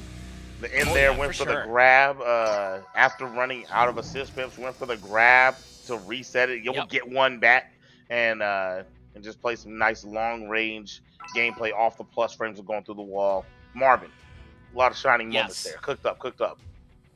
Oh yeah, he definitely did, man. Already putting one up on the board, and we're seeing some technical gameplay, like I said. And I'm just really liking how F-Champ is trying to go and change the tempo just to try and throw Marvin off a little bit, but it seems Marvin is catching on into that kind of sort of unique gameplay strategy up against in this matchup. Yep. Marvin's Ghost Rider is containing the speed very, very well. We're watching him not really play as much Deadpool in this set. And I think it's because he just does well against her. I think Ghost Rider can keep her from getting a lot of her shenanigans off. Look at that. Try to go for the unique up into the sky. The 2H reaches up very, very high. The highest reach one in the game, so they can shut it down. But now, with the touch, is F-Champ. If he gets some solid damage, ain't going to be able to kill, but goes through the wall, gets another character. All three on deck from F-Champ. One still for Marvin in a rough situation. Tagged into the Deadpool, press down. For sure, man. And we're seeing some wavy stuff here, especially with the cross counters that each of the guys were doing. Absolutely hype. And F-Champ taking the win just now. Counter for counter, blow for blow, man. This is looking extremely tight right now. Oh yeah, definitely looking very good. Very good. We got a good pickup here from Marvin. Spent a little bit of bar, so to optimize the route. Yes, go through the wall. Last character is unlocked. Full stack of teams right now. Yeah, look at this awesome mix that he's doing right now. Marvin is just absolutely killing it. Love it when he whips out the chains, man. So freaking hype. Whipping, flipping, and dipping. Talking about flipping and dipping. We got the pressure here from Shuri as she is hopping and scotching around the map with a smooth escape. Marvin from that corner. Happy birthday! As we have a big conversion here. Drop, went for a little Oki on the tech roll forward. The counter was immediate from Marvin as he had a chance to kill. Just to the wall, give him the opportunity to air throw. Marvin. Oh, this is getting close. Oh my God! He tried to whip counter. The side switch allowed him to get no red. It did, man. He was able to get through that, man. Whipping, flipping, and dipping, indeed, as you said. Nice, the 2Ms coming in there from Magic. One of the best 2Ms in the game, if not the best. That range is immaculate. But dropping the combo, dropping the situation. F-Champ has corner. Good damage. Sure, man. And yo, F-Champ is keeping it wavy, keeping it styling with his Black Panther. Loving what we're seeing. Yo, that clash was so freaking cool, dude. Oh my gosh. Well, that's Big Mag. You need my help. Yeah. Oh! Already with the super. This might kill. No, didn't. It's all right. Yeah. Yep. Yeah, bring it back. Nice positioning. Slicing and dicing with Magic. But no portal action. Nice handshake tag with Deadpool.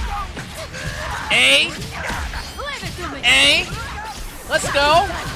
Carrying it through. Oh, wait, you're dead. Got the install. Let's go, Queen of Limbo. Is this gonna kill? 1,000. Yo, let's go. Through the fire and the flames. Get flames, the guitar man. rocking. Yes, dude, keeping it metal like Ilyana does, man. Love to see it from my favorite X-Girl. Oh my god. All right. What's the set? Receive my assistance. Marvin keeping it tight. Keeping it styling too. Whipping the chain.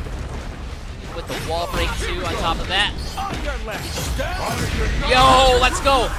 Crossover for crossover. Clashing it. Marvin Yeah, able to man. get a perfect counter right there. He is out of a system, so the pressure isn't how he wanted it, but it still brought him some time. It was a good situation there. FCM is back with all the assists. He's going to call to get off of him, but rushing down immediately with those long buttons. That was a 5-8 into the 2M. Let me see what's going on. Yo. Oh, man. Absolutely hype what we're seeing right now. These guys are just going balls to the wall right now. Whipping the chains by Marvin up against F-Champ, taking that win just now. So clutch and so styling, man. Marvin up right now, dude. The Blue Flames, so man. Insane. So at the same time. I'd love to see it. The Blue Flames heating it up, keeping it hot and saucy. And so we got 2-0 here. That boy F-Champ really got to dig in the bag and figure out what's the problem. I mean, it's really just Ghost Rider is containing Shuri, man. Like he's not able to do some of the setups that he's doing in neutral. If he goes way too high and tries to call an assist off screen, which is a Marvel 3 tactic, right? He's getting 2H'd and then he has to block it. And then now, well, so even if Marvin gets hit by the fireball or whatever the assist is, he's so high off the unique that it's not going to give him a combo. So he'll stop the pressure in neutral in general. He's trying to hop step when he flips the chain to shut it down. A lot of the pressure that we're seeing in general that Marvin's laying down is just opening up F-Champ at all, right? So we just saw him get the solid damage. Oh, for a jab in the butt came out immediately from F-Champ afterwards. Oh yeah, big time. And we're seeing F-Champ going balls to the wall right now. Doing a little bit of combo action too. Got the air combo, coast to coast. Marvin in the corner too right now. F-Champ's just making quick work right now, dude. Rushing it in. Nice and technical too. In the game, the crowd went crazy in the Champions Arena. They're watching some goodness. And I mean, lore-wise, if you play the story, these people that watch the show in Champions Arena ain't never seen nothing like the Marvel Universe. Why is the champion only allowed 4 people to enter his contest? And so they're seeing some very exciting action. Nice! Disassembled is Marvin. That was wavy. Nice and saucy too. Hey, nice job with the Magneto assist to give F-Champ the opportunity he needed. Marvin in the corner, getting juggled, tossed, and thrown for a loop. Right into the super. For the ancestors! Boom goes to Dynamite. Yes. Bombay! Wakanda forever, fam. Hey, nice job. Solid air combo. Yeah, and now we see Mr. Marvin with Magic right now trying to space himself out a little bit. And because of that, he was able to do a little bit of corner action here. Nice swapping through some assists here. A little bit of tags. Not a good spot right now. That's it. Oh! Gonna be a level 1 here. Solid damage. You get a 4 tech. Yeah. No, he just got straight up off the ground. Smart stuff from Marvin. Basically play neutral again, but F-Champ's not allowing it as we get a closeout 2-1. Yeah, man, it's that spear, right? That gives her a little bit of an extended hitbox so that she can have some longer normals than most of the other characters in the roster. I mean, her far medium is just such a really good button to check opponents 1000%. with her spear. Yeah, you use that to start everything, and then you go off of that. Right. You go into forward special, either light or medium version. And if you do the heavy version, you get the overhead. So there's a lot to be had off of that. Or you just do the light version, call and assist, and then the pressure's on because this you get to the unique dash into the overhead low. She really opens Right. up a lot, and it all starts from what you said, the 5M. So she's a strong character, man. Strong character, and I'm glad we're getting Yeah, to see man. this here. This is Yeah. a really good Black Panther here coming in from that channel. Oh yeah, for sure. And you know, I may be convinced on picking up Black Panther on my own, man, because I'm loving what I'm seeing. Already coming in hot with the IEDs, putting Marvin into the corner too, but now Marvin's turning the tables a little bit, doing that blue flame, swapping in for Deadpool. Some added combo damage finesse here. Ooh, slicing the dice too. Here comes Let's go! Fever Dream! World peace is all on me. Yo, that was a Skullomania type shenanigans right there in that super. No, that is Skullomania. That ass was Hell, good. yeah, absolutely. Yeah. Love it. That's literally Skullomania.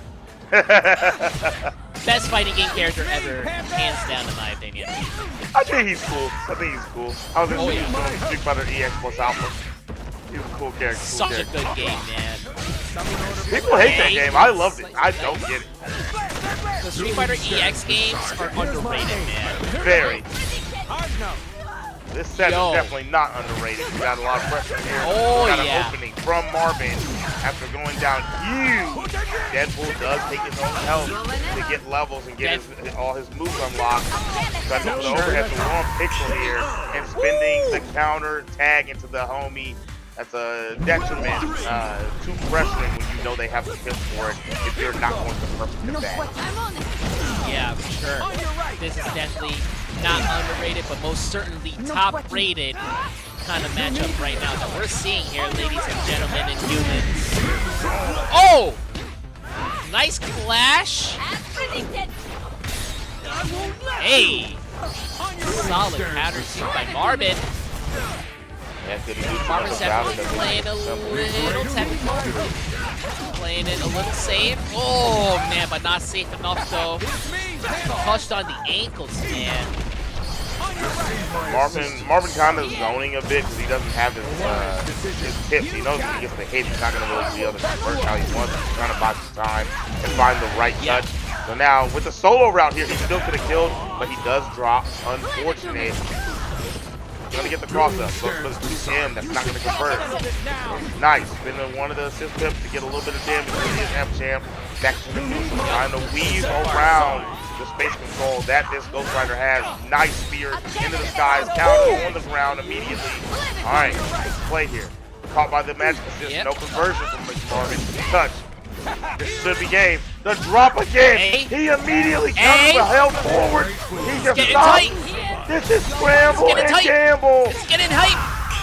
Oh, Marvin! By the skin of his teeth, man. Scrambling, gambling, and gambling. That was great. Yes, man. And scrambling for sure. Man. Nice shot with the blue flame. Yeah, Marvin's definitely utilizing medium range here with a little bit of rush down capabilities of Ghost Rider. Good call out with the assists as well. Yeah, for sure. Yeah, he's definitely on top of it. A wise decision. A wise decision. Trying to keep it tight. Yes. Nice shot with the lows. You got it. Champ coming in hot with his combo gameplay, going coast to coast off against Marvin, utilizing Shuri's mobility as the Warrior Queen does what she does best. That beam gauntlet in the super, get some solid damage there, but you got a full combo conversion after using all the pips on the assemble, and then going for the family matters. The whole squad is here. SpongeBob says the king's on here. We got 750 on the match of Reno, and we have a final touch as Mr. Marvin is going to grand finals, taking this one 3-1 versus F-Champ here in the Breakout Series number 2.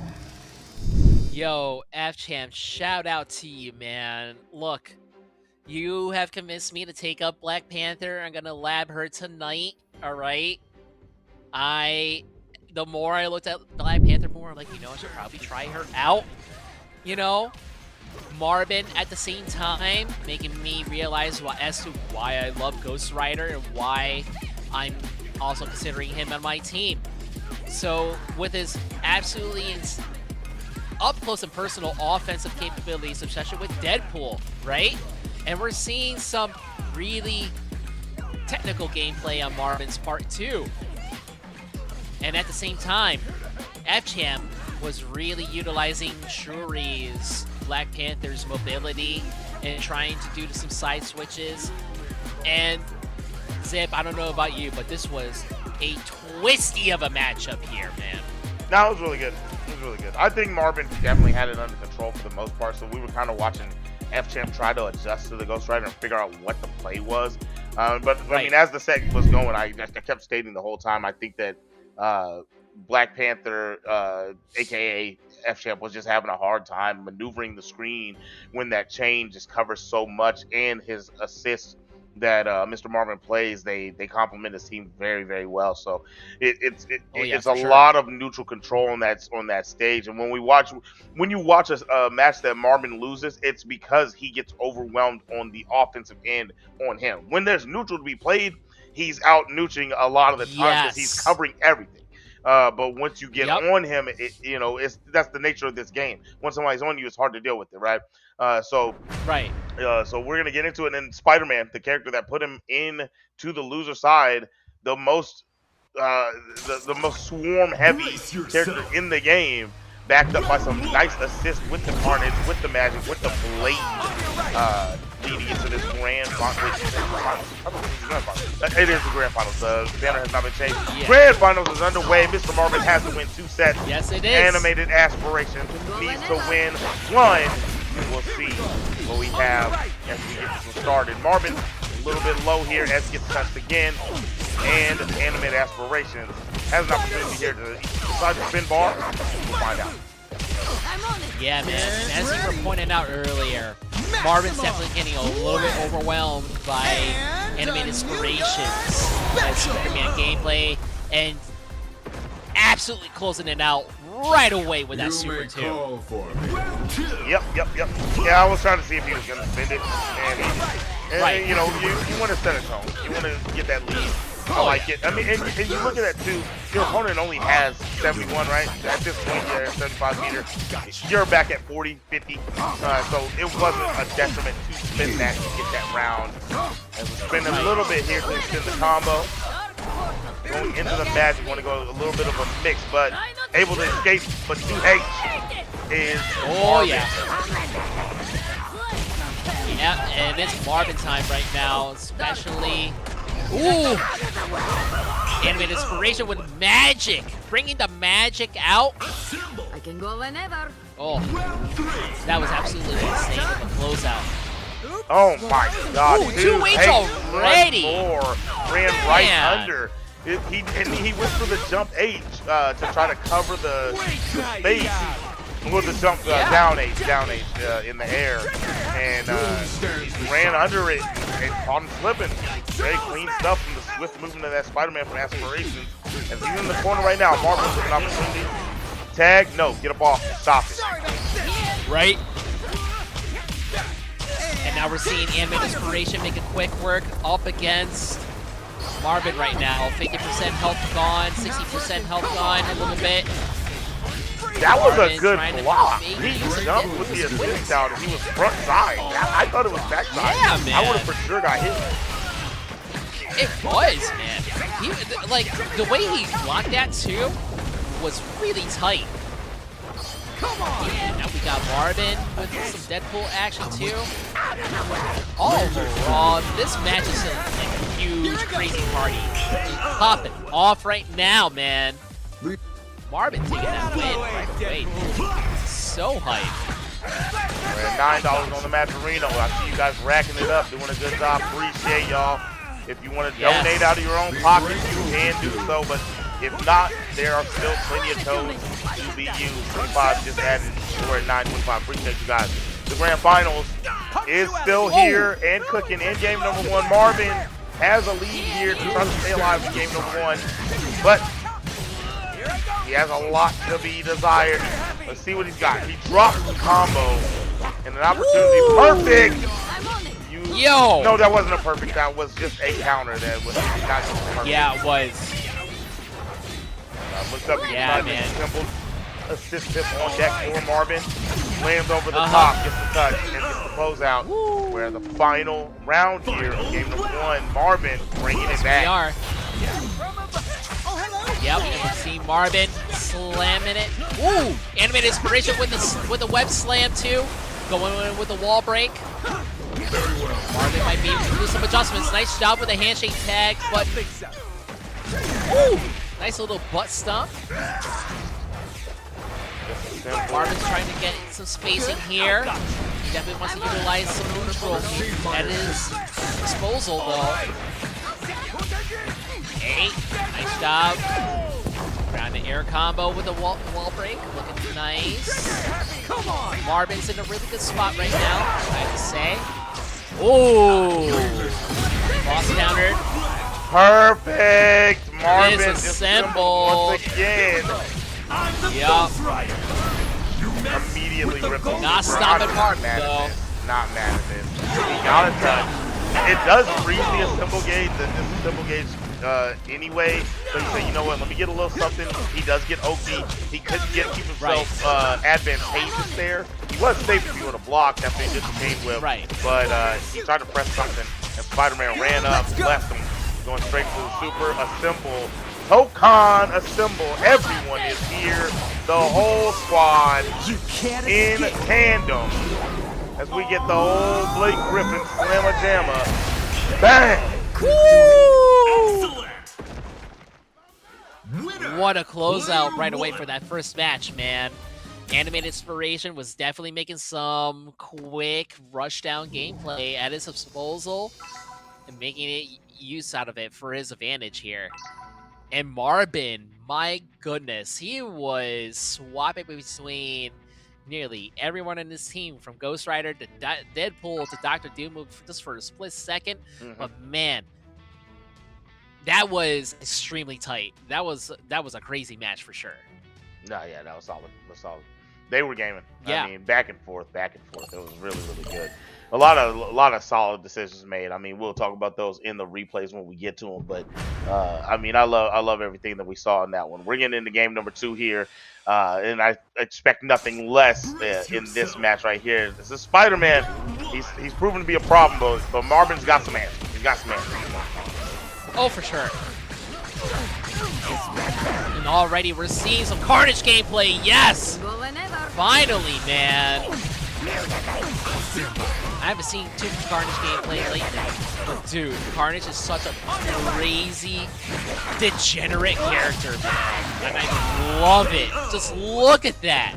He just racks up the damage right away on you.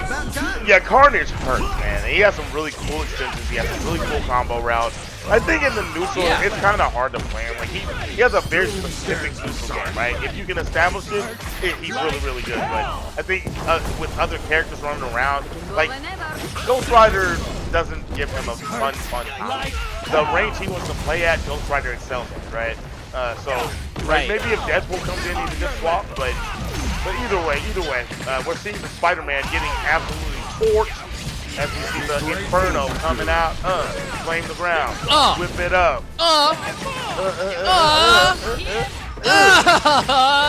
Oh yeah. Whipping and slapping, man. Spin that? Yeah, only have to spin 2 bars. That's actually very, very optimal. Very, very well done. Marvin with the perfect. Yeah, absolutely, man. 7 Magic Ladders again for the night, fam.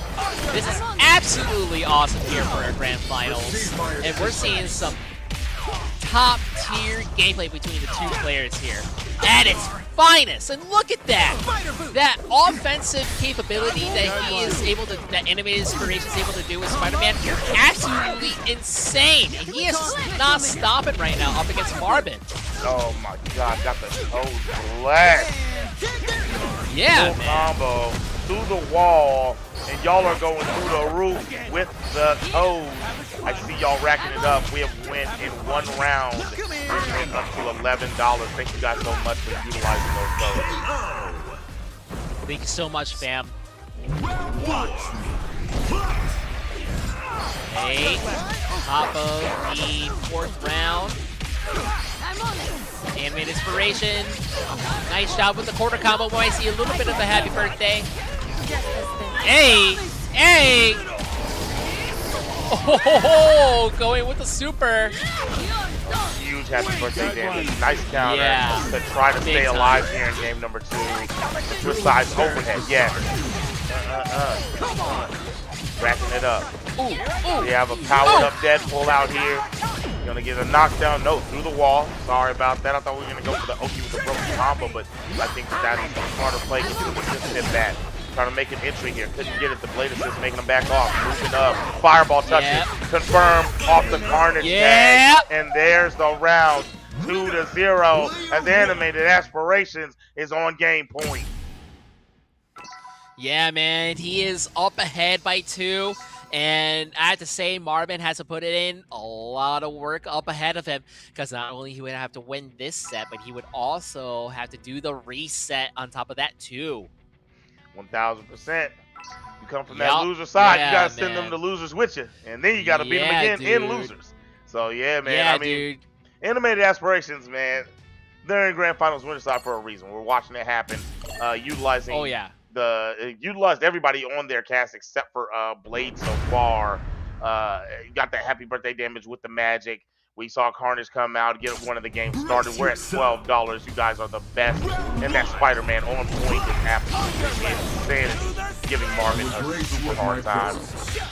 We're going with the Deadpool to kick this off. Block on the overhead. The clips on the toes, yes. Yeah, and see, Deadpool is working out for him so far. Already going in with the Fever Dream here. Up against Animated Inspiration. Oh! No blocks on that one, though. So Animated Inspiration's really taking through the combo damage here. Up against a duck. Nice blocks. Oh, happy birthday. Nice. Ground to air conversion. Really loving what I'm seeing here. Both of these guys are just taking every single opportunity that they can here. Perfect. You are disassembled. And raw overhead. While there's a plethora of characters roaming the screen, a little hard to know what to pay attention to. So very easy there for Marvin to get that one done. Very, very, very nice. For sure, man. Homie was just playing dangerously, okay? And that's what we're seeing here. Absolutely dangerous gameplay from Marvin right now. Because he is just going full stop right now. He really wants to get this through. Nice. Animated Inspiration coming back again.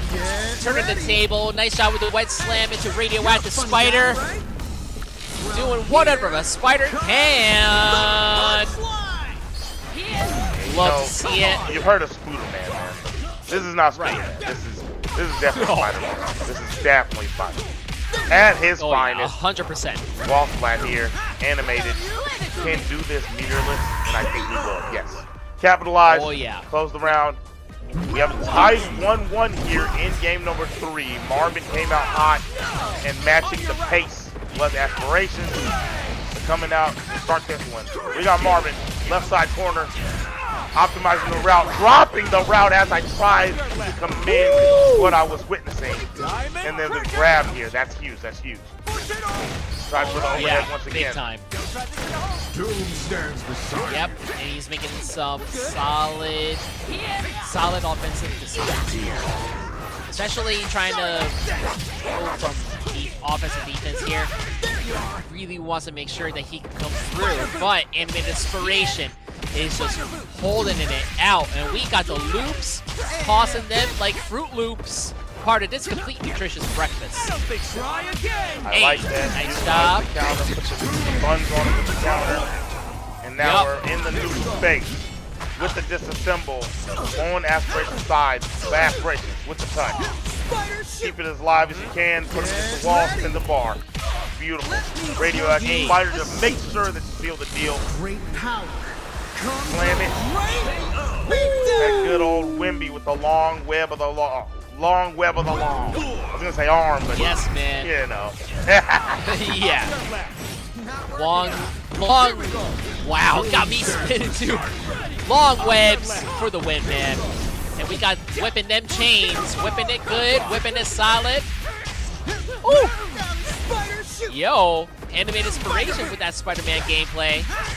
Doing whatever a spider can. Web slam. Ooh. Nice job with the tag from Marvin into Ghost Rider.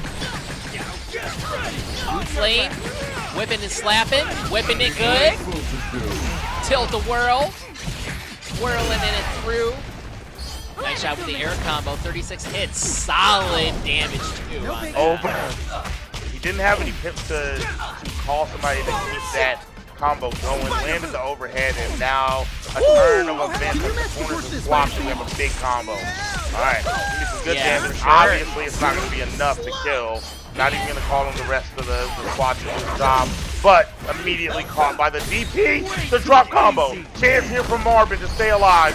What is going to be the play? Utilizing all the assists to try to get in. Went coast to coast, but right over the top. Web down, man down. Animated Aspiration is going to be your champion here at the Breakout Series. Marvin with a well-fought battle. Going to take the second place. That was a phenomenal top 8. But I'm going to say right now, nobody stood the test of Animated Aspirations. Those were some good cleanups. Sure. And we got our highlights on deck from our champion.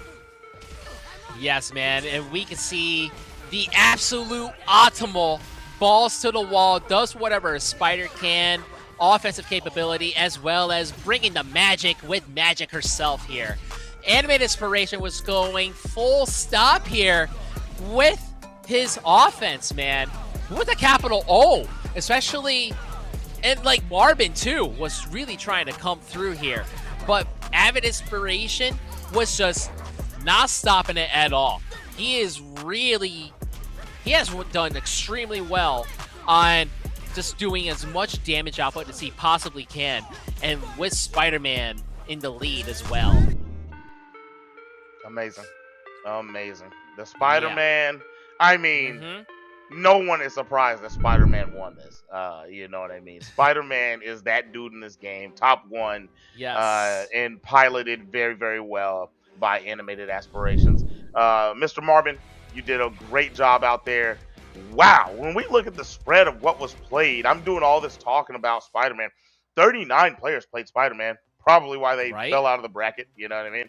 Because you know, I mean, there should have been more representation. I don't play them either. Don't worry, guys. I'm not making fun of you. But we had 54 Magnetos, 49 Dr. Dooms, 47 Blades. That's a tried and true assist for a 2 character. A lot of people like him. 24 Carnage, 25 Hulk, 40 Magic, 30 Storm, 32 Ghost Riders, and 38 Deadpool. Yeah, man. I mean. I like what we saw, man. There's a lot of diversity in a game where there's 4 assists, right? Like this tells a story, but like it's kind of like we know that the point characters were the most represented, whereas the others are utilized as assist. Maybe in the future we can get a breakdown that kind of tells if the character was a point or if they were assist. But either way, I like that graphic in itself, no matter what. Mr. Marvin had a great run. With the 2-0 on Moku, had the loss against Animated Aspirations, took a game, looked pretty good there, and then came down and had the set against F-Champ with a 3-1 victory, but ran back into Aspirations and got 3 Oski'd for the tournament, but it was still a good run. So Animated Aspirations is the champion. Marvin with the nice solid second place. F-Champ with the third place, and shout out to the rest of the competitors. Thank you guys for pulling up. Yes, thank y'all so much. We had some insane matches all around. And looking at the titles here, we got Yami with 1 title, along with Shiesty and Animated Inspiration. And look, Marvel Tōkon is new. We will be seeing more players with multiple titles representing different characters for sure as this goes on in the season on Breakout.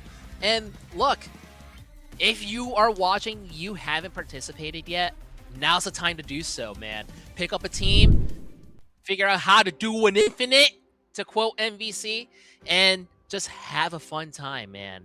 All right? And like, this is the game to definitely play right now, because there is just so much depth that this fighting game has that allows for unpredictability, and at the same time, you know what you're in for. 1000%, 1000%. Yami on that graphic was in the CEO top 8. Phenomenal player. They won the beta tournament for this. For the live release of the game, so far we have Shiesty and Animated Aspirations. Shiesty was in that top 8. Shiesty, I'm looking for you. We'll see what you do next week. I definitely am a fan of that point blade. Not seeing a lot of representation for the melanated vampire on the point. He's been played at the 2 a lot, and you're out here cooking. Best blade I've seen yet. Everybody else, y'all cooked up, man. It was actually a pleasure to see. I didn't even know F-Champ was playing this, so it was really cool to see him play. And all you guys that were repeat players, shout out to y'all, man. Mr. Marvin, Ghost Rider. Absolutely. Ghost Rider Supreme right there, man. I love that you believe in that character, and I'm really high on that character too, man. It's just gonna take a patch. That character's gonna be supreme, dude. But with that being said, it's your boy Elvin Zipmaster Flex. This has been the homie, the Crimson Cat, and we're gonna get up out of here for the Breakout series. We will definitely see y'all again next Monday for some more Tōkon action, and definitely more action throughout the week. Follow on Twitter. We'll catch y'all later. Have a good night, folks, and thank y'all so much. And be sure to tune in on Breakout throughout the rest of the week, and have a good time, and be sure to play some fighting games, fam. We'll see y'all next time.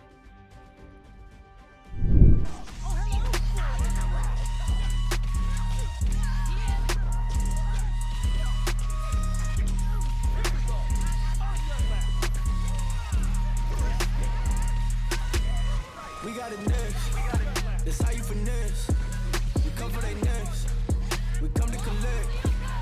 Did it all on my own, yeah. When it brought it back home, yeah. Now they calling my phone, yeah. But I'm all in my zone. They not a threat. Tell them reset. When they're at their best, we still not impressed. Did it all on my own, yeah. When it brought it back home, yeah. Bought a watch with the stones, yeah. Caught them watching my phone, yeah. Doing the shit that we doing, ain't nobody moving the way that we moving. Hop out the Sprinter and shoot us a movie. We pull up to Paxton and get us some jewelry. Rocking the newest, but that shit ain't new to me. Watch how I do it, you think that it's two of me. They just be fluffing and that shit is foolery. Coolin', but that shit ain't cool to me. I'm as hot as it gets. Yeah, they not on the list. Took a shot of success. Hit nothing but net. So they hit the rim. Changing my number and took out the sim. I'm on my hustle, I'm back in the gym. I can be humble or I could go in. Go for the win. We got it next. That's how you finesse. We come for they next. We come to collect. Did it all on my own, yeah. When it brought it back home, yeah. Now they calling my phone, yeah. But I'm all in my zone. They not a threat. Tell them reset. When they're at their best, we still not impressed. Did it all on my own, yeah. When it brought it back home, yeah. Bought a watch with the stones, yeah. Caught a watch on my phone, yeah. Yeah, bitch, I'm young and I'm trying. If you play with my money, then your head get burnt. I ain't came off the bench, I just waited my turn. I done jumped out the gym like MJ in the third. If you want it, I said you can get it confirmed. We done packed the whole stadium like we done won. Ain't in no run, this shit is done. Ball on these niggas here just for the fun. Got that next, I won't try it. If I finish the drink, they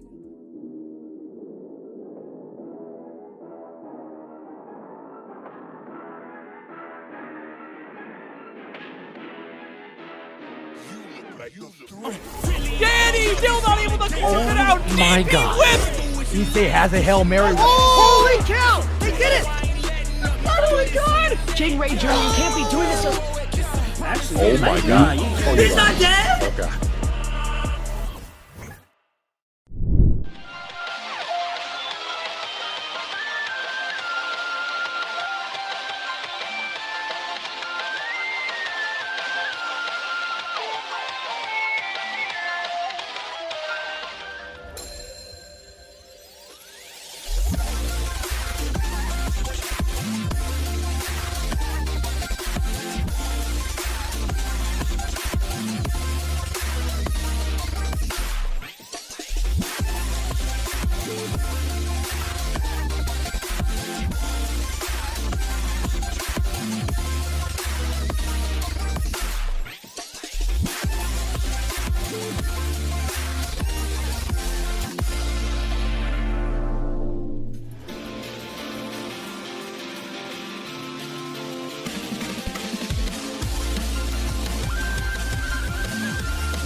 Are you thinking about building your own fight stick? Then go for it. It's a perfect way to dive into electronics, design, and hands-on creativity.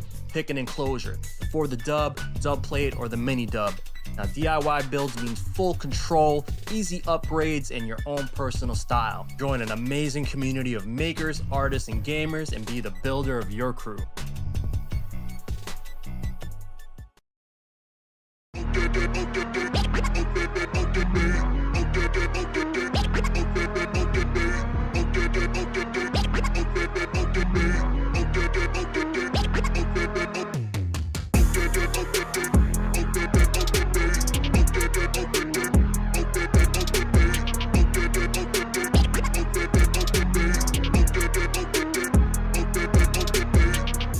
Big dreams of whip clean, I shift mean green, sip lean, and the ops don't know. Free up my team with a big dream, and I mean, man, never go pro. See man up in a trap, but I know how to react, po-pone, no, I never so cold. Come run up in the back, get a bap, you don't want this. Sexy, sturdy, come and get 30, wibble it, curvy. Sexy, sturdy, come and get murky, got girl begging up mercy. Sexy, sturdy, come and get 30, wibble it, curvy. Come run up in the back, get a bap, you don't want this.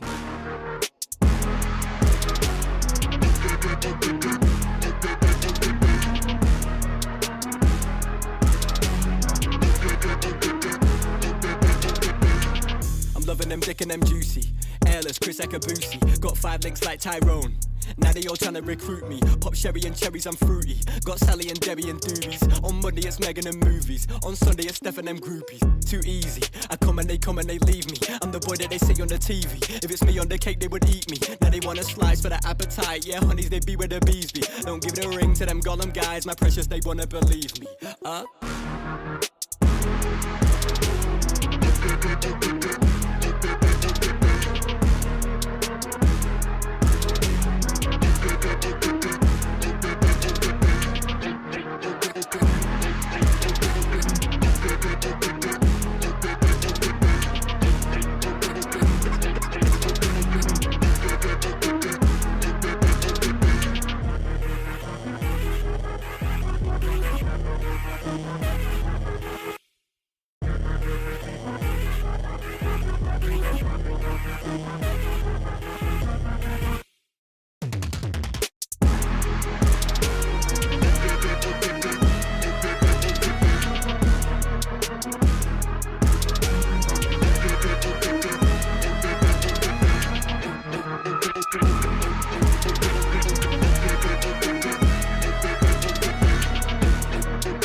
I don't feel right unless the odds against me.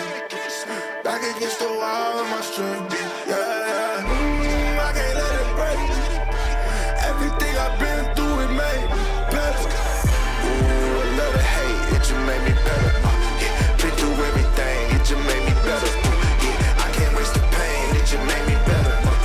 Working every day, it just made me better. 1 or 2, check, a 1 or 2, I'm going in, is that an L? W is still a win. Got it off the muscle, all I know is hustle. All I know is making something out of nothing. What you think this is? I had